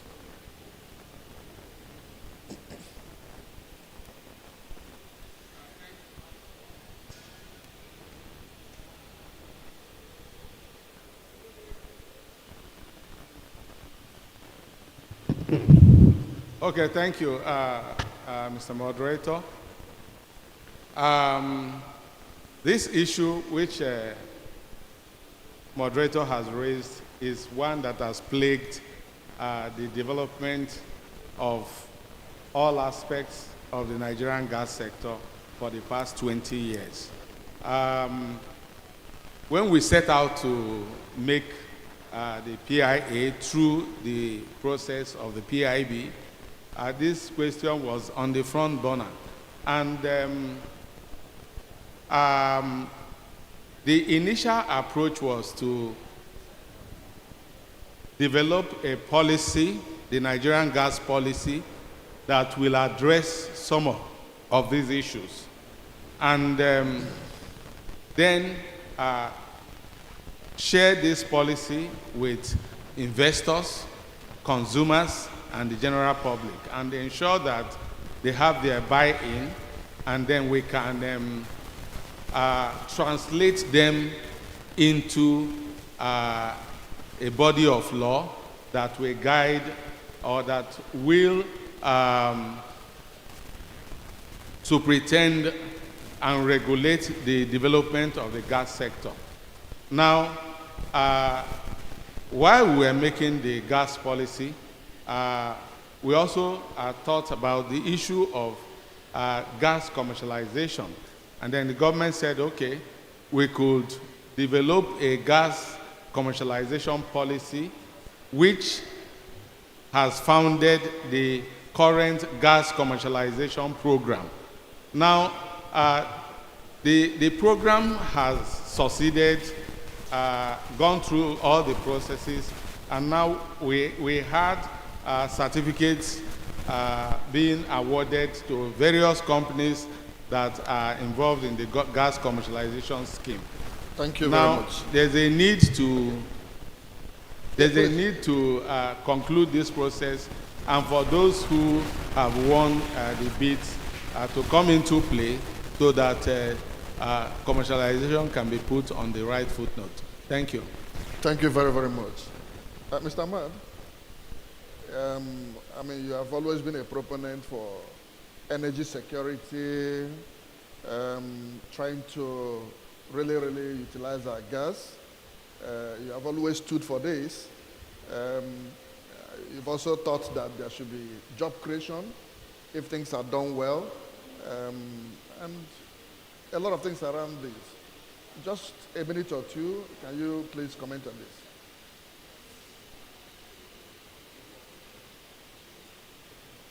Yes, please. Mr. Badu. Okay, thank you. Good afternoon, ladies and gentlemen. And great thing that the SCCI is bringing this crowd together with a view to having an engagement as to how we progress gas commercialization and as well as gas infrastructural development within the Nigerian entity. Now, I take up from where the previous speaker stopped, and that is for the PIA, whether it has taken off or is taking off. What I probably see is that, well, it is beginning to take off in the sense that we have sectoral allocation of responsibilities now clearly defined. And that you have it in the NUPRC, which is seen as the regulator and also the authority. Midstream downstream authority, you have also NNPC Limited as now a commercial entity. You have those responsibilities, Iona. What I want to say, maybe we touch on the most critical of them, which is infrastructure. Today you look at the infrastructure of gas pipelines in Nigeria, they are almost like non-existent. You almost have like a straight. If you remove ELPS, you don't have anything. And by the time anything happens to ELPS, you do not have any avenue to deliver gas.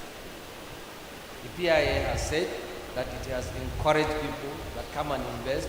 I've given you 10 years tax holiday. I have also introduced a funding institution, and that is the Gas Infrastructure Fund. Come, I will assist you to invest. But what I want to say here, to say that it has not taken up with that, we cannot see deliberate move from our private investors cashing on this a kind of privileges put down by the government to encourage gas infrastructure build across the country. By the time you look at AKK, is still work in progress. And then you look at the southeast, there is non-existent pipeline there. You leave also the AKK, you go to the northeast side, there is nothing. So what we expect also from the authorities is to have a blueprint of infrastructural development.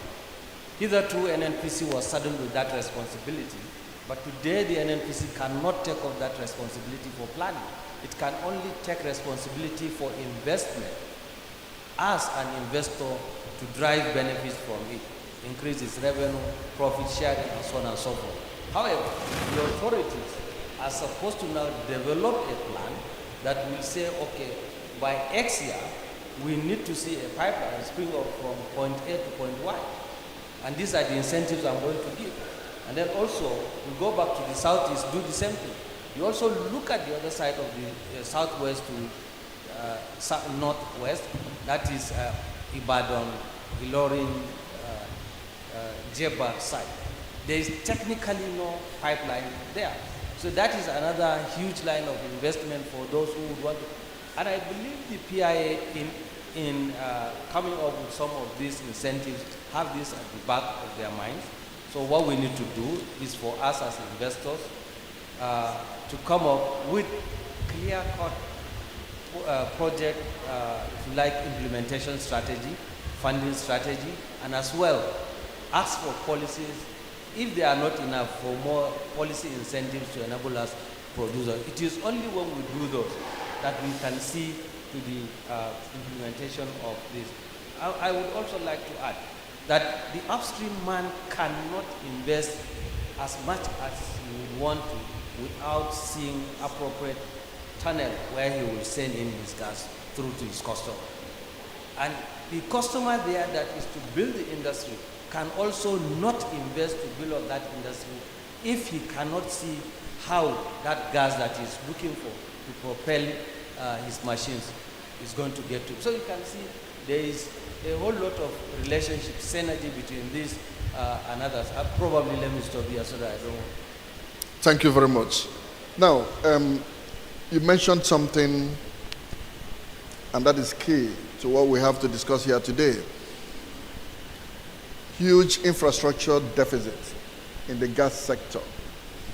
In fact, only last year, the federal government admitted that we need to invest over $20 billion in gas infrastructure annually to bridge this gap, which is quite huge.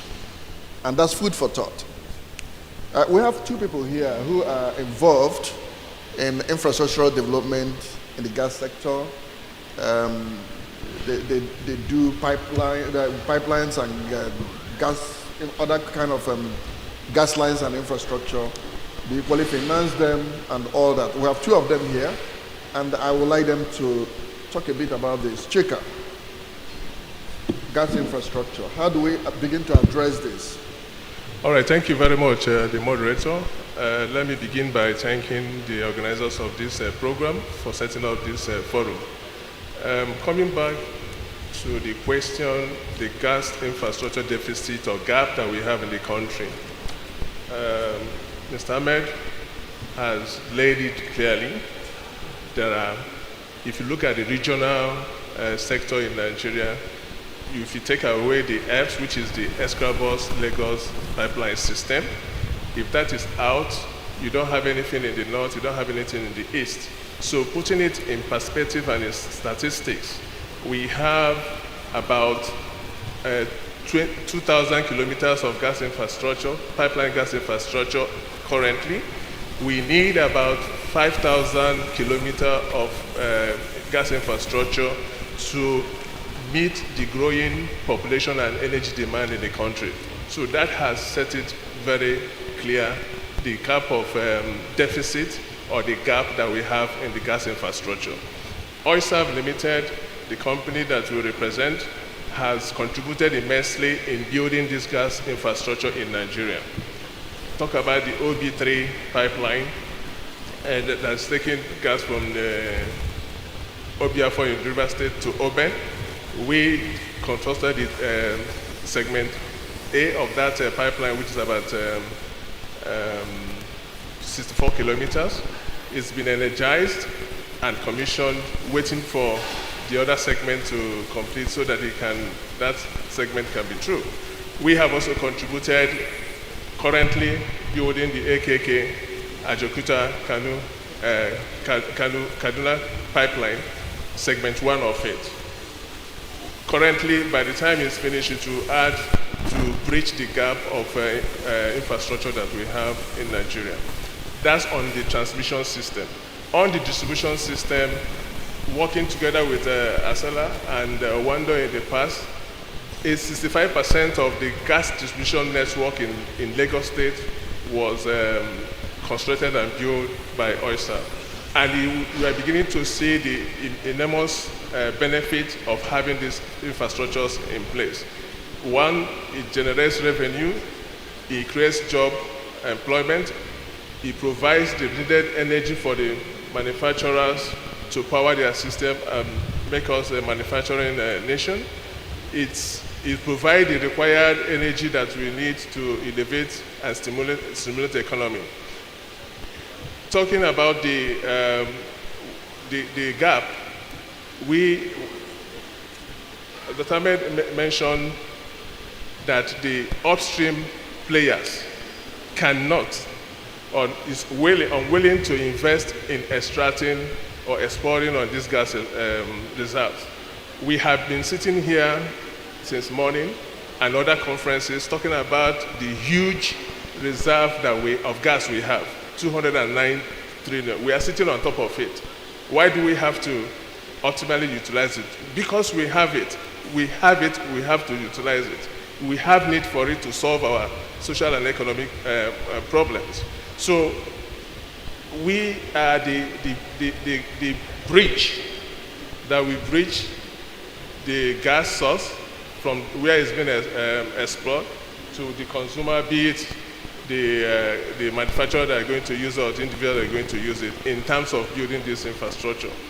The provisions, the Gas Master Plan has made provision for gas network code, where you have a regulated rules, guideline that will allow third-party access into an existing pipeline. These are some of the things that needs to be encouraged so that we can quickly, rapidly expand the infrastructure across the nation, instead of going to build new lines where we can utilize existing infrastructure. I think funding is the problem. It's very key in ensuring that this happens, this infrastructure gap is bridged. The PIB has also have provisions for gas infrastructure funds where we can tap from those funds to make this infrastructure visible, make them available, and take gas to from where it's produced to where it's required. Thank you. Thank you very much, Chico. So, Fisayo, still on this, how do we attract investment into gas development, gas infrastructure? How do we begin to, what is the strategy to deal with this yearning problem? It's like it's going to be with us for a while, something that requires about $20 billion investment annually. It's really, really huge. And so what will be the strategy? How do we start around this? you have a finance background as well. So just tell us a few things that could be done to minimize the existing gap. Thank you very much, moderator. Thanks to the Abuja Chambers of Commerce and Industry for continuing in this effort to galvanize industry stakeholders and well-meaning Nigerians towards the discourse on gas. I think you've continued to do a great job in this regard. And on the topic of this panel, which speaks to implementation and impact of PIA in addressing the gas infrastructure gap, I think before we talk about what strategies to deploy, it's important that we understand the context of the gap that we're talking about. And you can look at the gap from different dimensions. You can look at it, the moderator in his earlier comments talked about 20 billion investment requirement. I believe it's even more than that. The scale is a lot more than that. We're sitting on 209 TCF of reserve, proven reserve, with additional over 600 TCF unproven.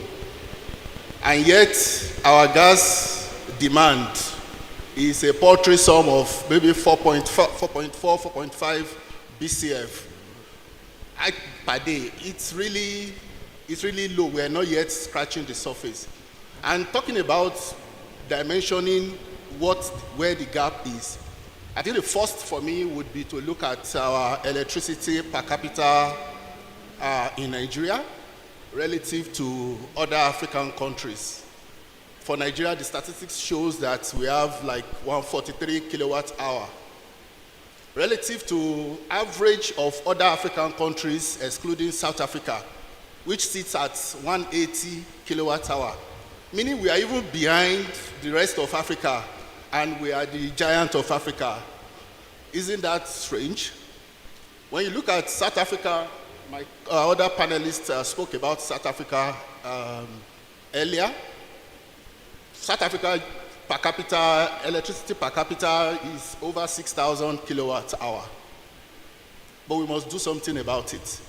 And talking about dimensioning the gap, it's also important that we also look at the extent of infrastructure in place in Nigeria.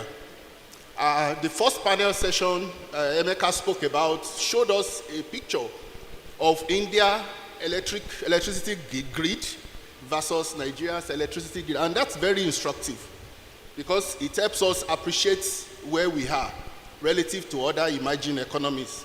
We're not really trying to compare ourselves to Europe or America, but at least the emerging economies, we should do better. So I would like to draw a correlation with that from a gas distribution grid perspective. Today, we have less than 5,000 kilometers of pipeline, much less than that. And we have capacity if we implement the ideas. And Nigerians, as Nigerians, we're not bereft of ideas. We know that it's really when the rubber hits the road, how is the execution going to be? We have the capacity to build out gas distribution infrastructure that will be up to 40,000 kilometers in Nigeria if we really take it serious. What is holding it? And that's back to the question he asked. Infrastructure is a big constraint, but you will also agree with me that beyond infrastructure, there are many other associated constraints. We want gas to the market, but we are not able to get it. Why? We need to talk about the market dynamics. Is the market liberalized enough to encourage the upstream segment of the value chain to invest in exploration and production? Are they even deliberately investing in gas, or they continue to see gas as a byproduct, in which case it is drawn from associated gas and not non-associated ventures? I know the PIA, and we're speaking on the subject of PIA. PIA has made some provisions for that.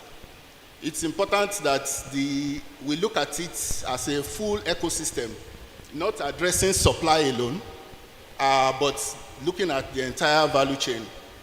Because if you don't do that, you end up creating another problem, which will be supply glut. So the total picture is what we need to address. And companies such as Axela has always been in the front line of developing the market, opening up the market, enabling, and last session they talked about collaboration. All that we do in Axela is really collaborating with your good selves, the industries, to find a way to be energy efficient. And we take the gas advantage to the nooks and crannies of Nigeria, where the pioneer private sector distributor, developer of natural gas distribution pipeline in Nigeria. And since we started that in 1999, we've continued to open up new areas, one community at a time. Today, we have built over 360 kilometers, and we continue to reach out to new communities, new areas, where we can take the vast resources that we have into the marketplace. And that's really what we will encourage every other investors to do, because locally we have the capacity to do it, and we must put up consensus efforts to drive towards that. I'll leave it at this for now. Thank you very much. I think the key message coming out of this is we have the PIA, which is a very good piece of legislation, if you ask me, quite robust, quite aspirational. But the key thing there now is around the implementation. The law has been there now. It has spent 2 years already. And then one will begin to ask, all those things, all those structures, institutions created, have they been able to hit the ground running? We have the gas infrastructure fund, for instance. How many companies have been able to access the funding up to now? It was only this morning I'm hearing that only one company has been able to access. And I was hearing it this morning. I'm yet to confirm. But one would have thought that with the passage of the enactment, the structures will be developed, the funding metrics will be put in place, and everything will be running by now. In some other countries, you don't bring out the legislation, and after 24 months, they are still trying to be unfolding the various institutions and that have to play roles. So that is food for thought. I've also heard a story of a certain company that went to the tax authorities to claim the 10 years tax incentive, more like tax holiday. We all know the history about pioneer status and all those things. So they went to claim this. But what were they told? They were told by the tax authorities that the implementation has not actually started. This is after 2 years.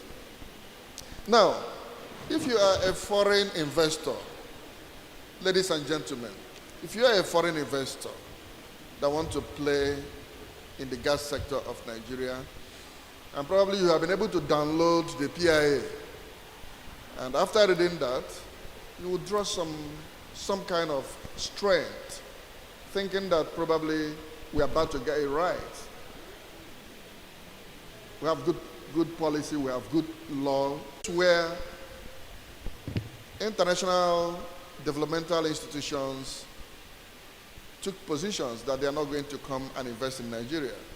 I was at an event organized by one of the British institutions a couple of years ago, Imperial College.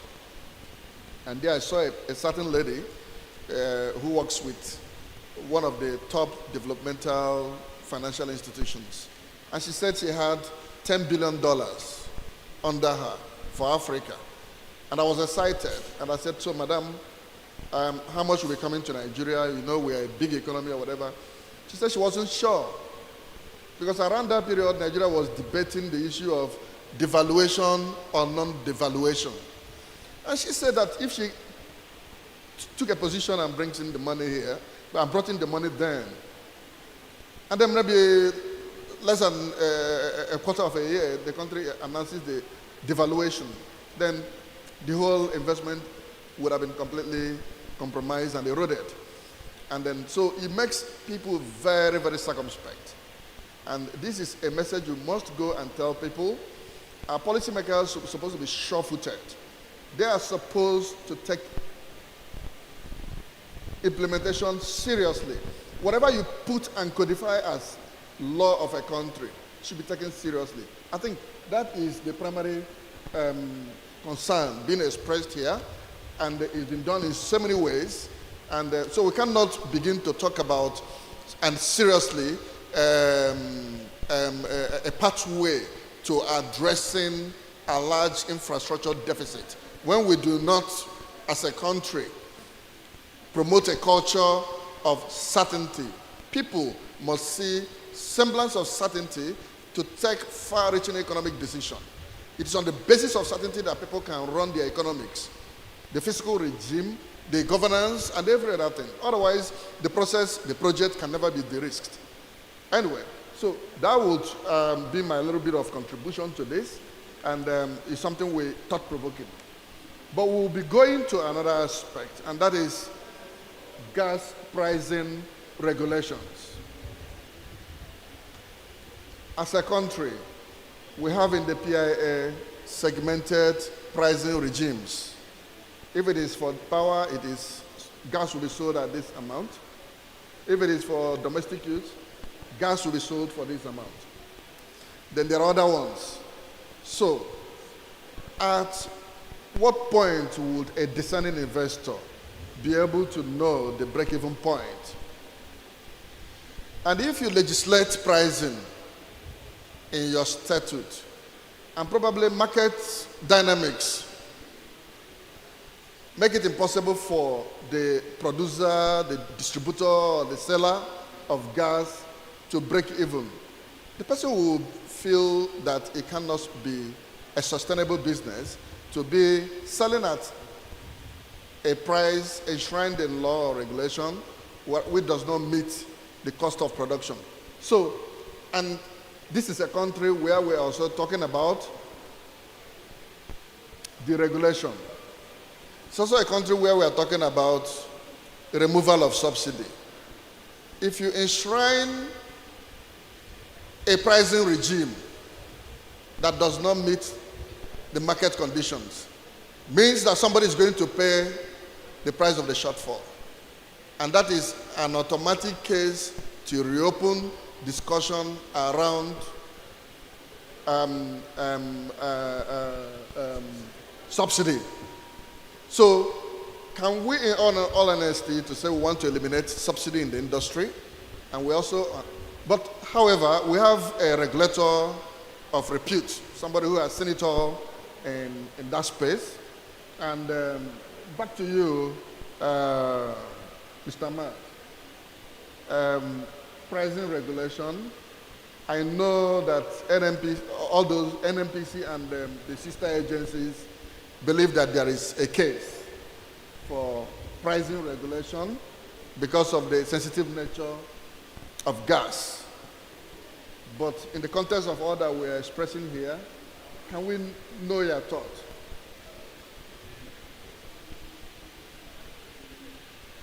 Okay, thank you once more. The issue of pricing, or gas pricing, so to say, is a lot more complicated than we can see. And if we want to go to a small class of an economics. Sorry, are you hearing him? Raise it and raise it over. Okay, can you hear me now? Okay, sorry about that. Now, I was saying that the issue of gas pricing is a bit more complicated than we see or we hear often. A lot of us look at gas pricing from the perspectives of what price is tagged on an MBTU. But we do not reflect further to say what is the exchange rate that is charged on that price tag. So when you say, for instance, $1 is just an example, $1 is the price for MBTU today, and you entered into that agreement. The man that is investing is taking that gas at that, but he is taking it based on a certain exchange rate that is existent at that period of time. Now, by the time he finishes his investment and begins to operate, the exchange rate would have moved. Now, even if the cost of that MB2 remains at $1, you find out that the exchange rate has moved the figure upward. Why? Because he sells his goods in Naira. He collects his revenue in Naira, and so he will have to translate it into dollars to pass it on to the gas supplier. And that is where the confusion will come in.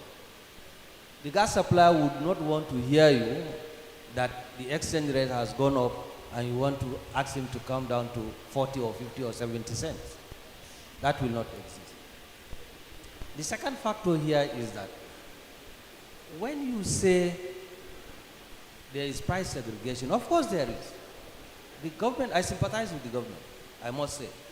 The government is there to ensure social equity, at best at the level, at a moderate level. Now, because it will have to supply social amenities, one of them is power. So if you say today you want to charge the commercial rate for power sector, I believe very few homes will be able to purchase the power. And what that will do is going to impact on the industries that are existing. The industries will begin to struggle because they must charge also commercial price for their goods and services. Now, when they charge commercial price for their goods and services based on the framework of pricing that will be market oriented, this time around I'm talking about the government side, you find out that the price of goods and services will be astronomically high. Now, the demand will be impacted because you have fewer amount of goods that you will purchase with that you have much amount of money that you have collected as salary, which will not even be enough to you. So what will happen? The industries themselves will suffer because there will be less demand for their products. So here, you are going to create inventories. If an industry creates inventory, it has inventories in stores, it cannot produce further. Now, if it does not produce, you link this to unemployment. It touches the employment market. What will I do as an industrialist with inventories? So if I don't produce, why should I keep the labor force? I lay them off. So if I lay them off, where do they go to? The taxman there that collects revenue for government, he also loses because those people that have been laid off cannot pay tax. So you see, it is a spiral that works in a roundabout. It goes and comes back. So bottom line is, the government have a social responsibility, and it is trying to live up to that. And therefore, it has to stratify this gas pricing. And so it says, for power sector, it has this. For gas-based industries, is that. But where I have issues is the gas-based industries pricing. A lot of people capitalize that they are employing people. Who is not employing people? Are the industries that work outside the gas-based industries not employing people? In Nigeria, we like free things, and we must be told the truth that we cannot continue to subsidize for you as an industrialist because you are employing labor. We must charge the appropriate pricing to ensure that your supplier also is able to compensate, if not more than compensate, those his activities to enable him to supply you more. But if we say we want to play the politics of subsidizing a sector that is profitably charging its customers, then we are yet to be there. And I believe the law does not contemplate segregating those sectors out of these commercial entities. Now, why I bring this up is because when you move to the market, Axela will let you know that it charges a different price from the price they give the industry-based factories or whatever investors. You go as high as $3, $4, probably higher. But when you go to the market, you don't see it reflected. So what happens? The consumer, the Nigerian man and woman is being exploited. He's exploited because he ought to have driven some revenue from the sale of gas that belongs to all, but that has been reduced because somebody said he's investing to supply him goods and services. But that man, after investing, using that gas at a cheaper rate, he charges him a competitive price in the market. So how can you now come back and say that you are working for the Nigeria? So the government or the regulators must find a way of recalibrizing, re-strategizing, also rearranging the kind of pricing that we have in that sector. And before probably I leave the stage for, I see the moderator is looking at me.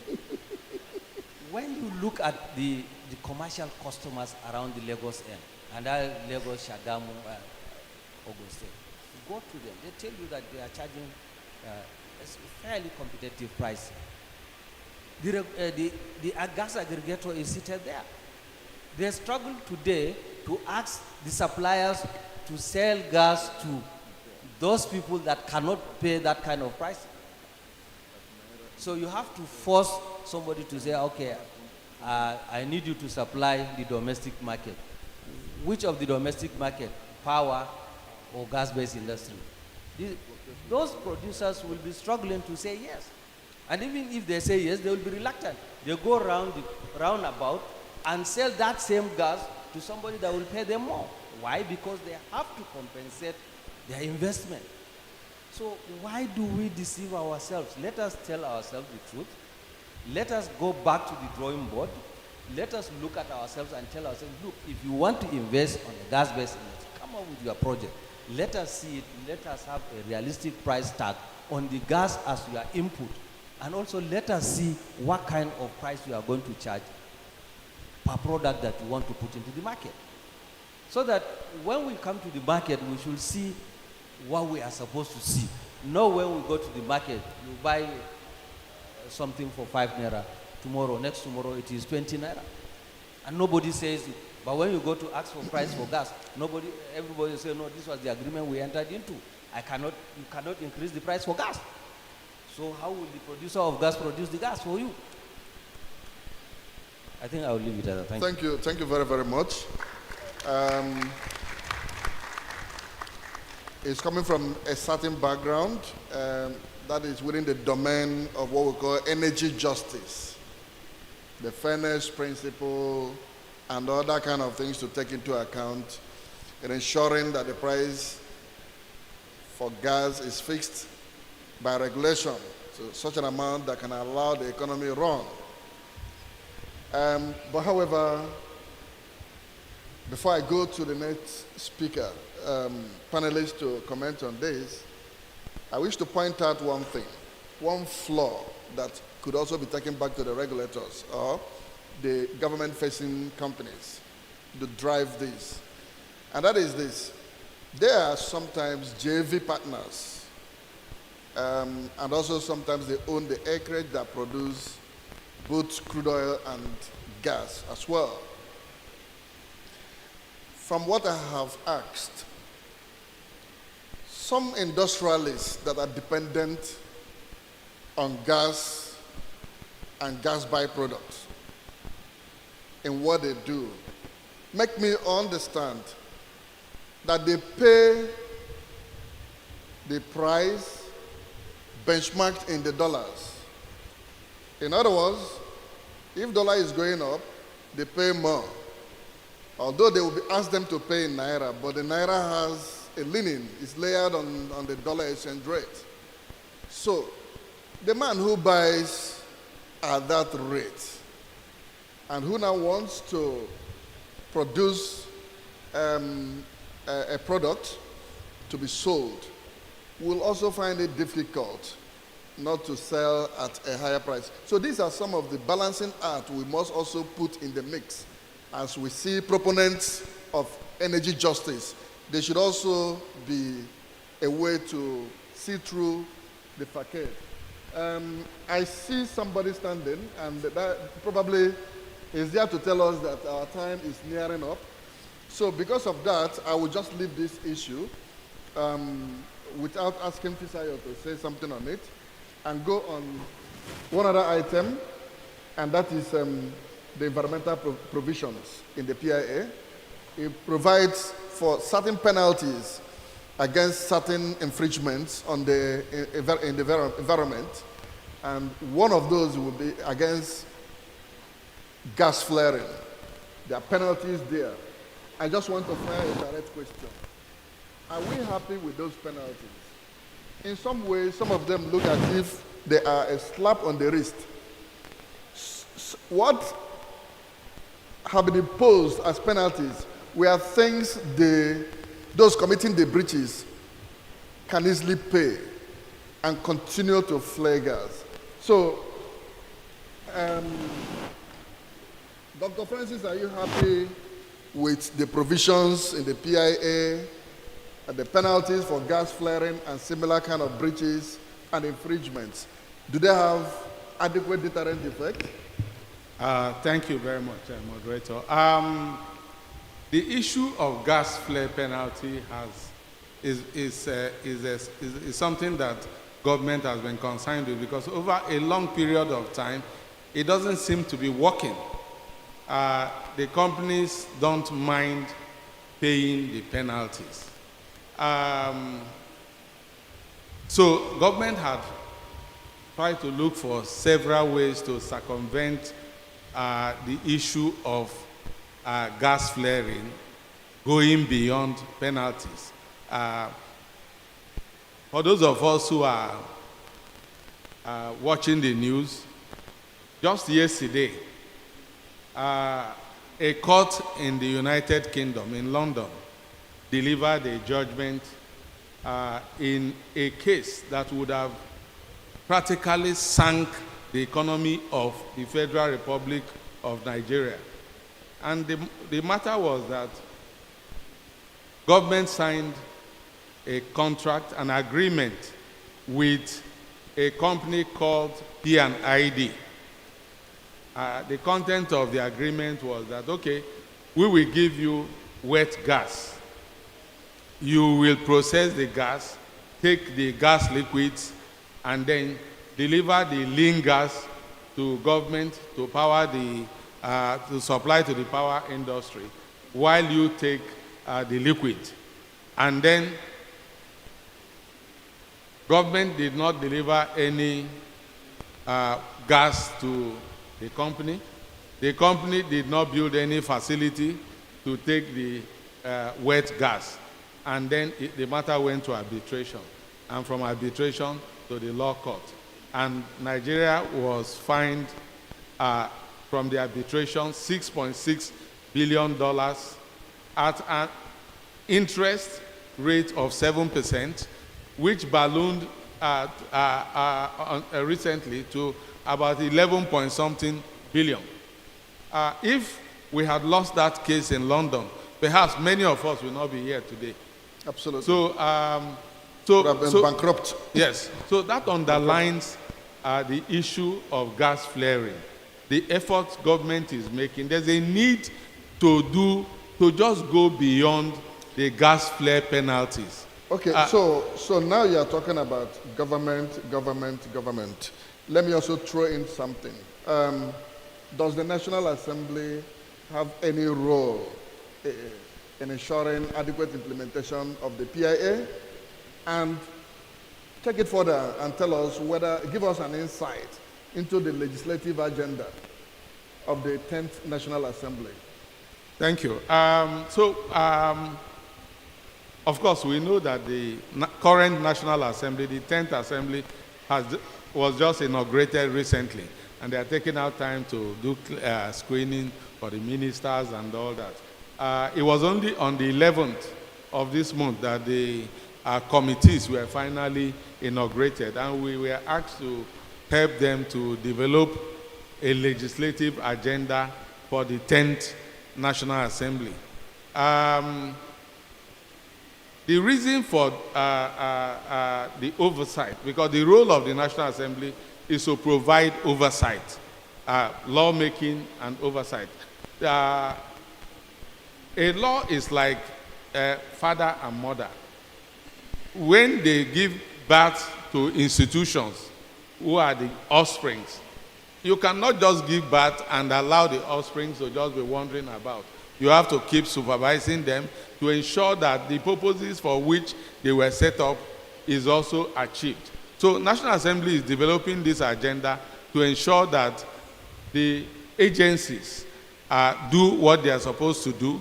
And if you're looking inwards, you see that many of the agencies have developed regulations that will guide the implementation of the law, that is the PIA, because many segments of this law, many chapters of the law cannot be implemented without adequate regulations passed, published by the regulators themselves. So National Assembly is looking at the adequacy of those regulations to actually guide and ensure that the objectives of the law that they are met. So the first assignment which the committees are looking at is to ensure that these regulations are in tandem with the provisions of the law and that they meet the aspirations of government.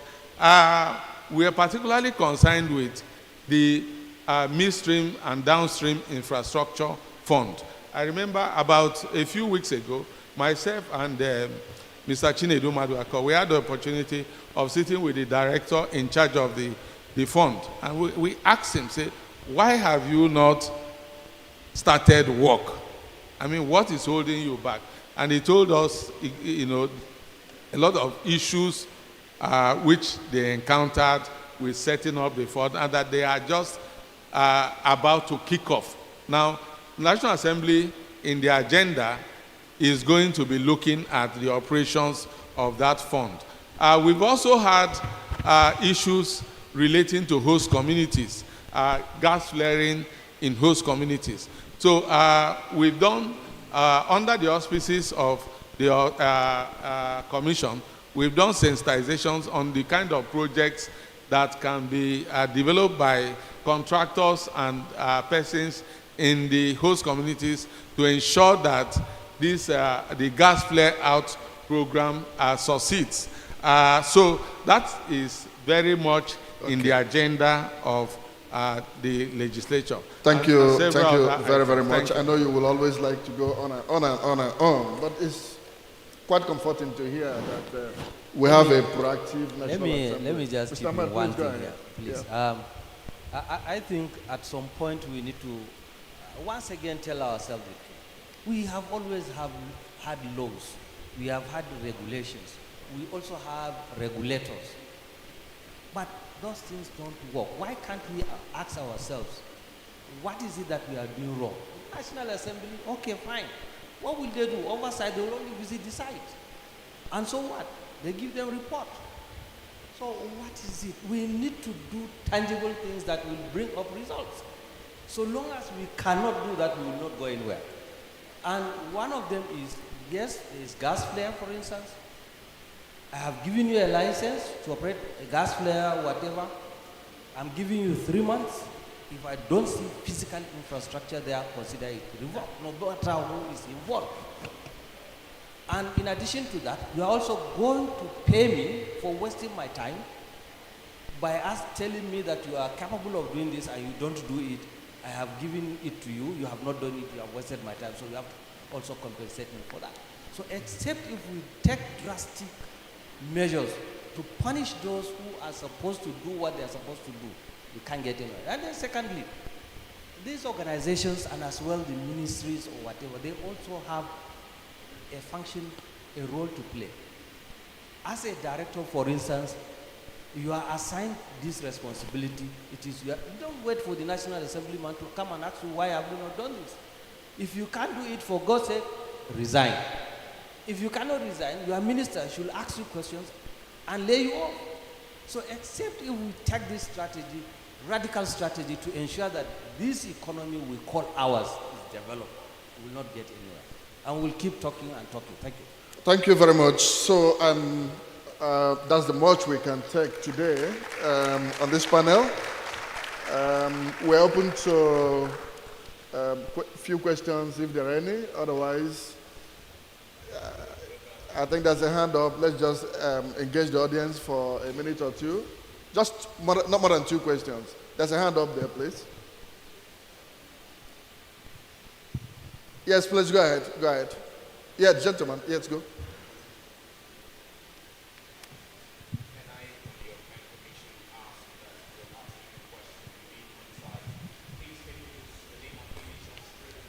All right, thank you very much. My name is Suleiman Junaid from Junaid Energy Limited.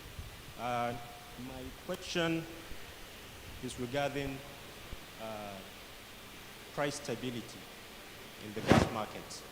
And we all know that domestic gas pricing is benchmarked to US dollars. How do we ensure fairness and balance between suppliers and consumers in such a way that we don't overshoot into a demand destruction environment, especially in the light of the current foreign exchange regime, where the exchange rate keeps fluctuating on a monthly basis, on a daily basis? And is it possible for the producers to, between producers and NMPC, is there a way that the gas pricing can be delinked from USD back to Naira in full? Okay, so thanks so much. I'm going to call Fisayo to respond to that briefly. Otherwise, Mr. Ahmad had already spoken on this, but let him clarify. Thank you very much. I think the first thing to say is that we should admit that gas is a global commodity. And if we admit so, then we will be comfortable in trading and engaging in transactions relating to natural gas. It's important that we also understand the end-to-end value chain and the inputs that goes into the production, the exploration, the transportation, and the distribution and supply of natural gas that gets it to the burner tip. And when you look at all of these value chain segments, you know that it's really driven by imported technology and capacity that players have been put into it. So I think we need to recognize that and not see gas as a social commodity. I think that's really the basic point. So on that note, we draw the curtains for this panel, and we thank you so much for your active participation, and also extend that to the organizers and the Chamber of Commerce. Thank you very much. Please kindly rise for a quick family photo. Thank you very much.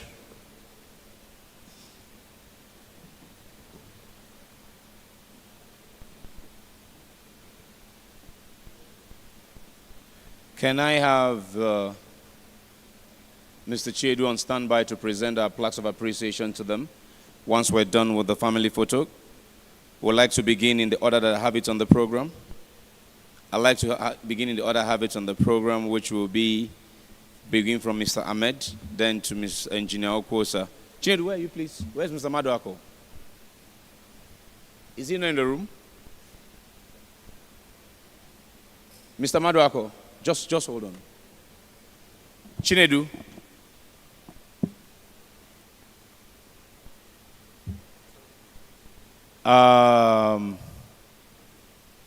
Innocent. Who? Wait. Where's Mr. Maduako?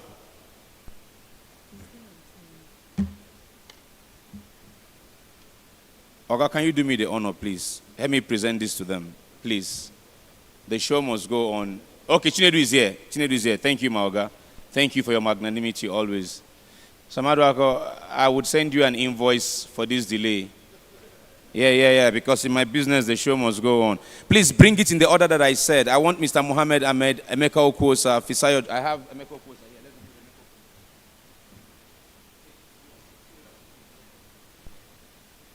Emeka is represented by, as I call, just give it to Chinedu Jumoke. Don't come this way. Just give it to Chinedu. Can we have for Mr. Mohammed? You have Mr. Mohammed there? Mr. Mohammed A. Ahmed. Thank you very much. Thank you. Next is Mr. Fisayo Duduyemi. Well, for Fisayo, thank you so much. Next is Dr. Francis Adigwe. Dr. Francis Adigwe, thank you so much. Thank you. Next is Barrister Ade Boboye Adekunle. Barrister Ade Boboye Adekunle. And completing the list is our moderator, Mr. Uche Val Obi, SAN. Thank you for helping us steer this conversation beautifully. Can we give them another round of applause? And now we're moving over to the concluding session for today, where we are shining our spotlight on the strategies and initiatives to promote domestic gas consumption and reduce gas flaring. As Mr. Chikezie Nwosu will say, consume our resources. Kachala, can I just have a quick moment with you? Well done, sir. Thank you. Okay, again, the same approach we will take. I will invite the panelists. The panelists will come on stage and do justice.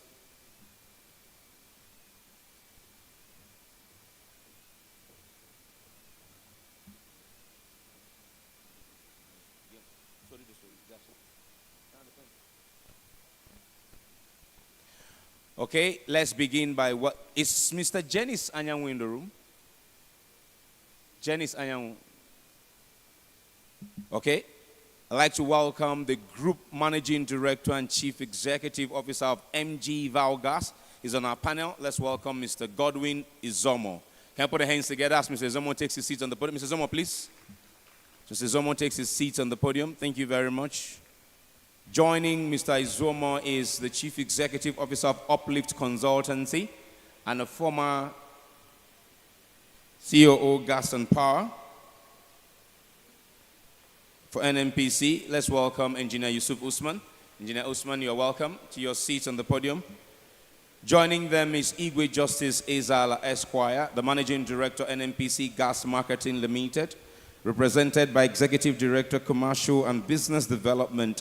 Let's welcome Haruna Abdul Rahman. You're welcome. Give them a round of applause. Give them a round of applause.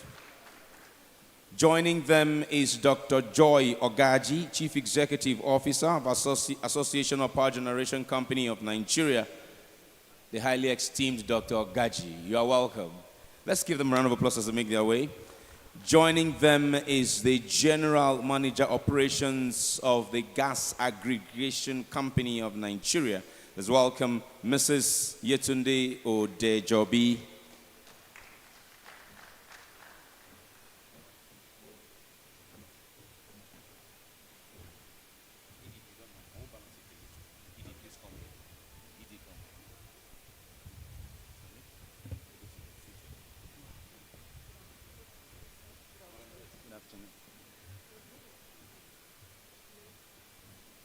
No, there. Okay, thank you. Our keynote speaker for this session is also our moderator. Let's welcome Executive Secretary, Association of Local Distributors of Gas, Mr. Ogabano Adejo Ogiri. Put your hands together. He will drive us to the conclusion of today's proceedings. Over to you.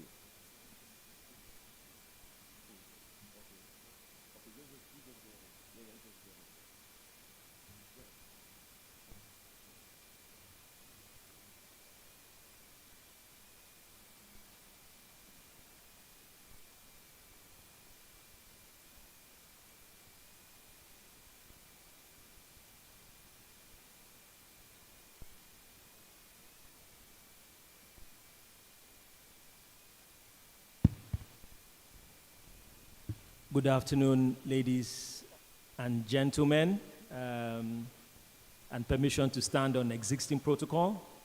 It's been a long day spent, and since this is the last session, we'll try to make this very speedily so that we can go and have lunch, and I promise not to keep you. I believe the panel is all aligned with me on that. We'll try and make the best use of time.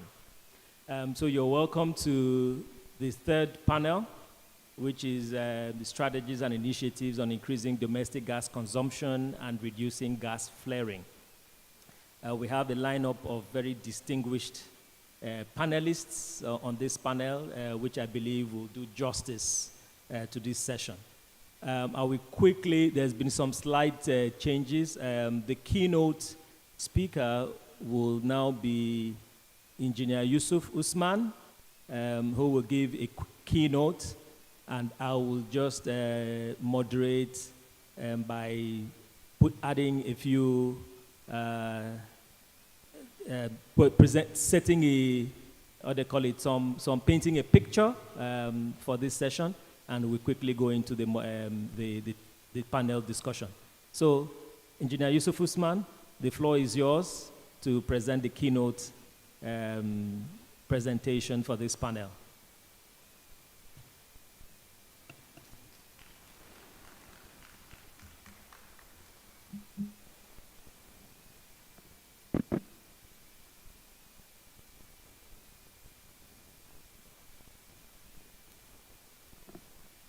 Good evening, everyone.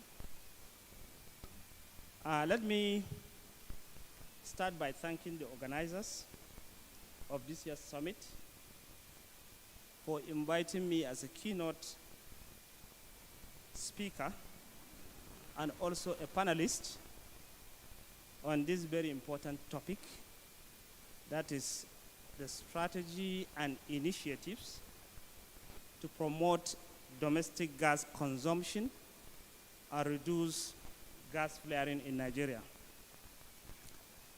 The theme of this conference, which is building a sustainable, resilient, and renewable energy sector in Nigeria and beyond, is apt, as Nigeria has already declared that gas will be used as a destination fuel in our journey to energy transition. The summit is coming at a time when the country is set to start to enjoy the benefit of renewed hope and the 8-point agenda of Mr. President. Just yesterday, in the President's speech at the ongoing Nigerian Economic Summit, Mr. President confirmed his commitment towards growing the Nigerian economy to $1 trillion in the next 4 years. Summits such as this will present recommendations towards this objective. As part of the strategic intent to use gas as a destination fuel, the Decade of Gas, which was officially launched by the last administration, of which I'm very proud to announce that I was the pioneer chairman of the Decade of Gas, has developed a comprehensive plan to address the topic of discussion, as well as a developmental plan towards achieving economic prosperity for our country using gas.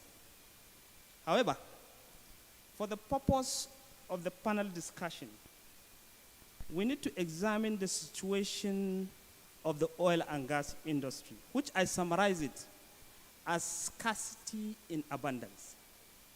That is the story of the oil industry.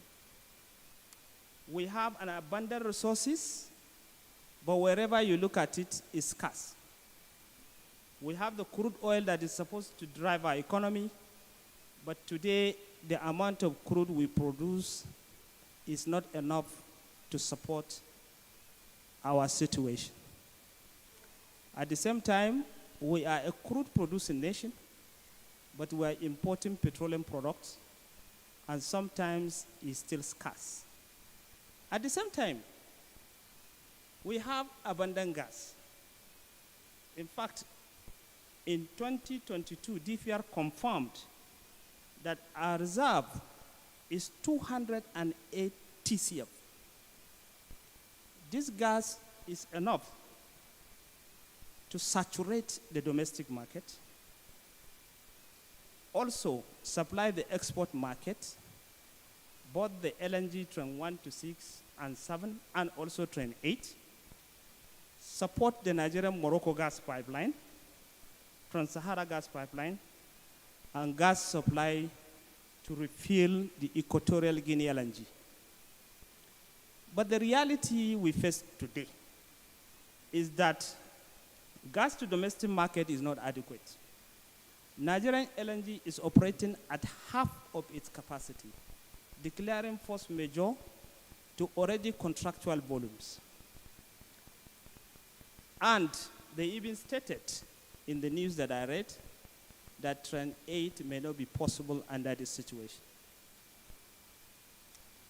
The challenge before us is how do we reverse the trend of scarcity in abundance in such a manner that when we deliberate on creating demand, there is adequate supply to match it. And I think this is one of the challenges to the panelists, because it's not enough to create demand when the supply is not there. I thought we are going to have some slide. Okay, yes, the slide is out there. This is a demand profile that we did in 2022. If you see the graph before, the red graph is the power. So as at today, to satisfy all the sitting capacity of gas, we would have been selling about 3 BCF of gas. But what we are doing today in the domestic market is just 1 point something. So which means, assuming all the power plant will run, it means we will not have enough gas to run them. And yet, we still have 208 TCF of gas in the ground. Something radical has to happen. So for the purpose of this panel session, I want to reel out some of the issues which we are going to discuss, because resolving some of these issues will result in jump up of the demand across the country. The first one is access to the gas, which is key. At the moment, we have many blocks that the owners are sitting on. How do we have access to this gas? There are many ways to do that. For instance, if I'm not the owner of the oil block, can the owner of the oil block just drill the wells and then sell the wet gas?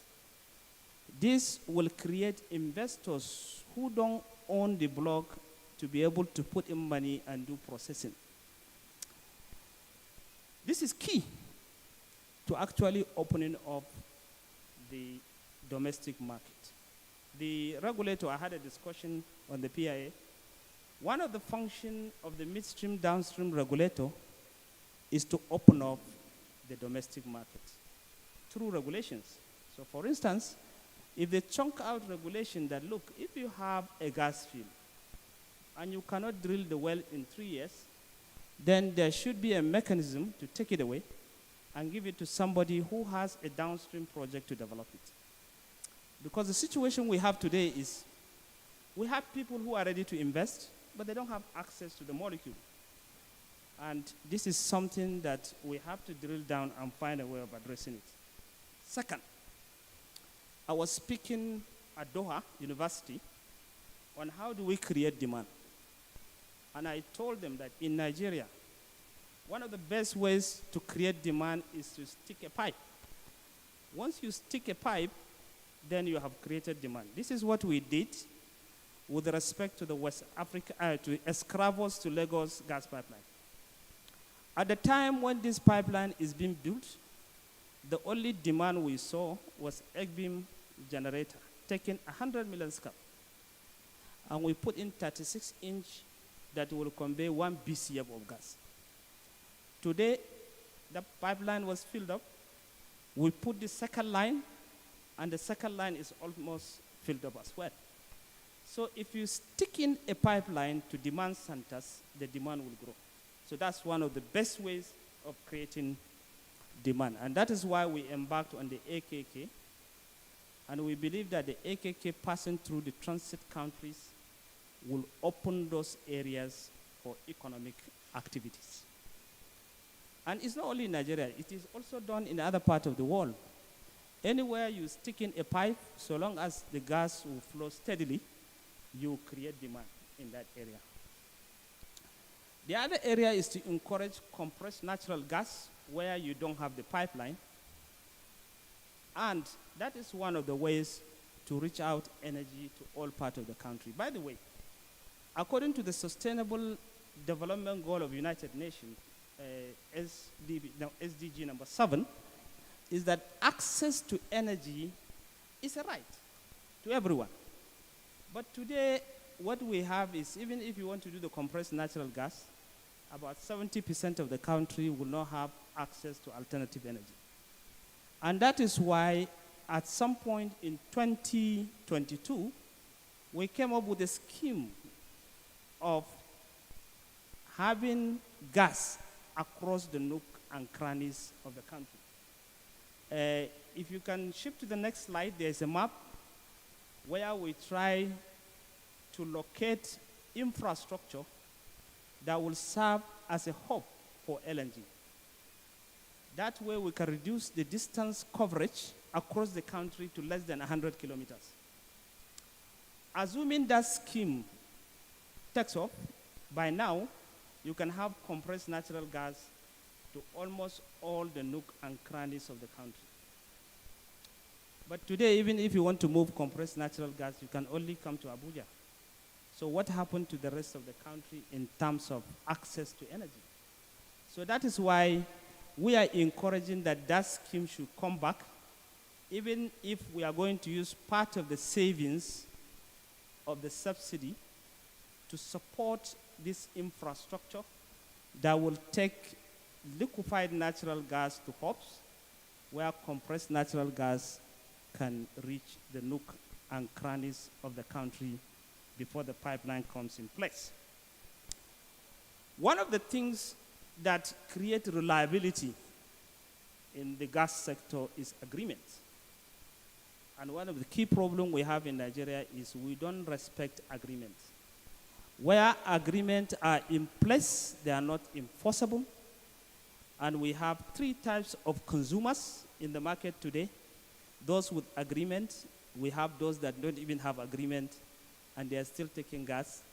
And then those that have agreement are not paying. It is a situation that is sympathetic, and that needs to be corrected. I talk about gas processing. We need to have access to processing capacity. If you look at the Shell gas plant, the entire Shell gas plant, there is no one that is doing extraction, that is producing ethane, butane, and propane to give us LPG. All of them are doing simple dew pointing, and they are putting wet gas into the system, creating all sorts of problems in transmission. There should be a regulation that the entry condition for the gas into the pipeline must be obeyed, and that would introduce processing at the midpoint so that LPG will be made available to us and we stop importing. These are some of the things that will encourage the demand of gas in the country. We talk about price. And here, I need to be a little bit passionate.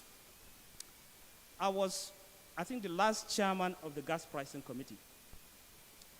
We did a very good job, and my belief is Nigerians should not have an expensive gas. So I hear people talk about cost-reflective tariff. I have a problem there. Cost-reflective tariff where? To domestic market only or domestic and export? If I will not have a cost-reflective tariff for export, then I will not encourage cost-reflective tariff for domestic. We cannot be selling cheap gas for export and then we transfer all the price to domestic market. We have been transferring costs to Nigerians to the level that we cannot bear. Our capacity, our earning capacity is such that we cannot afford to pay for services. And therefore, we must approach an orthodox method and then the new method to be able to get ourselves out of the quagmire that we're in. So, my recommendation is let's reflect whatever price that the export are taking gas. Today, I'm selling gas to West African countries at $1.70. So why should I sell gas to $3, $4 to Nigerians? I don't understand. It's only in Nigeria we have such situations. So if it is economical to sell gas to LNG at $1.70 and it's economical, why is it not economical to sell gas at $1.70 to domestic market? This is something that we need to discuss. I hear cost reflective, but where? It's a conversation we need to have. On this note, I want to thank the organizers for inviting me, and I expect we will have a robust discussion in this session. Thank you very much.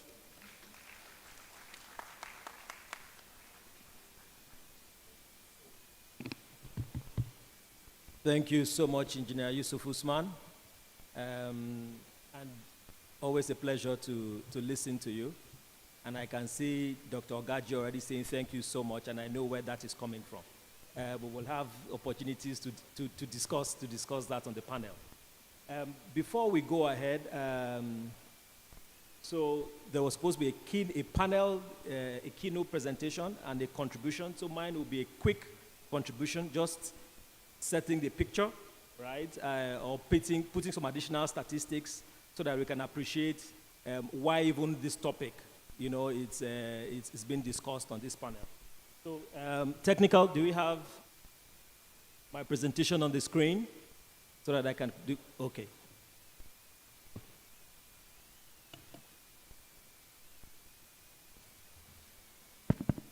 Next slide, please.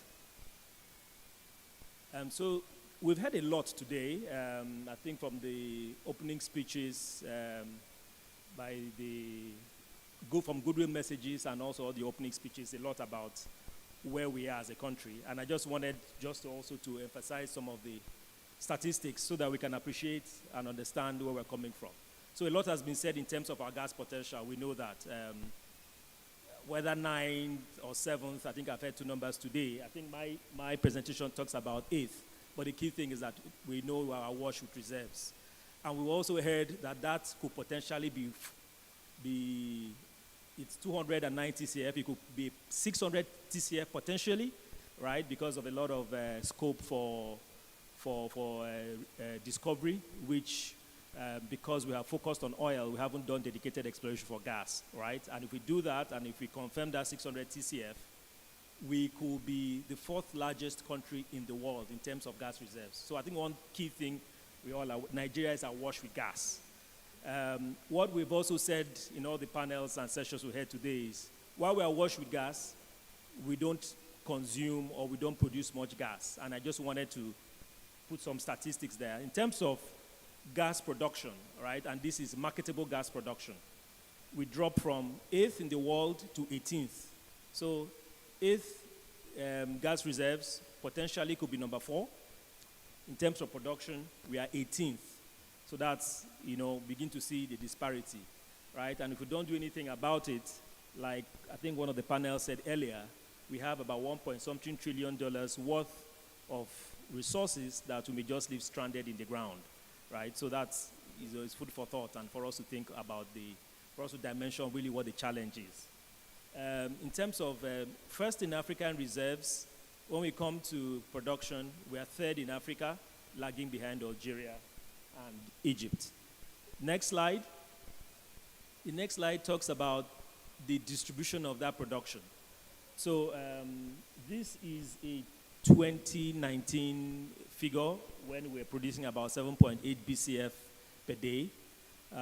Today I hear it's roughly around 6 point, I think I've had 6.3. right, because of all the issues with associated gas production. But even taking that figure, what is clear is that out of this, a significant part of this, of the small volumes we produce, doesn't even get commercialized, right? There's a lot that goes into reinjection for pressure maintenance of our fields, and in some cases just because we don't have a market, right? Right? So there's a lot of reserves that we even bring to the surface. The small we bring to the surface, we don't even commercialize all of them. We still push some of them back. There is another number there which goes into flare, right? And one of this today we're supposed to talk about gas flaring, 8.5%. When you put that in numbers, it's roughly around, I think, 700 million scoff. I don't know what it is, maybe 700 million scoff per day. If you dimension it, it's can give you about 3,000 megawatts of power. That's about what we consume from the grid today. And then we have about 44% of this going to exports, NLNG, WACP, the Excravos gas to liquids, and barely 15% of it going to domestic. So the first challenge is we don't produce enough. Out of the little that we bring to the surface, right, we take quite a significant volume back into the ground, right, and even out of what is left that we commercialize, a significant part of it goes for export. So what we are consuming, domestic consumption, it's really tiny. And I think that's what we're trying to discuss today. How can we increase that number? What do we need to do to stimulate that number? And I think that's where I would just want to anchor for today.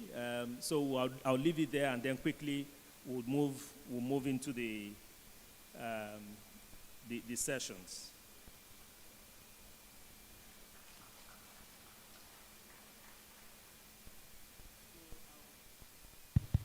So I would like to start with NGML.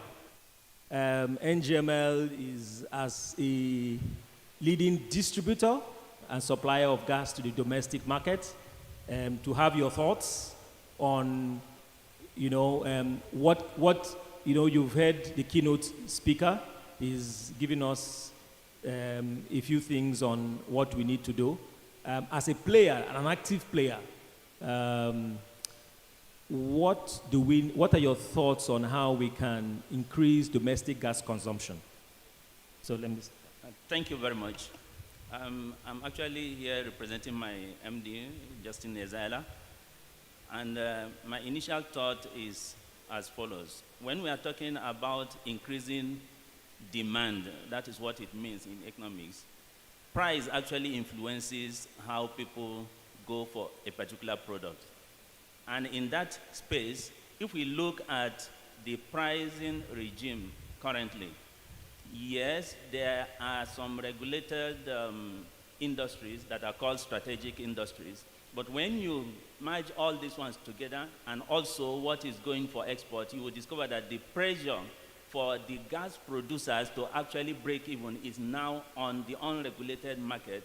And what you end up having is a situation whereby to compensate and be able to break even, the price for the unregulated market, which is called commercial, is now being raised very high in order to compensate for those that are actually regulated.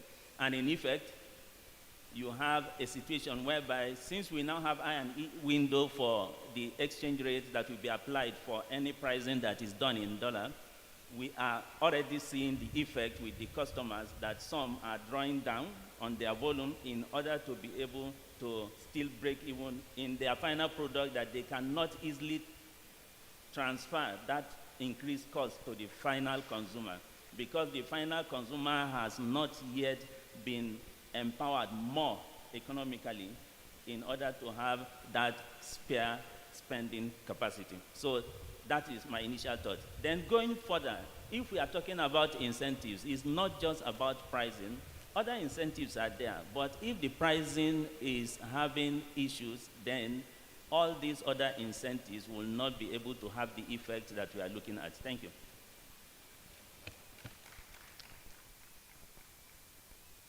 Thank you.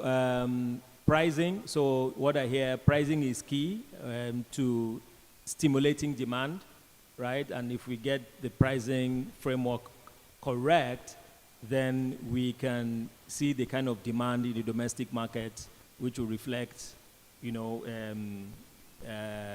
the potential that exists in the country. I would want to go straight to Dr. Joy Ogaji, and the reason, right, is, you know, it's linked to pricing. The power sector. You are here representing the Association of Power Generation Companies. When we look at the statistics, the power sector is the biggest consumer of domestic gas. I think about 65% of the 1.2, 1.3 BCF that goes to the market today. That's one. However, we've heard consistently, and the keynote speaker alluded to that. I think there's what, about 13 gigawatts of gas-fired generation capacity, right? There are lots of issues. That capacity is not operational, right? So we'd like to hear from you, right? If we solve that, if we bring that capacity operational, then of course, we will increase domestic gas supply to the power sector and therefore increasing demand. What we need, I'd like to hear from you what we need to do to make that power capacity operational. Then secondly, the issue tied to pricing. If you look at the power sector in terms also has a much lower pricing from the commercial sector, which applies to people like NGML, right? However, we haven't seen that translated to an increase in demand, right? So if pricing is the issue, why are we still having significant, you know, capacity that is not being brought to the, not being realized in the power sector, and what do we need to do to solve that? Thank you. Good afternoon, everyone, and thank you to the organizers for inviting me representing the power sector. I'm glad, both from the keynote presentation as well as from the moderator's comments, that the power sector plays a pivotal role in the gas sector.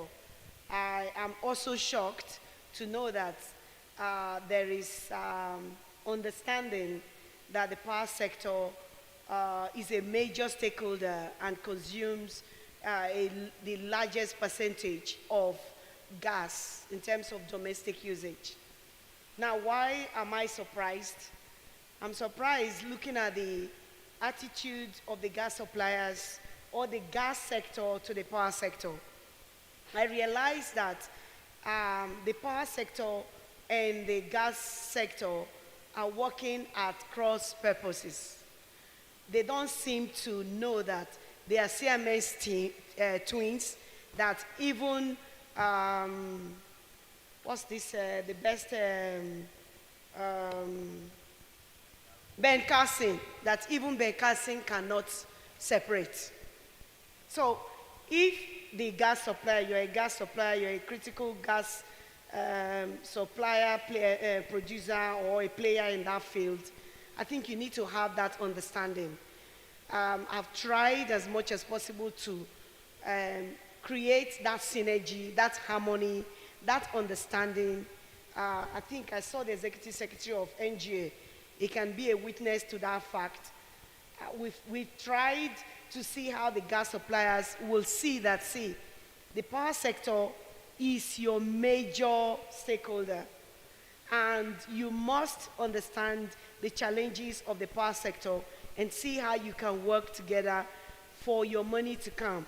Let me give you, for instance, you already gave the statistics of the thermal power plants and their capacity. Currently, we have about 12,000 megawatts installed designed to use gas.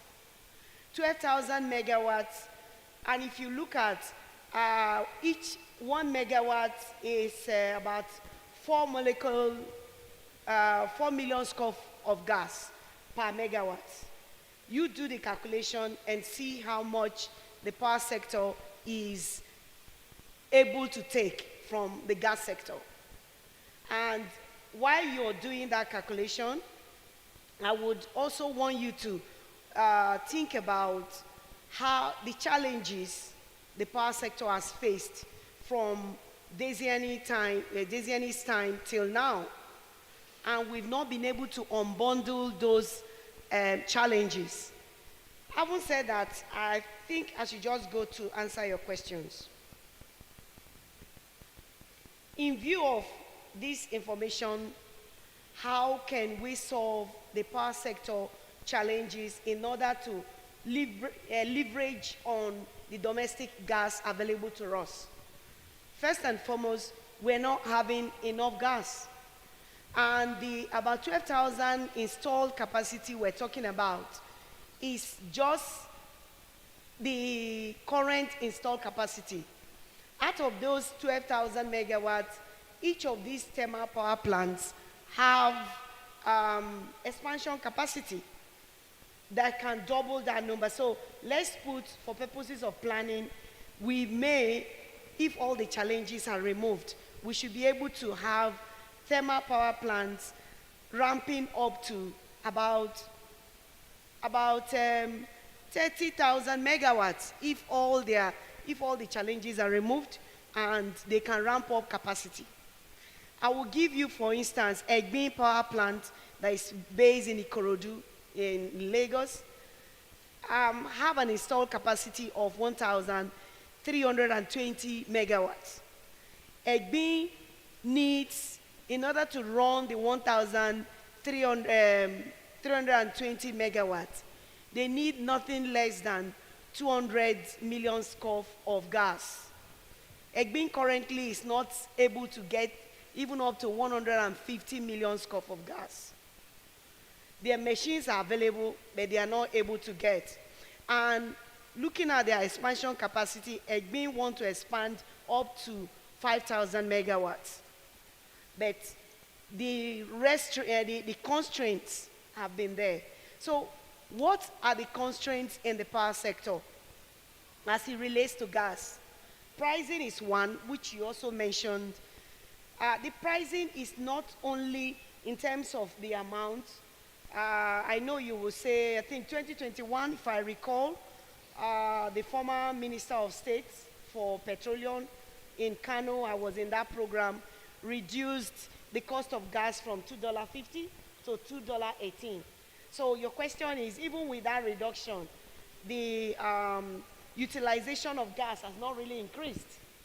Why has it not increased? One of the reasons why it has not increased is also the fact that the keynote speaker mentioned a situation where the international, the LNG is sold less than the domestic gas price. It's a major problem. Another one is dollarization. We buy the gas in dollars. Our escalation factors are in dollars. And we all know the current situation, the volatile state of the naira to the dollar or any currency you want to talk about. So a situation where I buy gas in dollars, but I sell the power in naira, there is a mismatch. There is no way I can meet up. I'm being paid in naira, and I'm paying or buying gas in dollars.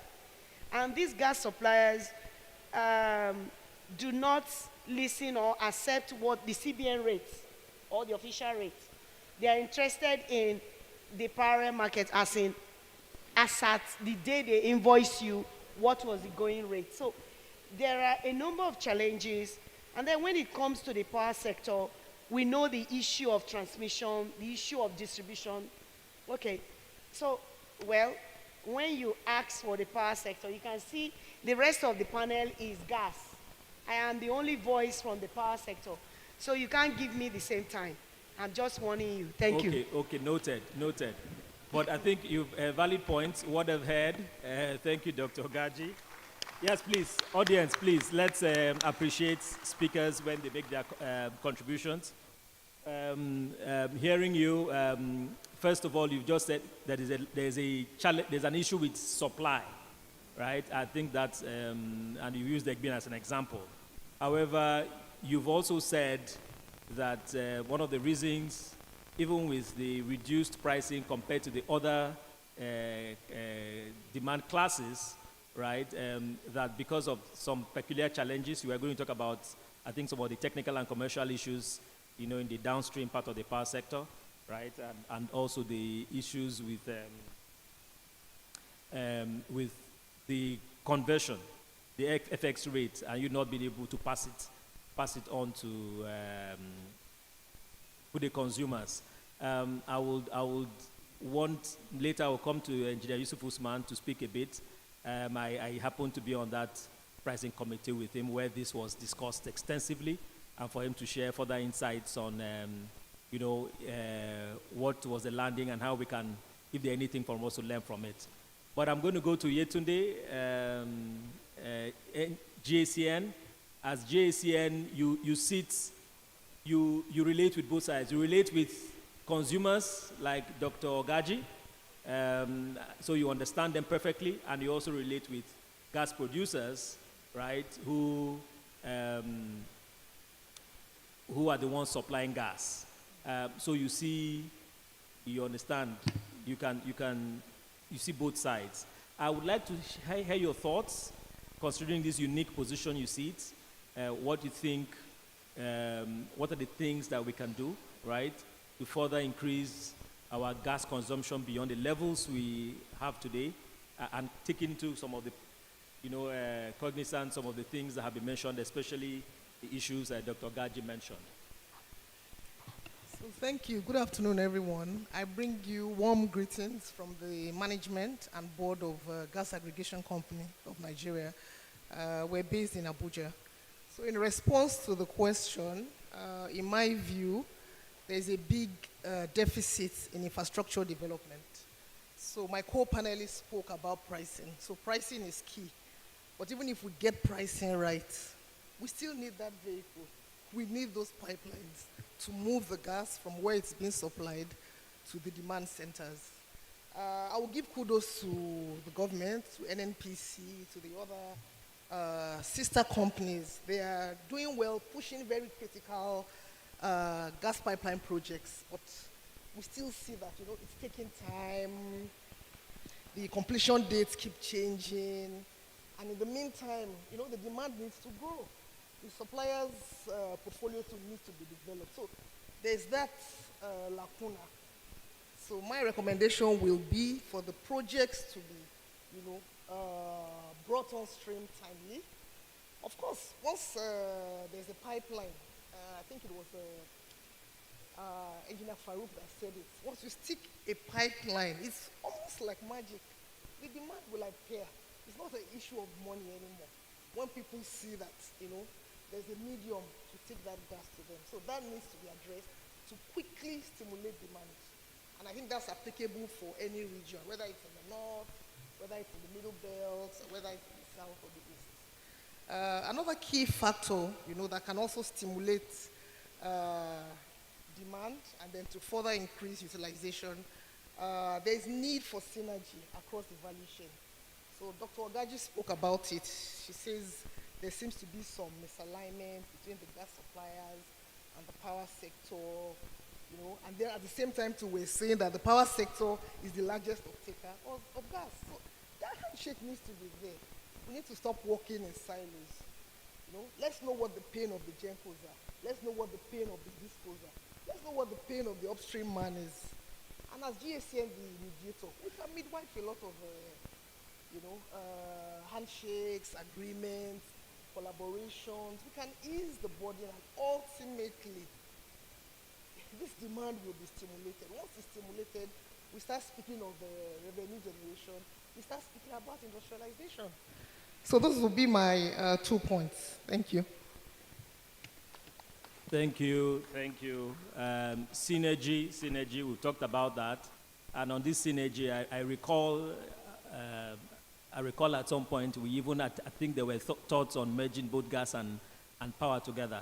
It's looking like we need to still find ways to ensure that there's a lot more collaboration between those two sectors, right? Important that the gas industry understands the peculiarity of the power sector, right? Considering it's the largest consumer, right? So we need to work a bit closer, work more collaboratively. I think that's what I hear.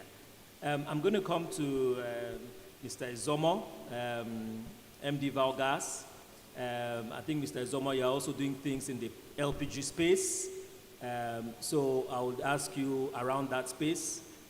We have seen significant increase in demand in LPG, especially when we deregulated kerosene. Kerosene, yeah. Yes, and we've seen how that has impacted on demand. And again, that's a way in which policy can stimulate demand.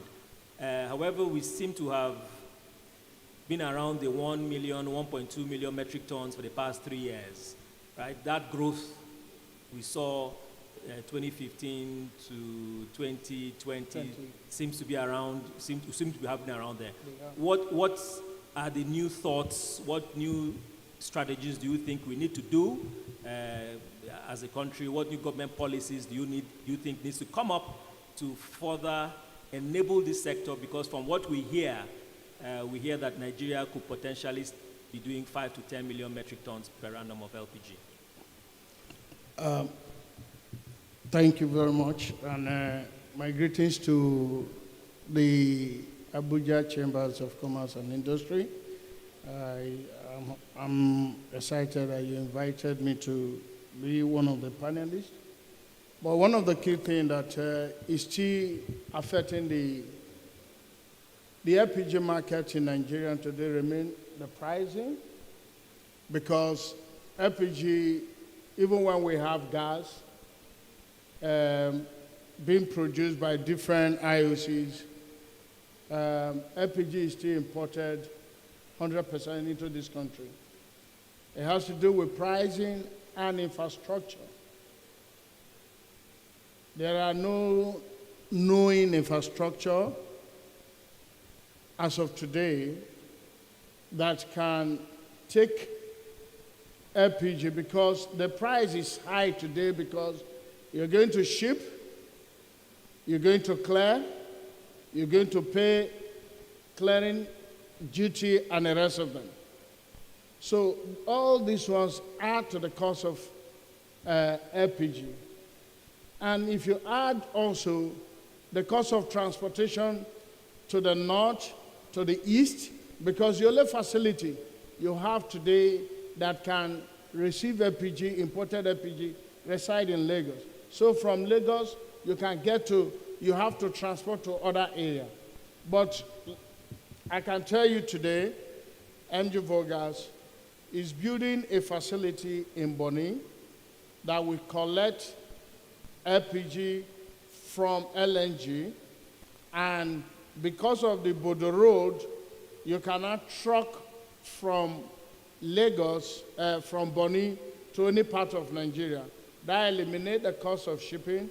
It will bring down the cost of LPG drastically.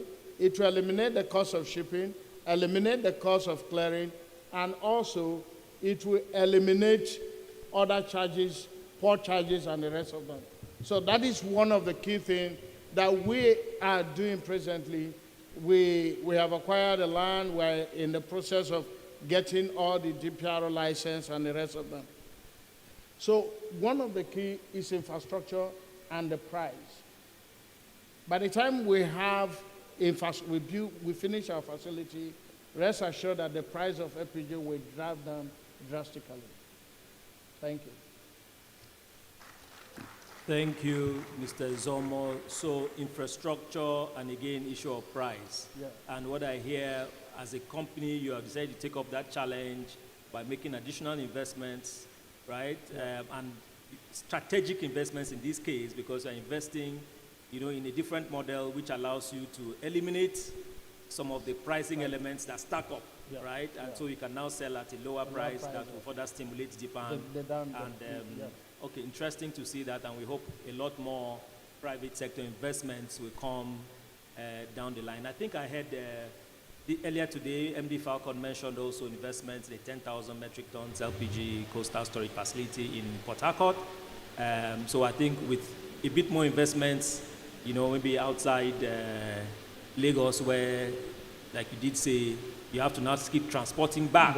Yeah. You know, a while ago, I did hear somebody mentioned, if you live in Bonny Island, like you said, and you want LPG, or let's say in River State, that LPG molecule goes from LNG to Lagos, and then from Lagos transports back by road to River State, and all that adds up to pricing.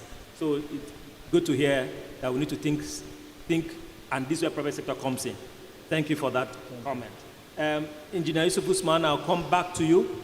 A lot has been said about pricing. You also have talked about, you've given us some thoughts in your keynote presentation. However, I want you, how do you reconcile the fact that, you know, from the upstream, the signals from the upstream is that they're not having the right pricing to signal, you know, that encourages, incentivizes investment to bring molecules upstream, with what you have said in terms of, you know, not paying cost-reflective pricing, right? So I would want you to reconcile that as you throw more light on a pricing framework that can help, you know, drive this consumption to the level, you know, we think we need to be at, which is, you know, to ensure that we maximize our gas resources.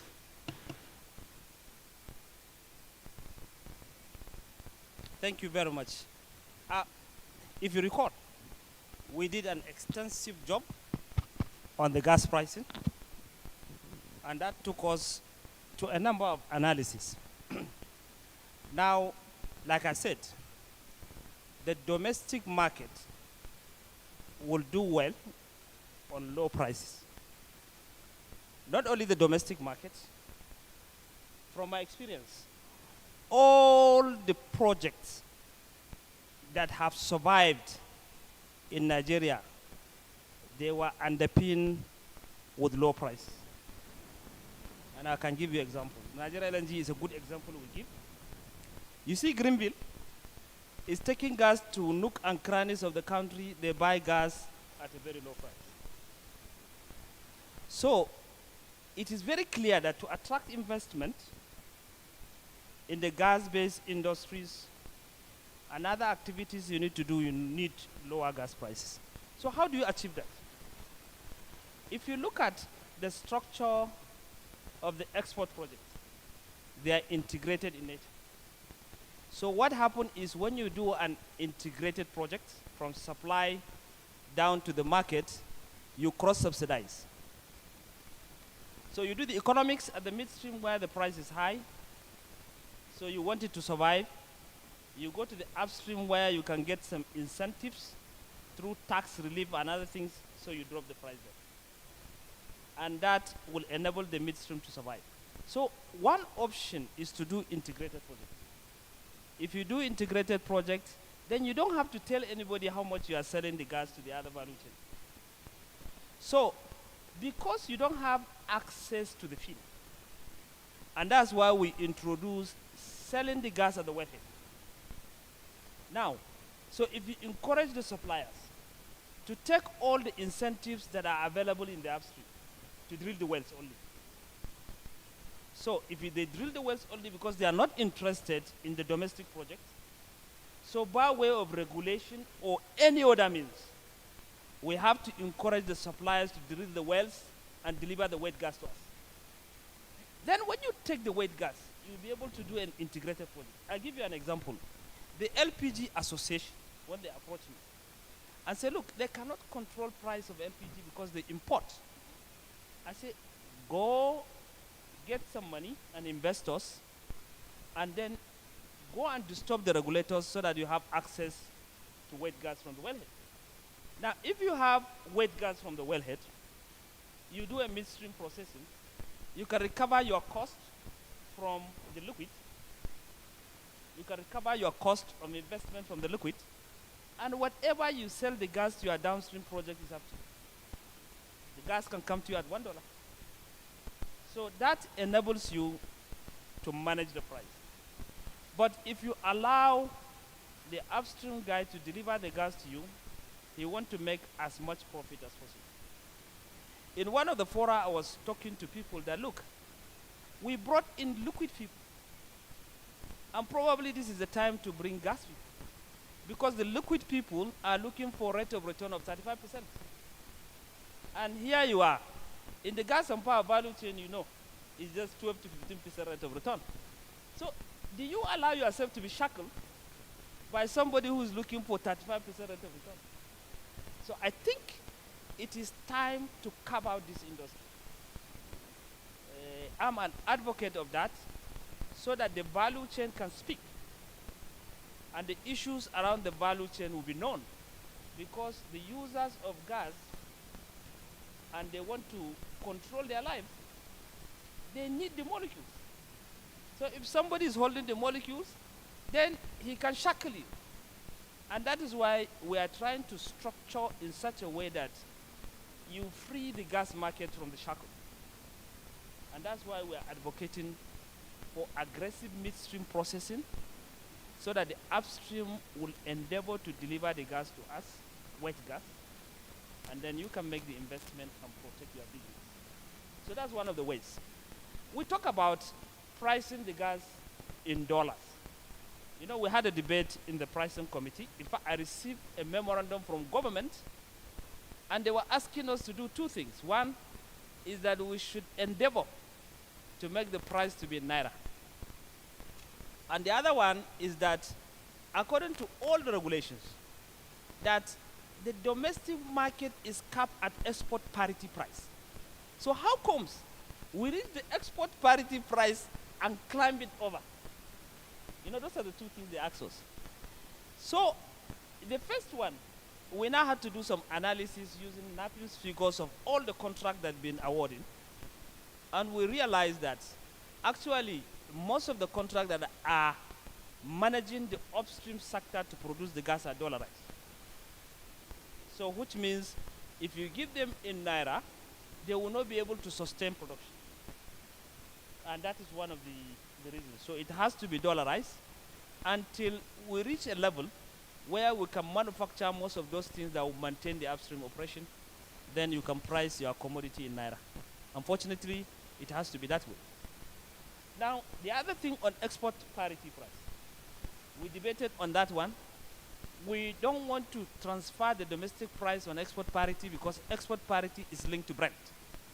And therefore, anytime the price of crude oil goes up, the domestic market will be affected. And that's why we adopted a sector-by-sector modeling, where we pin a rate of return between 12 to 15%, and whatever price that comes out of it is the price. And that's how we did that work, to manage that up to a period where we can leave the market to transact their business if the infrastructure are there. So that's the mechanism we did. And then, you know, we allow a gestation period of 3 years, and we have even passed the gestation period, nothing happens. So I think the domestic market, like I said, need an orthodox approach. You see, need an orthodox approach and then the modern approach. Orthodox approach, you have to mirror what is happening in your environment and make sure that you are not short-term. So, and I keep on saying, a situation whereby the owners of the gas, when they are doing an integrated project, it doesn't really matter how they transfer their prices. And then when it comes to domestic market, that is when they want to transfer the full cost to you. Something has to be done. So these are some of our views, and I hope the views will be heard. Thank you, Engineer Yusuf Usman. I'm conscious of time. I mean, the thoughts you have talked about actually, right? I'm tempted for us to dissect that further, but if we continue on that track, we may not leave here on time, and I think we're supposed to wrap up quickly for lunch. But I think I've heard you, one of the key things you did say, right? Integrated approach can help to mitigate, you know, the pricing and allow people who own assets, you understand, get value at various points in time rather than what we have right now. So maybe we need to find policies to encourage and incentivize asset owners to go, you know, all the way to the downstream. That's a suggestion on the table. Thanks for sharing your thoughts on the FX. We may not agree. I know that's a key issue, especially for the power sector. But I represent an association, and even though we supply the domestic market, the key thing today is that if you want to do any investment, build pipelines, invest in gas compression stations, you understand, you have to make those investments in dollars. So the challenge, therefore, is how do we get to a stage where we need to start manufacturing these things in country?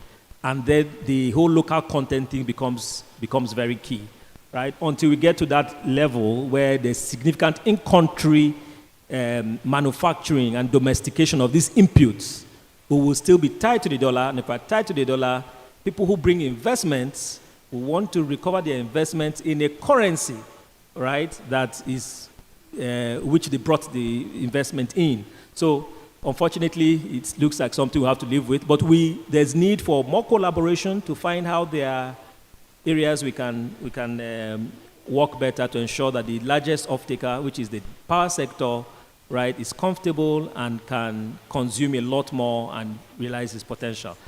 I will just give one last opportunity to panelists to say closing thoughts, right, and closing thoughts on this topic, right. The thing is, how do we further anything you want to say about increasing domestic gas consumption?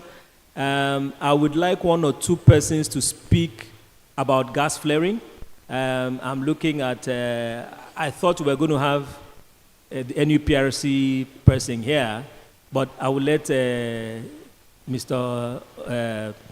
Ozomo speak about it. Yetunde, if you want to add any thoughts on what we need to do further on gas flaring, or any thoughts on the whole gas flaring commercialization program, right, and how we can ensure that it is effective. So let me start from, I'll give to the representative of NGML to share closing thoughts, and we'll just go around, come down this way. Yeah, thank you very much. On the issue about reducing gas flaring, if we look at the trajectory of our gas flaring in Nigeria, we actually discovered that the gas flaring has significantly been reduced to the extent that instead of what we are doing before, being a very high gas flaring country, now we have about less than 6%. But that is not to say that that is good enough. But when we deepen gas utilization, then we have that opportunity of actually reducing the gas flaring.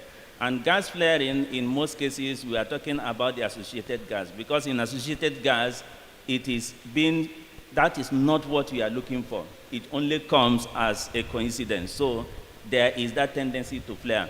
But increasingly, we are looking at a situation whereby we have non-associated gas being processed now.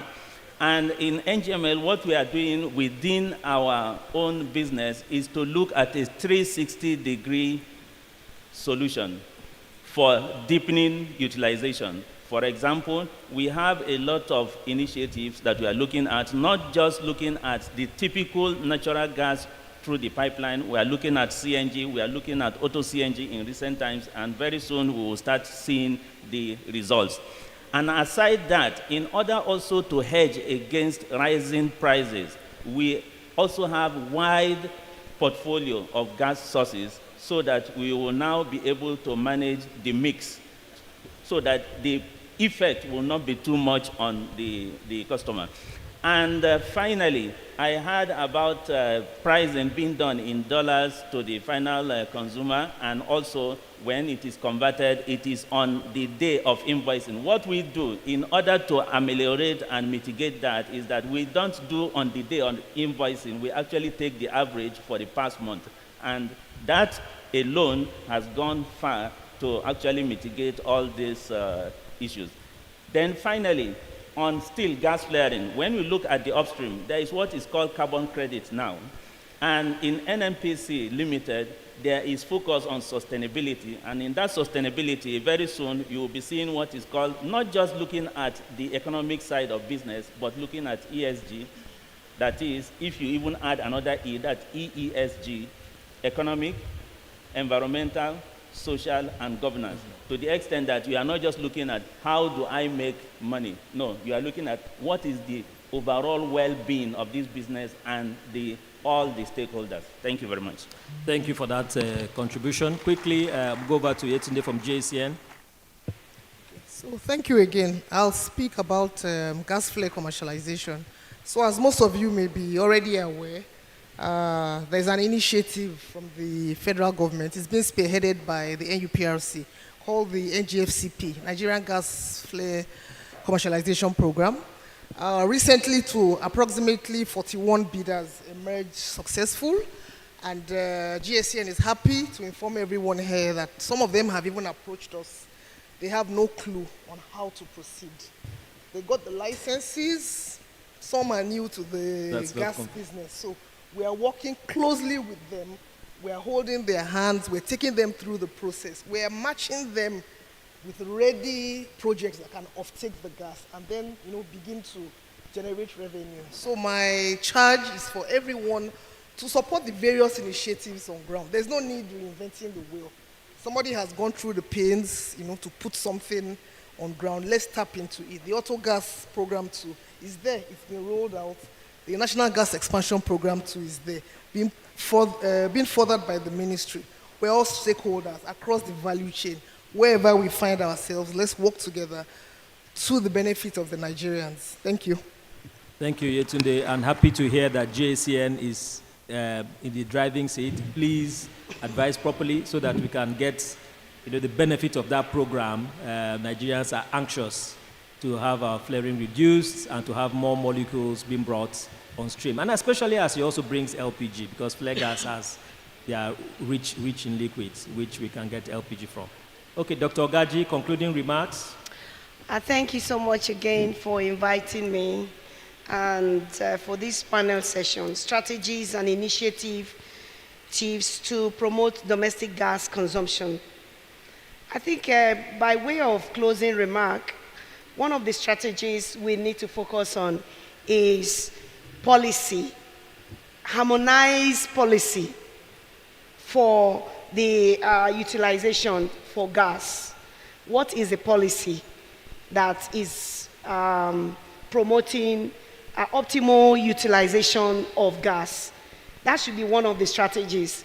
And if I look at the policy, who is the policy maker for the energy sector? By mandate, Energy Commission of Nigeria is the policy maker for the energy sector. Energy Commission of Nigeria is situated in the Ministry of Science and Tech, producing pencils. So that is food for thought. That's number one. Number two, by way of closing remark, I want to say again and appeal to the government that if power, electricity, is pivotal and is a driver for this economy, then the power generation companies using gas would plead that government give us gas through the JV, 60% of the JV. Give us gas, we don't need to buy gas. Just give us gas and don't pay us the component of the gas in our invoice. Please, just be patient with me, I will explain myself. A typical thermal Genco invoice of 100 naira, 70 naira is gas. 70 naira constitutes gas in every 100 naira. So if federal government, through the JV, and in recognition of the role of power to move our economy to the next level, can say, Gencos, we will give you gas. You will be paid only for the O&M and other overhead costs. O&M, for those of you that may not understand, operation and maintenance. So we are paid for only the 30%.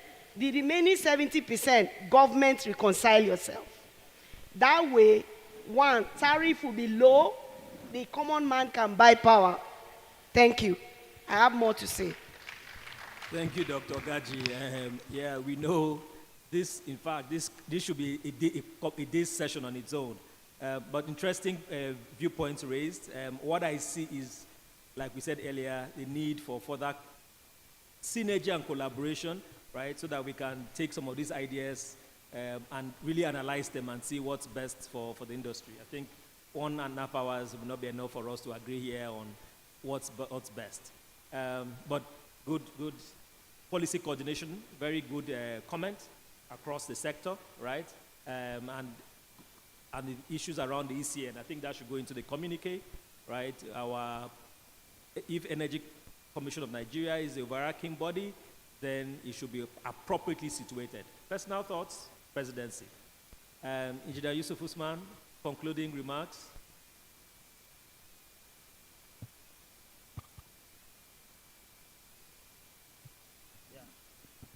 So thank you very much. I started with this phrase, scarcity in abundance. And I think we need to change the narrative, because that's the story of the oil industry. We cannot have an oil industry with abundant resources, but it's scarce in every segment of it. That narrative has to change in whatever way. If we have 208 TCF of gas and we are in the dark, narrative has to change. Madam made a suggestion that looked funny, but is good. Because if you look at the power sector, every debt on the power sector is on the neck of government. Every debt of the power sector is on the neck of government, because embed is government. When we structure the JBIPP, they knew that there is going to be default in the agreement. So they sought for a secondary agreement. And that secondary agreement is to sequester the revenues of government in the gas sales into an escrow, so that when embed default, we take that money and pay them. If the Gencos are in the same situation, what is good for Uganda, that has to be applied to the Gencos as well, so that the entire Gencos can be sequestered under the revenues of gas. And that way, you can save the Gencos. And now you are only left with transmission and distribution. In the transmission space, my recommendation is decouple the transmission system. It's only wheeling 5 megawatts. So if you take Lagos, for instance, take Ebim, Omotosho, Oloronshogu, and all those power plants, and do a transmission system that will serve that area. When I was managing gas and power, they gave me the opportunity to invest in transmission system. And at that time, we made a presentation to the Eastern region, where I have a number of power plants sitting idle. And I told them that, look, what will stop me from doing a transmission system into the Eastern region, so that we can first establish 24/7 power supply? If you do that, you will leave the grid with 5,000 megawatts to distribute to those areas where they don't have the power plant sitting that you can do transmission system. So that will solve the problem of transmission. Then you are left with the discourse. And now you have narrowed your problem to the level that you can deal with. But you have a complicated system. It becomes very difficult for the power sector to be resolved.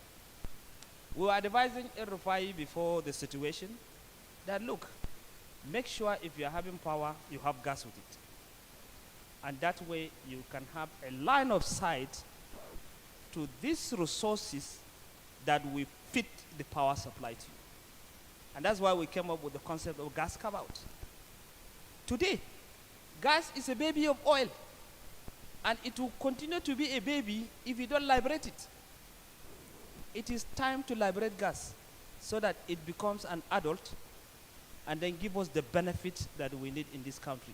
So we need a whole lot of transformation in order to get the benefits of these resources that is a catalyst for sustainable development. And that's my view. Thank you, Engineer Yusuf Usman. The need to liberate gas from its, in quotes, big brother, oil. Mr. Ozomo, please. Okay. Flare gas commercialization and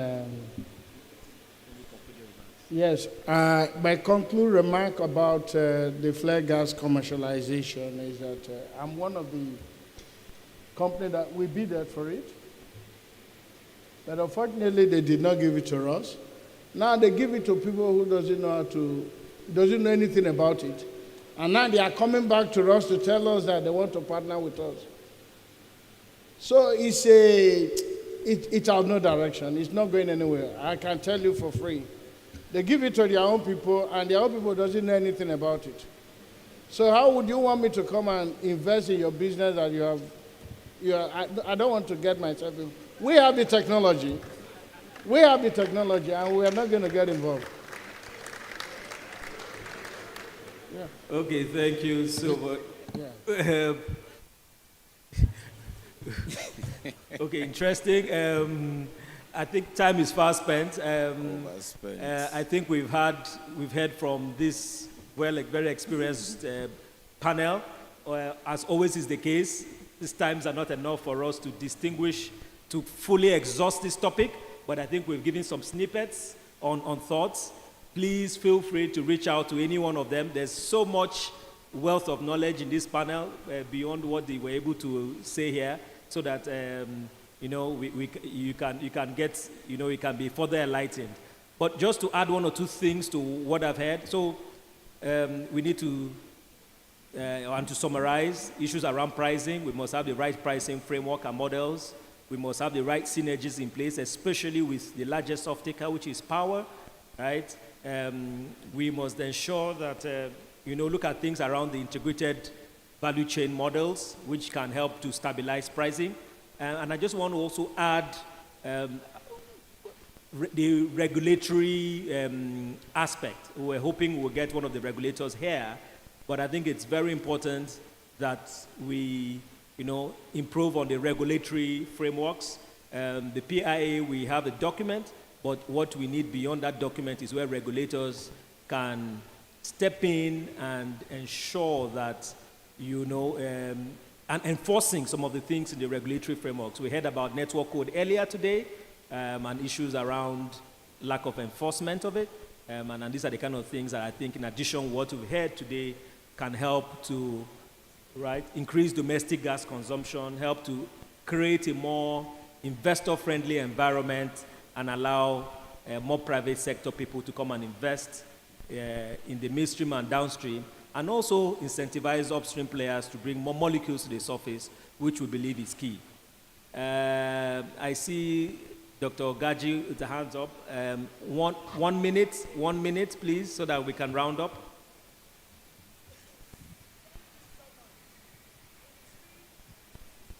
Switch it on.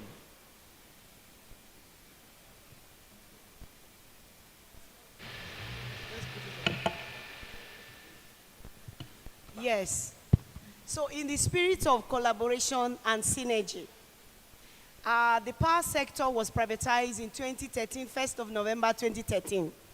And if we check our calendar, on the 1st of November this year, it's going to be 10 years post-privatization. And in commemoration of that feat, the power sector, market participants, critical stakeholders, including the gas suppliers, are putting together a 3-day conference that starts on Monday at the PTDF auditorium here in Abuja. In the spirit of collaboration, I want to see if the gas suppliers will be in the room for us to find solution going forward while the power sector has been in the doldrum. So that's a challenge to you. I am looking forward to seeing you Monday to Wednesday. Come, let's find solution to Nigeria's darkness. Thank you, Dr. Ogaji. And please, audience, can we give a round of applause to this eminent panel? Thank you. If you can please just rise for a quick family photo, all of you. Thank you very much. Yes, Mr. Maduako, if you can quickly make your way on stage, join them. Thereafter, you present in this order the plaques of appreciation to them. First will be to Mr. Justin Ezala, followed by Mr. Godwin Izomo, Then Engineer Yusuf Usman, Dr. Joy Ogaji, and Mrs. Yetunde Odejobi. Completing the list will be Ogabano Adejo Ogiri for plaques of appreciation. Thank you, Haruna Abdul Rahman, for representing your boss so well. We want to say thank you to you, Mr. Godwin Izomo. Thank you so very much. Engineer Yusuf Usman, thank you for bearing it all. Thank you, the esteemed Dr. Joy Ogaji. Your invitation, I'm sure they have accepted. It will be a good one to have gas producers and power generators in one room to have a robust conversation. Mrs. Yetunde, okay, is that Adejo? Okay. Mrs. Yetunde Odejobi will be next. Can we all give them a round of applause one more time? Thank you very much.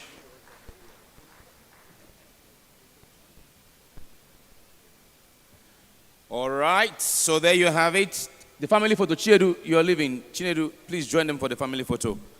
Thank you very much. There you have it. So for me, it's just one question as food for thought. Are you a solution or are you a problem? I'll leave that. I won't delve deep into it because of time. Lunch is served for delegates. Is right behind, beyond the exhibition hall. You'll find lunch for delegates. For VIP, you would exit through the VIP holding area, take one or two flights of stairs, and you'll find the place where VIP will eat lunch. And then we are done. After your lunch, you can proceed to other activity for the day. My name is Richmond Osuji. Tomorrow, I will not be here. And Ofofon will be driving this tomorrow. As I said in the morning, I will have to go join family members to lay to rest my departed mother-in-law. See you all next time. Bye-bye.